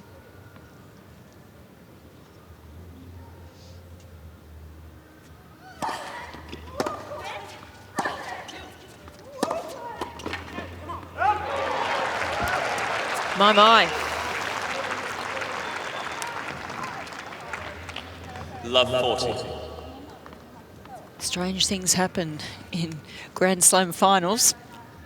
Yeah, it's tough to serve them out. They've played a good game, aided by the double fault. They're all a bit tight, trying to wrap this set up. Love 40.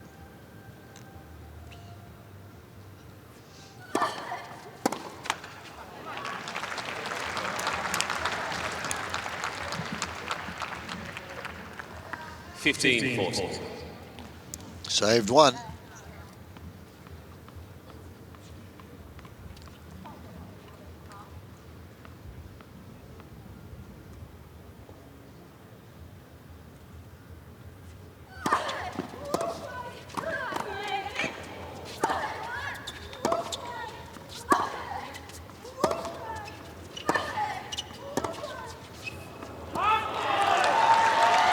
A great pickup from Maddox Sands early in that point, but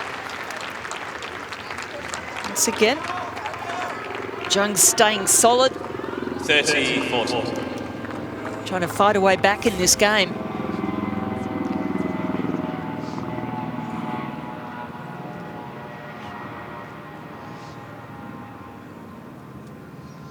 Yes, he lifted up a little, that's right.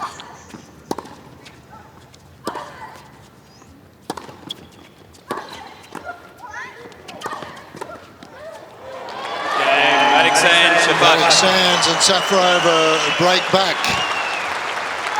It's 5-all. Second set. 5 games all.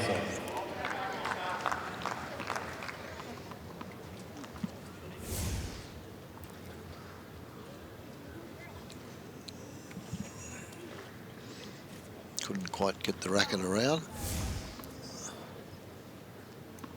Overcast conditions here at Melbourne Park, Rod Laver Arena. Final of the women's doubles. Alex Sands, Safarova, 6-4. They won the first set. 5-all, second set.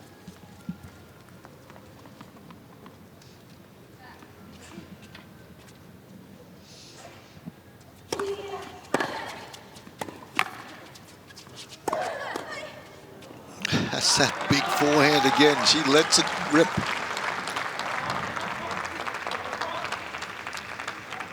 Love 15.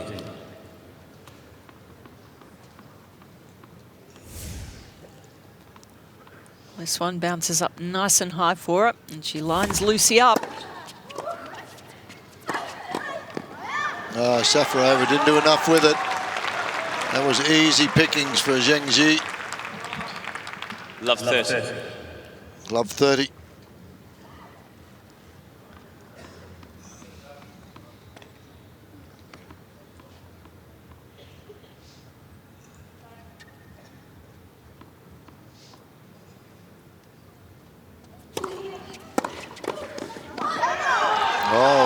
Picking on Safarova again here. Rip that one straight at her. Love 40.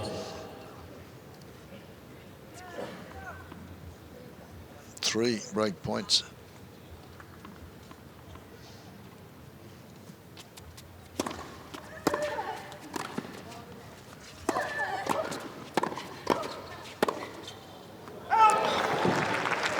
$15, 40.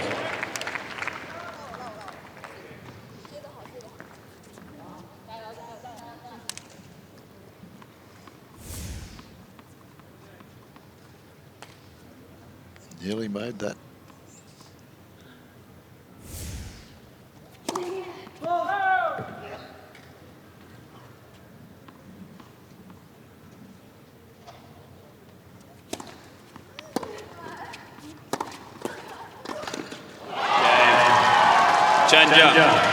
A little lucky there. She missed hit the volley, but they'll take the service break. They lead 6-5.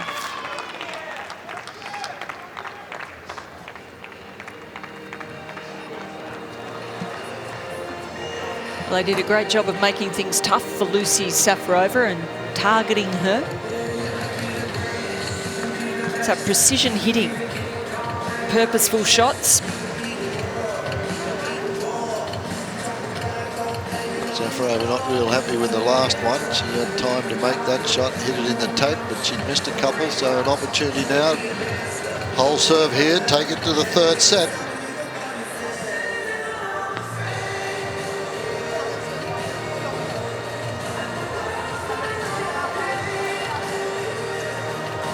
Chan and Zheng Ji have got 82% for the match, 82% of first serves in. When they do it, they're winning 60%, so that's pretty good time average to go into this game with. But as we saw in the last service game, when Zheng Ji served for the set, it's tough to wrap it up. First point very important here. And they go back to traditional serving now with Zheng Ji at the net. Chan serving.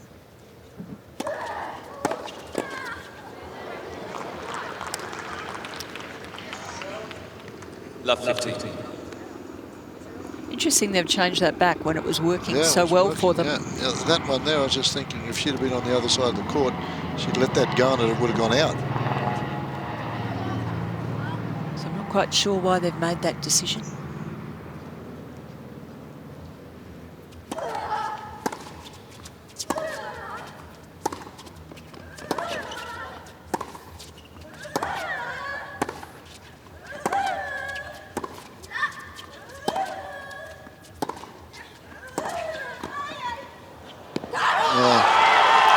Safarova hasn't been able to make a volley.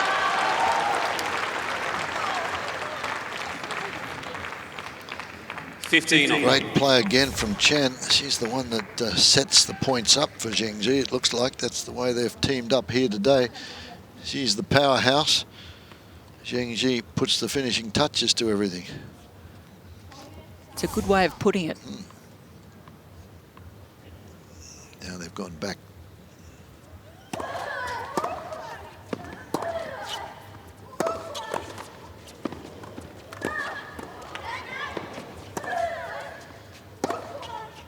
That's wide.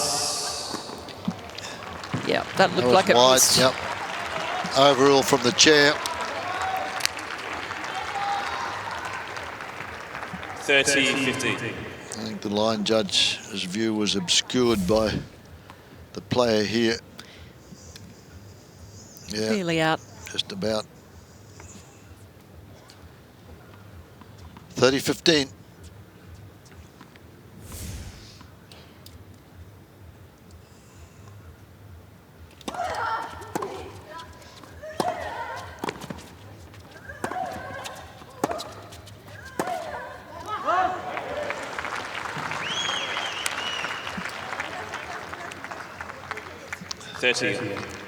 Getting tight, 30 all.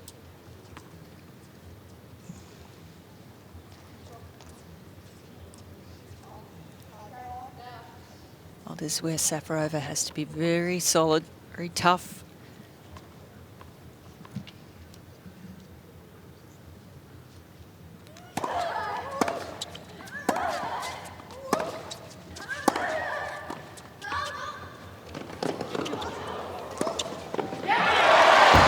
And she is beautifully played. And a fine volley from Maddox Sands. 30-40. Good driving from Lucy. And then this one, Maddox Sands doesn't try to do too much. A lovely angle. And Safarova lining up that hole between their opponents. Yeah, Zhengzhi moving towards the forehand, so break point.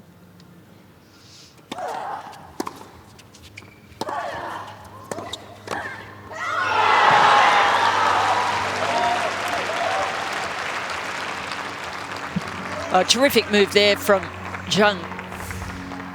Deuce. Really sees her opportunity here. Cracked it pretty hard too, didn't she? I'd say it landed on the line or within a centimetre or two of it. Deuce.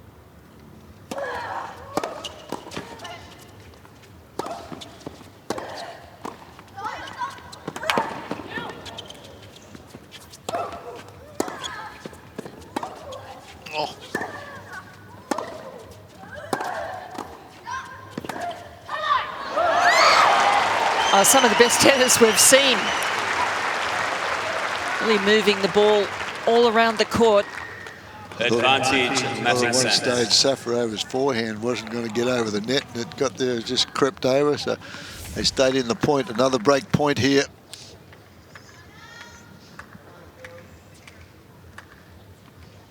Trying to get into a tiebreaker.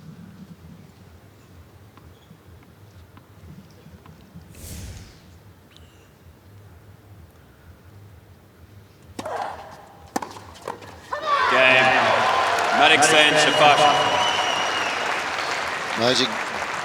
All players, when they've had that ball 6 games old, directed tiebreaker. at them Both with teams some receive pace, one additional jump. have missed a couple. And the big one there, that one was smacked straight at Zhengzhi. 6 all, tiebreaker now. Good explosive forehand from Maddox Sands.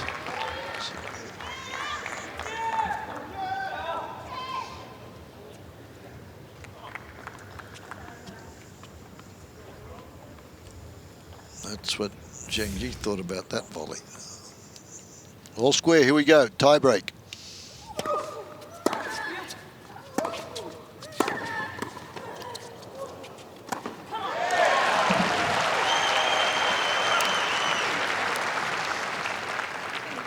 Maddox Sands. Oh, when it works, it's great to watch. Good aggression. Eyes on that ball.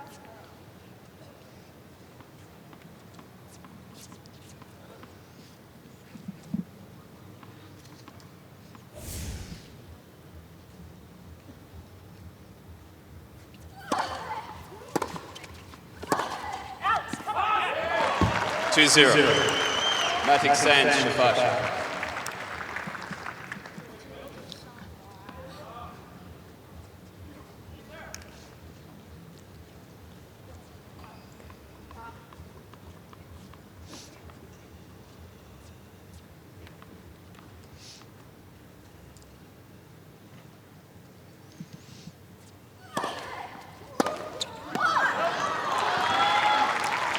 She really hasn't handled that situation too well in the match, Lucy. 2-1. She pulls off that one, doesn't she? She's halfway through it. Watch the forehand here. She leans off it, pulls way off it, doesn't even get in the middle of the rack at that time. Huge point. They're still ahead though.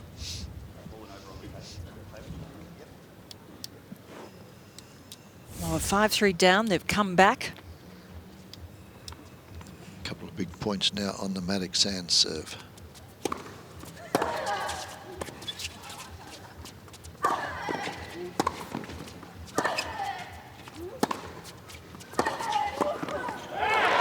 Yes, good move from Safarova there. Actually, good solid backhand from Matic Sands, one of the best she's hit. This one here. Again, setting up so nicely for Safarova. Will give us some confidence at the net.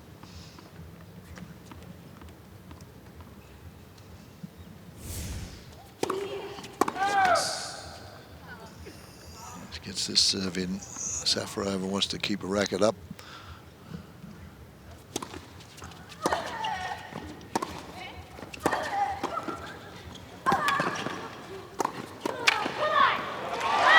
Well done. 4 games, 4 points to 1 now. Matic Sands and Safarova. 4-1. Matic Sands, Shafash. Well, they're playing with some good momentum out here. Good aggression with Matic Sands coming forward beautifully in that point.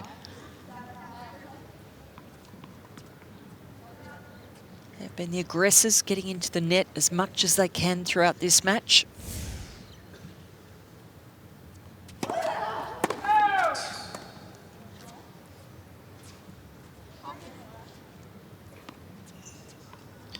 Don't try and do anything heroic. Get it back 4-1. They're nervous at the other end of the court.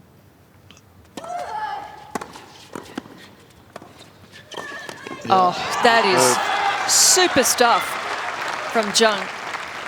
She really does play even better in those tight situations when they're down. 4-2, players change ends. The mark of a champion, Zhang there, just making something happen in that point. She was going to get herself into it.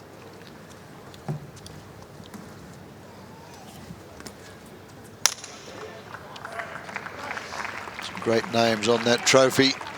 Women's doubles trophy here at the Australian Open. Well, Zhang Ji already has her name on it back in 2006 alongside Yan Zi.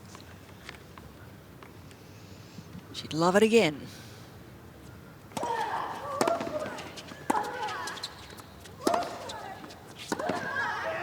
Oh.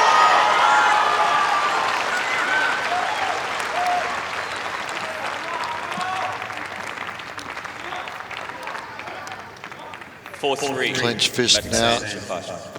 This one again, they've had some success with this one. Pulled cross court, knowing full well Matic Sands was looking for one there.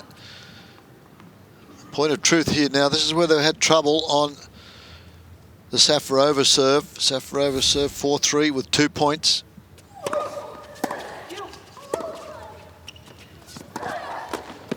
Oh. That was the right move. Right there.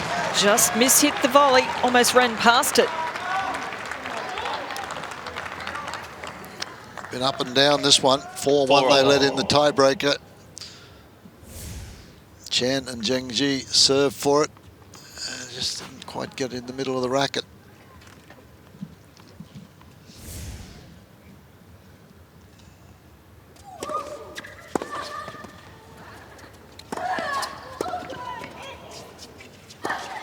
It's out. Oh.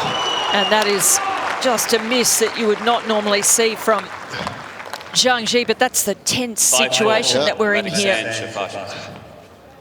5-4. I know they've been let off the hook. Big smiles. Very uncharacteristic miss there because they played well, had a good return, got the shot they wanted.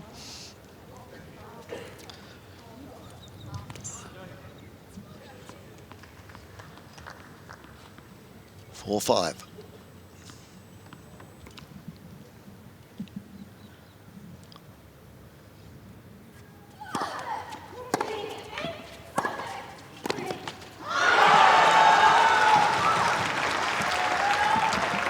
Tense moment again.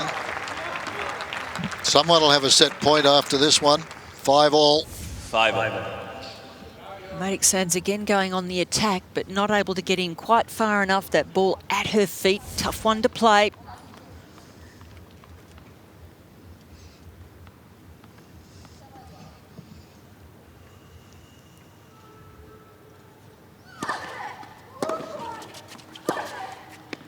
Out, that one.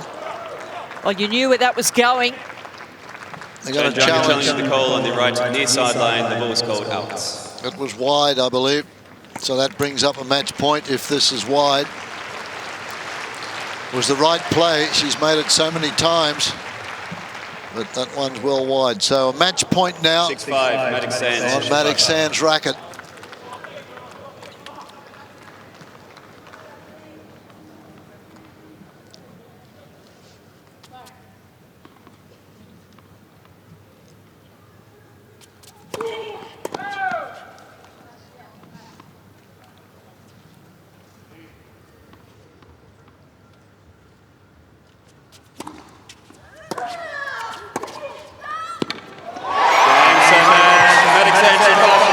Sets of love, 6-4, 7-6.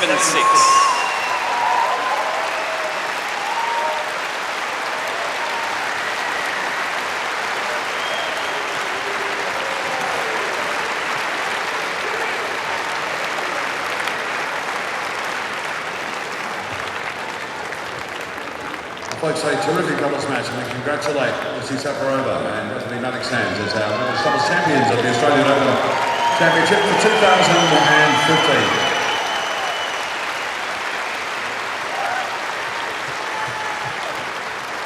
Ladies and gentlemen, we're going to set up here on Rod Laver Arena, and very shortly we shall have our presentations underway.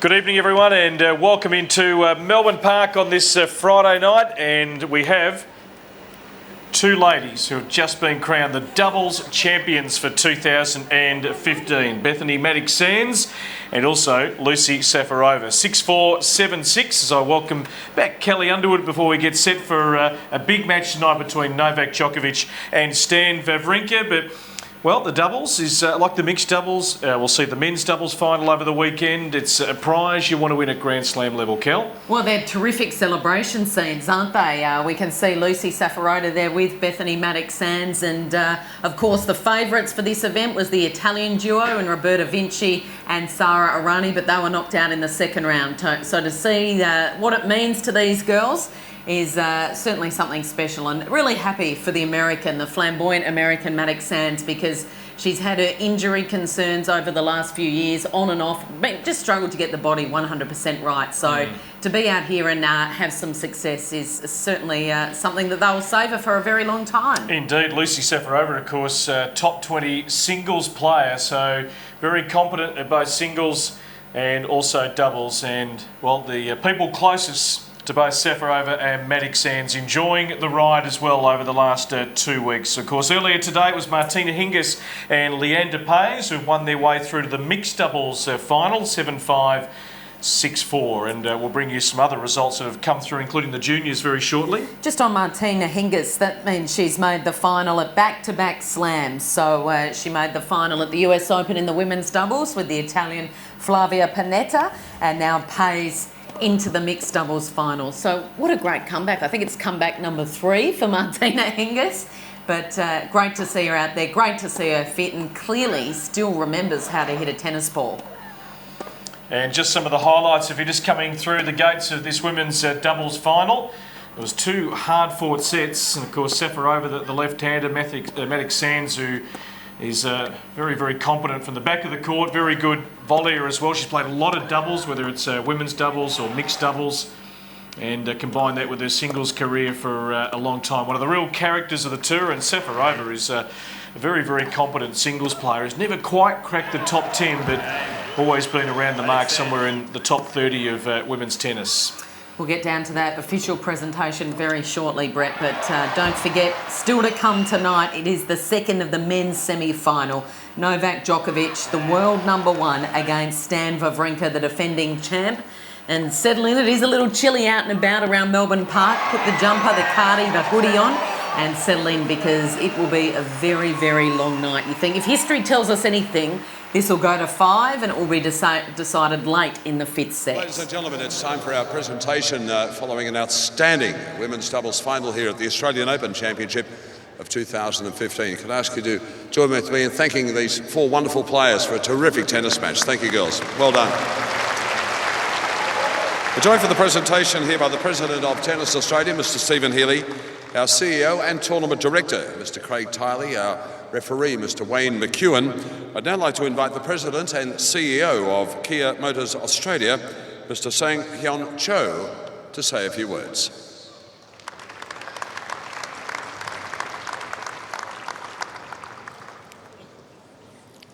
On behalf of the global Kia Motors family, I'm so pleased to congratulate both teams on such an exciting display of tennis today.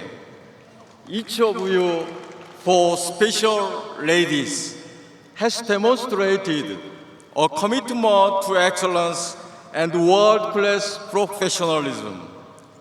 This is what we at Kia Motors are striving for in our daily operations. It is because of true professionals like yourselves and all of the loyal fans that the Australian Open is the world's most exciting tennis Grand Slam event.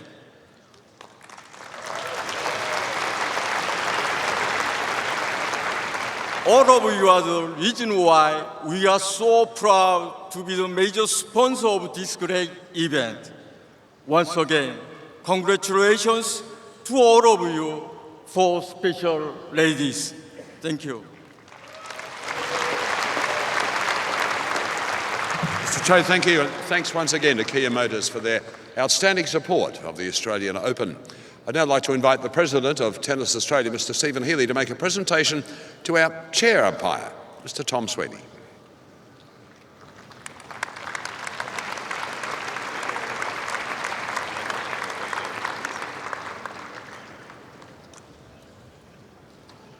And now, our runners-up in the Women's Doubles Championship of 2015, Chan Yung-jan of Taipei and Zhai Zheng of China.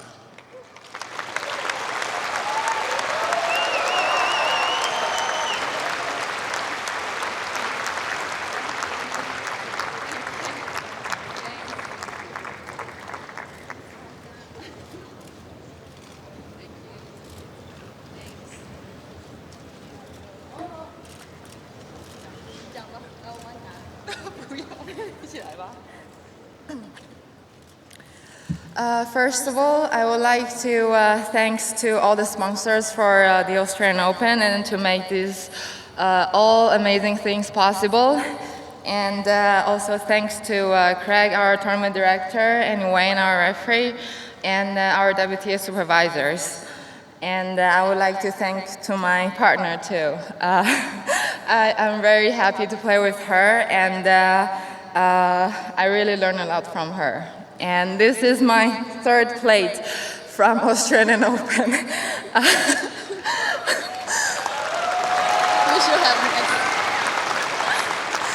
And I really wish in my career there's one day I can hold that trophy up. Thank you. First of all, I want to congratulations for the girls. The girls play so well. We can't do anything no more today. And I want to thank my partner. Yeah, we try best today, but we're looking for next time. And I want to thank my team and my family. Thank you everybody coming to support us. We will looking for next time. Thank you.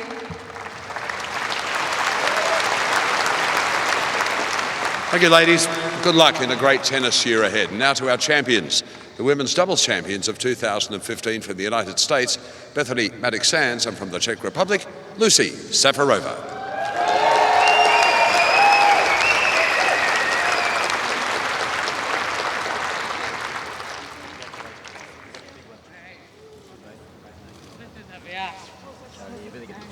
Yeah, thank you very much. Appreciate it. Thank you.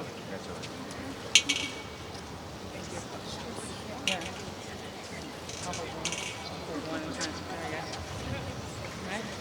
Are we talking now?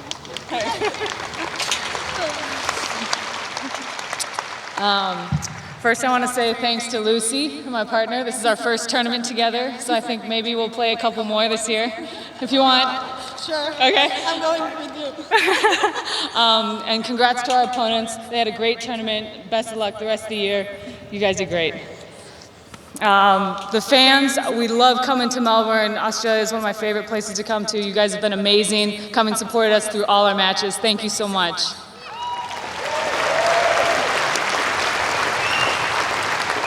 I just want to thank all the sponsors and volunteers and everyone that makes Australian Open happen. The players love coming down here. This is one of the best events. Craig does a great job making all the players happy. Amazing job. Everyone behind the scenes, I don't think they get thanked enough, but you guys were great this week. What should I say? I want to also thank our box there. Thank Our you team. to my coach, Rob, for being there with me every week, and everyone who came to support us today. And yeah, I think you said everything. I think we have family and friends at home that couldn't be here. I know a lot of people in the U.S. are watching. It's crazy early in the morning, so just want to say thanks to them, and I love you guys. I'm thanking to you, Bet, too, for the great week. Thanks. Thank you.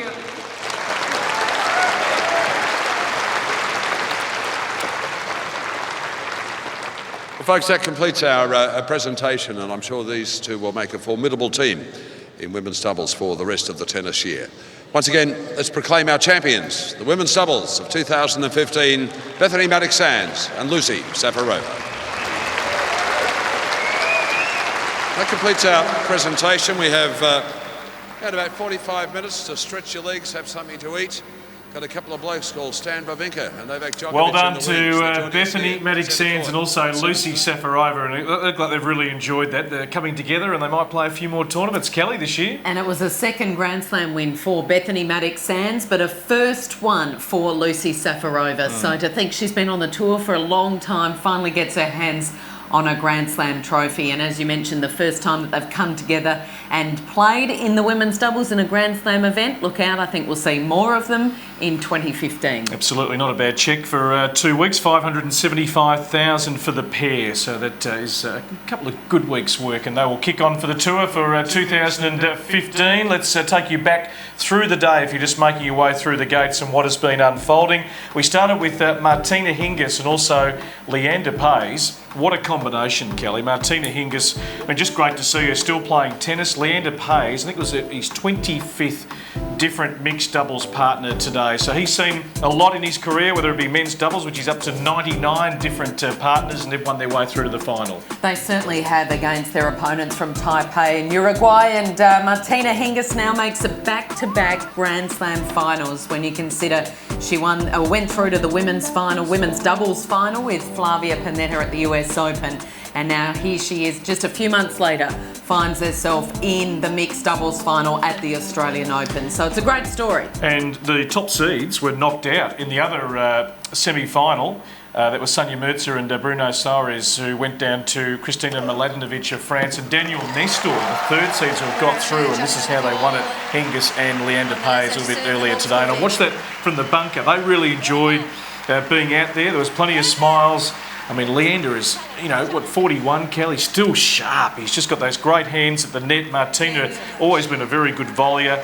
Moves around the court so well, so they've made a great combination. Still got the soft hands, hasn't she, Yep. Martina Hingis at the net? And wouldn't she love just being out on Rod Laver Arena, of course, the scene of so many individual brilliant victories for her. There were those great finals, Capriati springs to mind, there were a few others, of course, as a 17, 18-year-old winning here at Melbourne Park, back out on the court all these years later and still tasting success and, most importantly, enjoying a huge smile on her face. Absolutely. So that was some vision from a little bit earlier today. Mixed doubles semi-final action, and the top seeds knocked out, but a real opportunity for Martina Hingis and also Leander Paes to win the title over the weekend. Let's look ahead to tonight. We can't wait. Countdown is on. They'll clear the court after the women's doubles final and get ready for Novak Djokovic and Stan Wawrinka. It is going to be some sort of match tonight.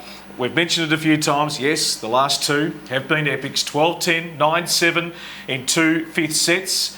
Will we see a repeat, Kelly? What's your thoughts heading into this one? Well, my thoughts are Novak at his best is simply unbeatable, and he's played in that manner. He hasn't been forced to show us his best so far, but he's been so clinical and methodical in everything we've seen so far from Novak Djokovic. He's yet to drop a set.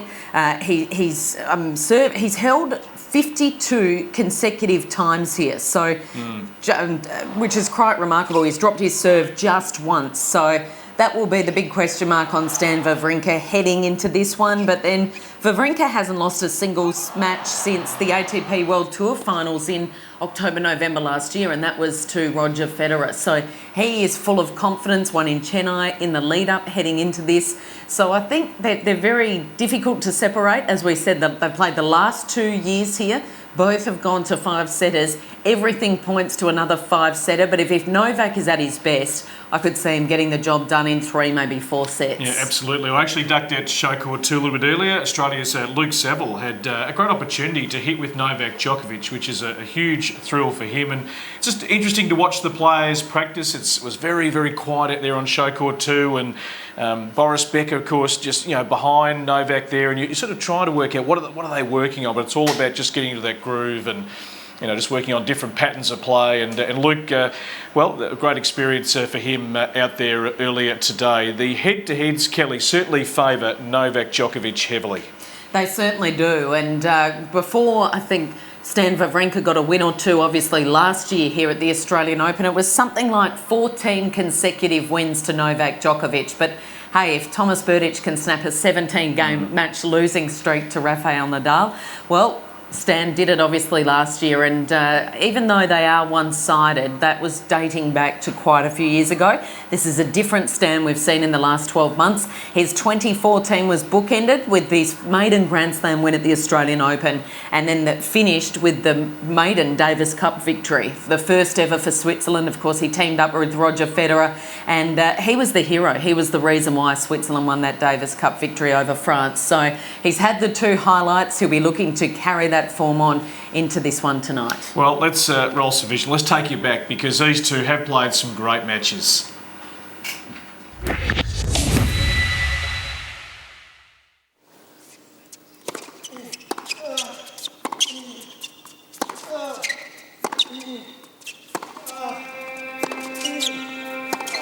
I'm ready for the battle. We played last 3 Grand Slam matches that we played were the final stages of a Grand Slam, semi-finals, quarterfinals, and that's Grand Slams are the tournaments where you want to perform your best. Set match, Djokovic, 3 sets to 2. 1-6, 7-5, 6-4, 6-7, 12-10. One of the greatest contests that Melbourne Park has ever witnessed. Somehow the champions find a way to get it done. When you play in Novak, especially in semi-final or first round of Grand Slam, you have to play your best game. You have to play your best tennis if you want to push him. So far, I'm playing great. You need to get yourself in the right state of mind for the matches like this, because this is now semi-finals of Grand Slam. You're playing a top player, and there is going back now. It's the time to perform the best you can. I don't feel pressure by defending the title because I don't come here to defend it. I come here as a new challenge, a new Grand Slam. That's how I start the tournament. I'm really happy to be already in the semi-final, to play that well so far. Push each other to the limit. It's a very physical battle. I'm confident with my game. I'm happy. We had some crazy match in Grand Slam in the past and ready for the semi-final. I will not watch the last point of that match.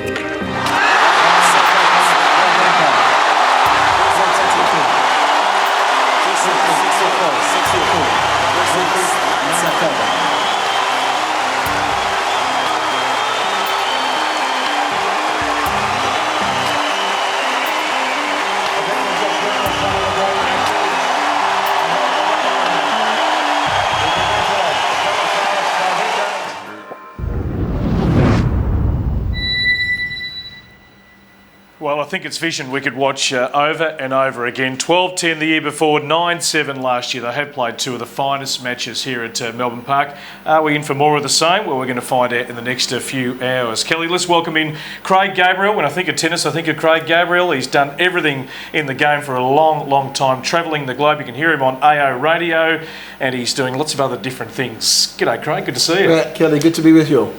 What are you thinking tonight, and what's sort of the talk around? You're in the radio room, you're sort of talking to lots of the journalists and the broadcasters. What's the general feeling, what, about an hour away from this match starting? I think the general feeling, the majority, other than the Swiss media, are going for Djokovic. They're desperate for Stan to repeat what happened last year, but I just don't think it's going to happen this time around. I think Novak's got a bit of a score to settle.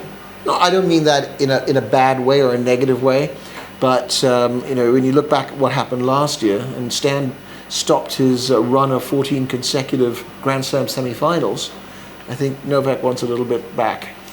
And if we look at their history, the last 3 matches they've played in Grand Slams have gone the distance to 5. Is that what we'll see again here tonight? I don't think so.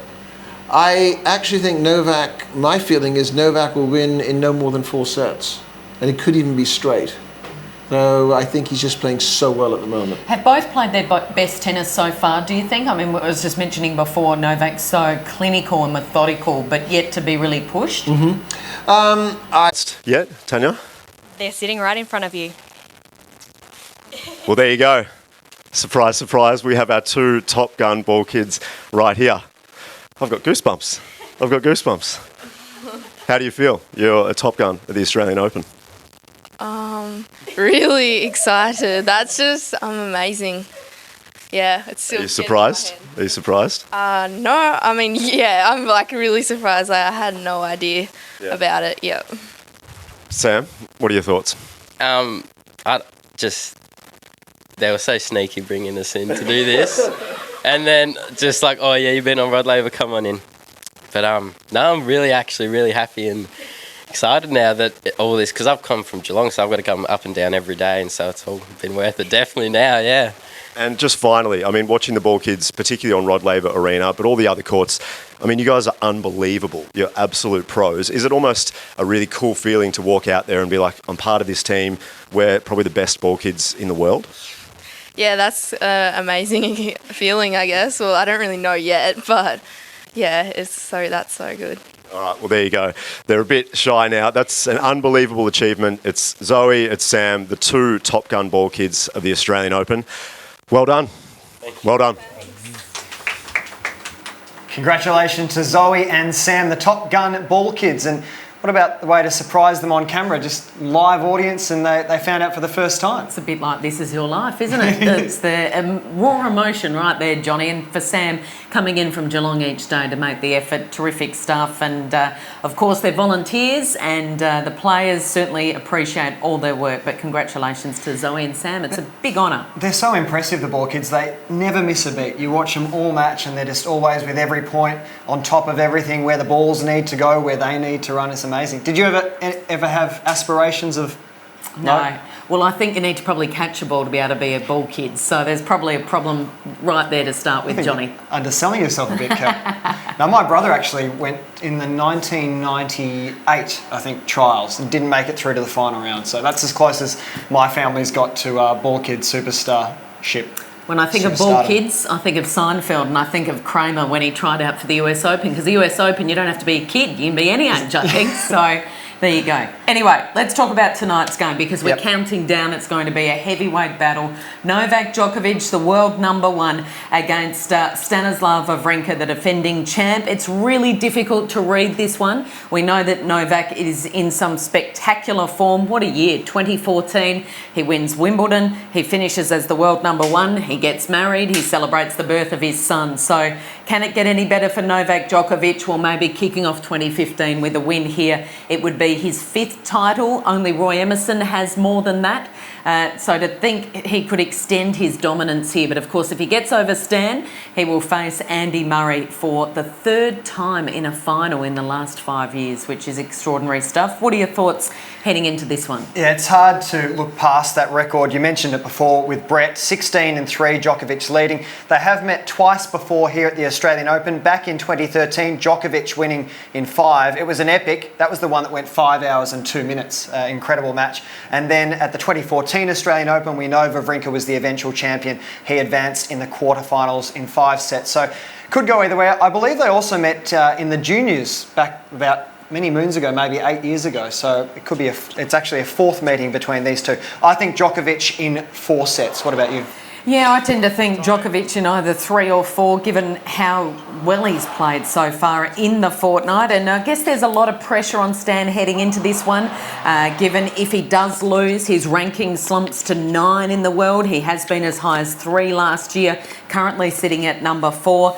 And he has dropped the 1 set so far. So just the 1 set, you would say, is good, solid form that Stan brings into this match. But he demolished Kei Nishikori in the quarterfinals, and certainly like the manner in which he did that. But when you speak of the man up the other end of the court, look what he did against Milos Raonic the other night. I mean, he didn't even get out of second gear. He didn't need to. And it was just almost exhibition tennis for the world #1. So he's got another 2, 3, 4 levels where he can crank it up under pressure. We'll see a bit of that tonight. Can Stan stay in the points long enough? Can he get enough balls back? We'll have to wait and see. But tend to think the smart money is certainly with Djokovic this evening. We've heard the assessment of Kelly Underwood. Let's head to another expert, Craig O'Shannessy, for his thoughts. G'day, I'm Craig O'Shannessy, the lead analyst here at the 2015 Australian Open. We're going to have a very close look at the biggest matchup in men's tennis today. We've got Stan Wawrinka against Novak Djokovic. Last year, Wawrinka won 9-7 in the 5th set. The previous year, Djokovic won 12-10 in the 5th set. It doesn't get any better than this, and it promises to be another amazing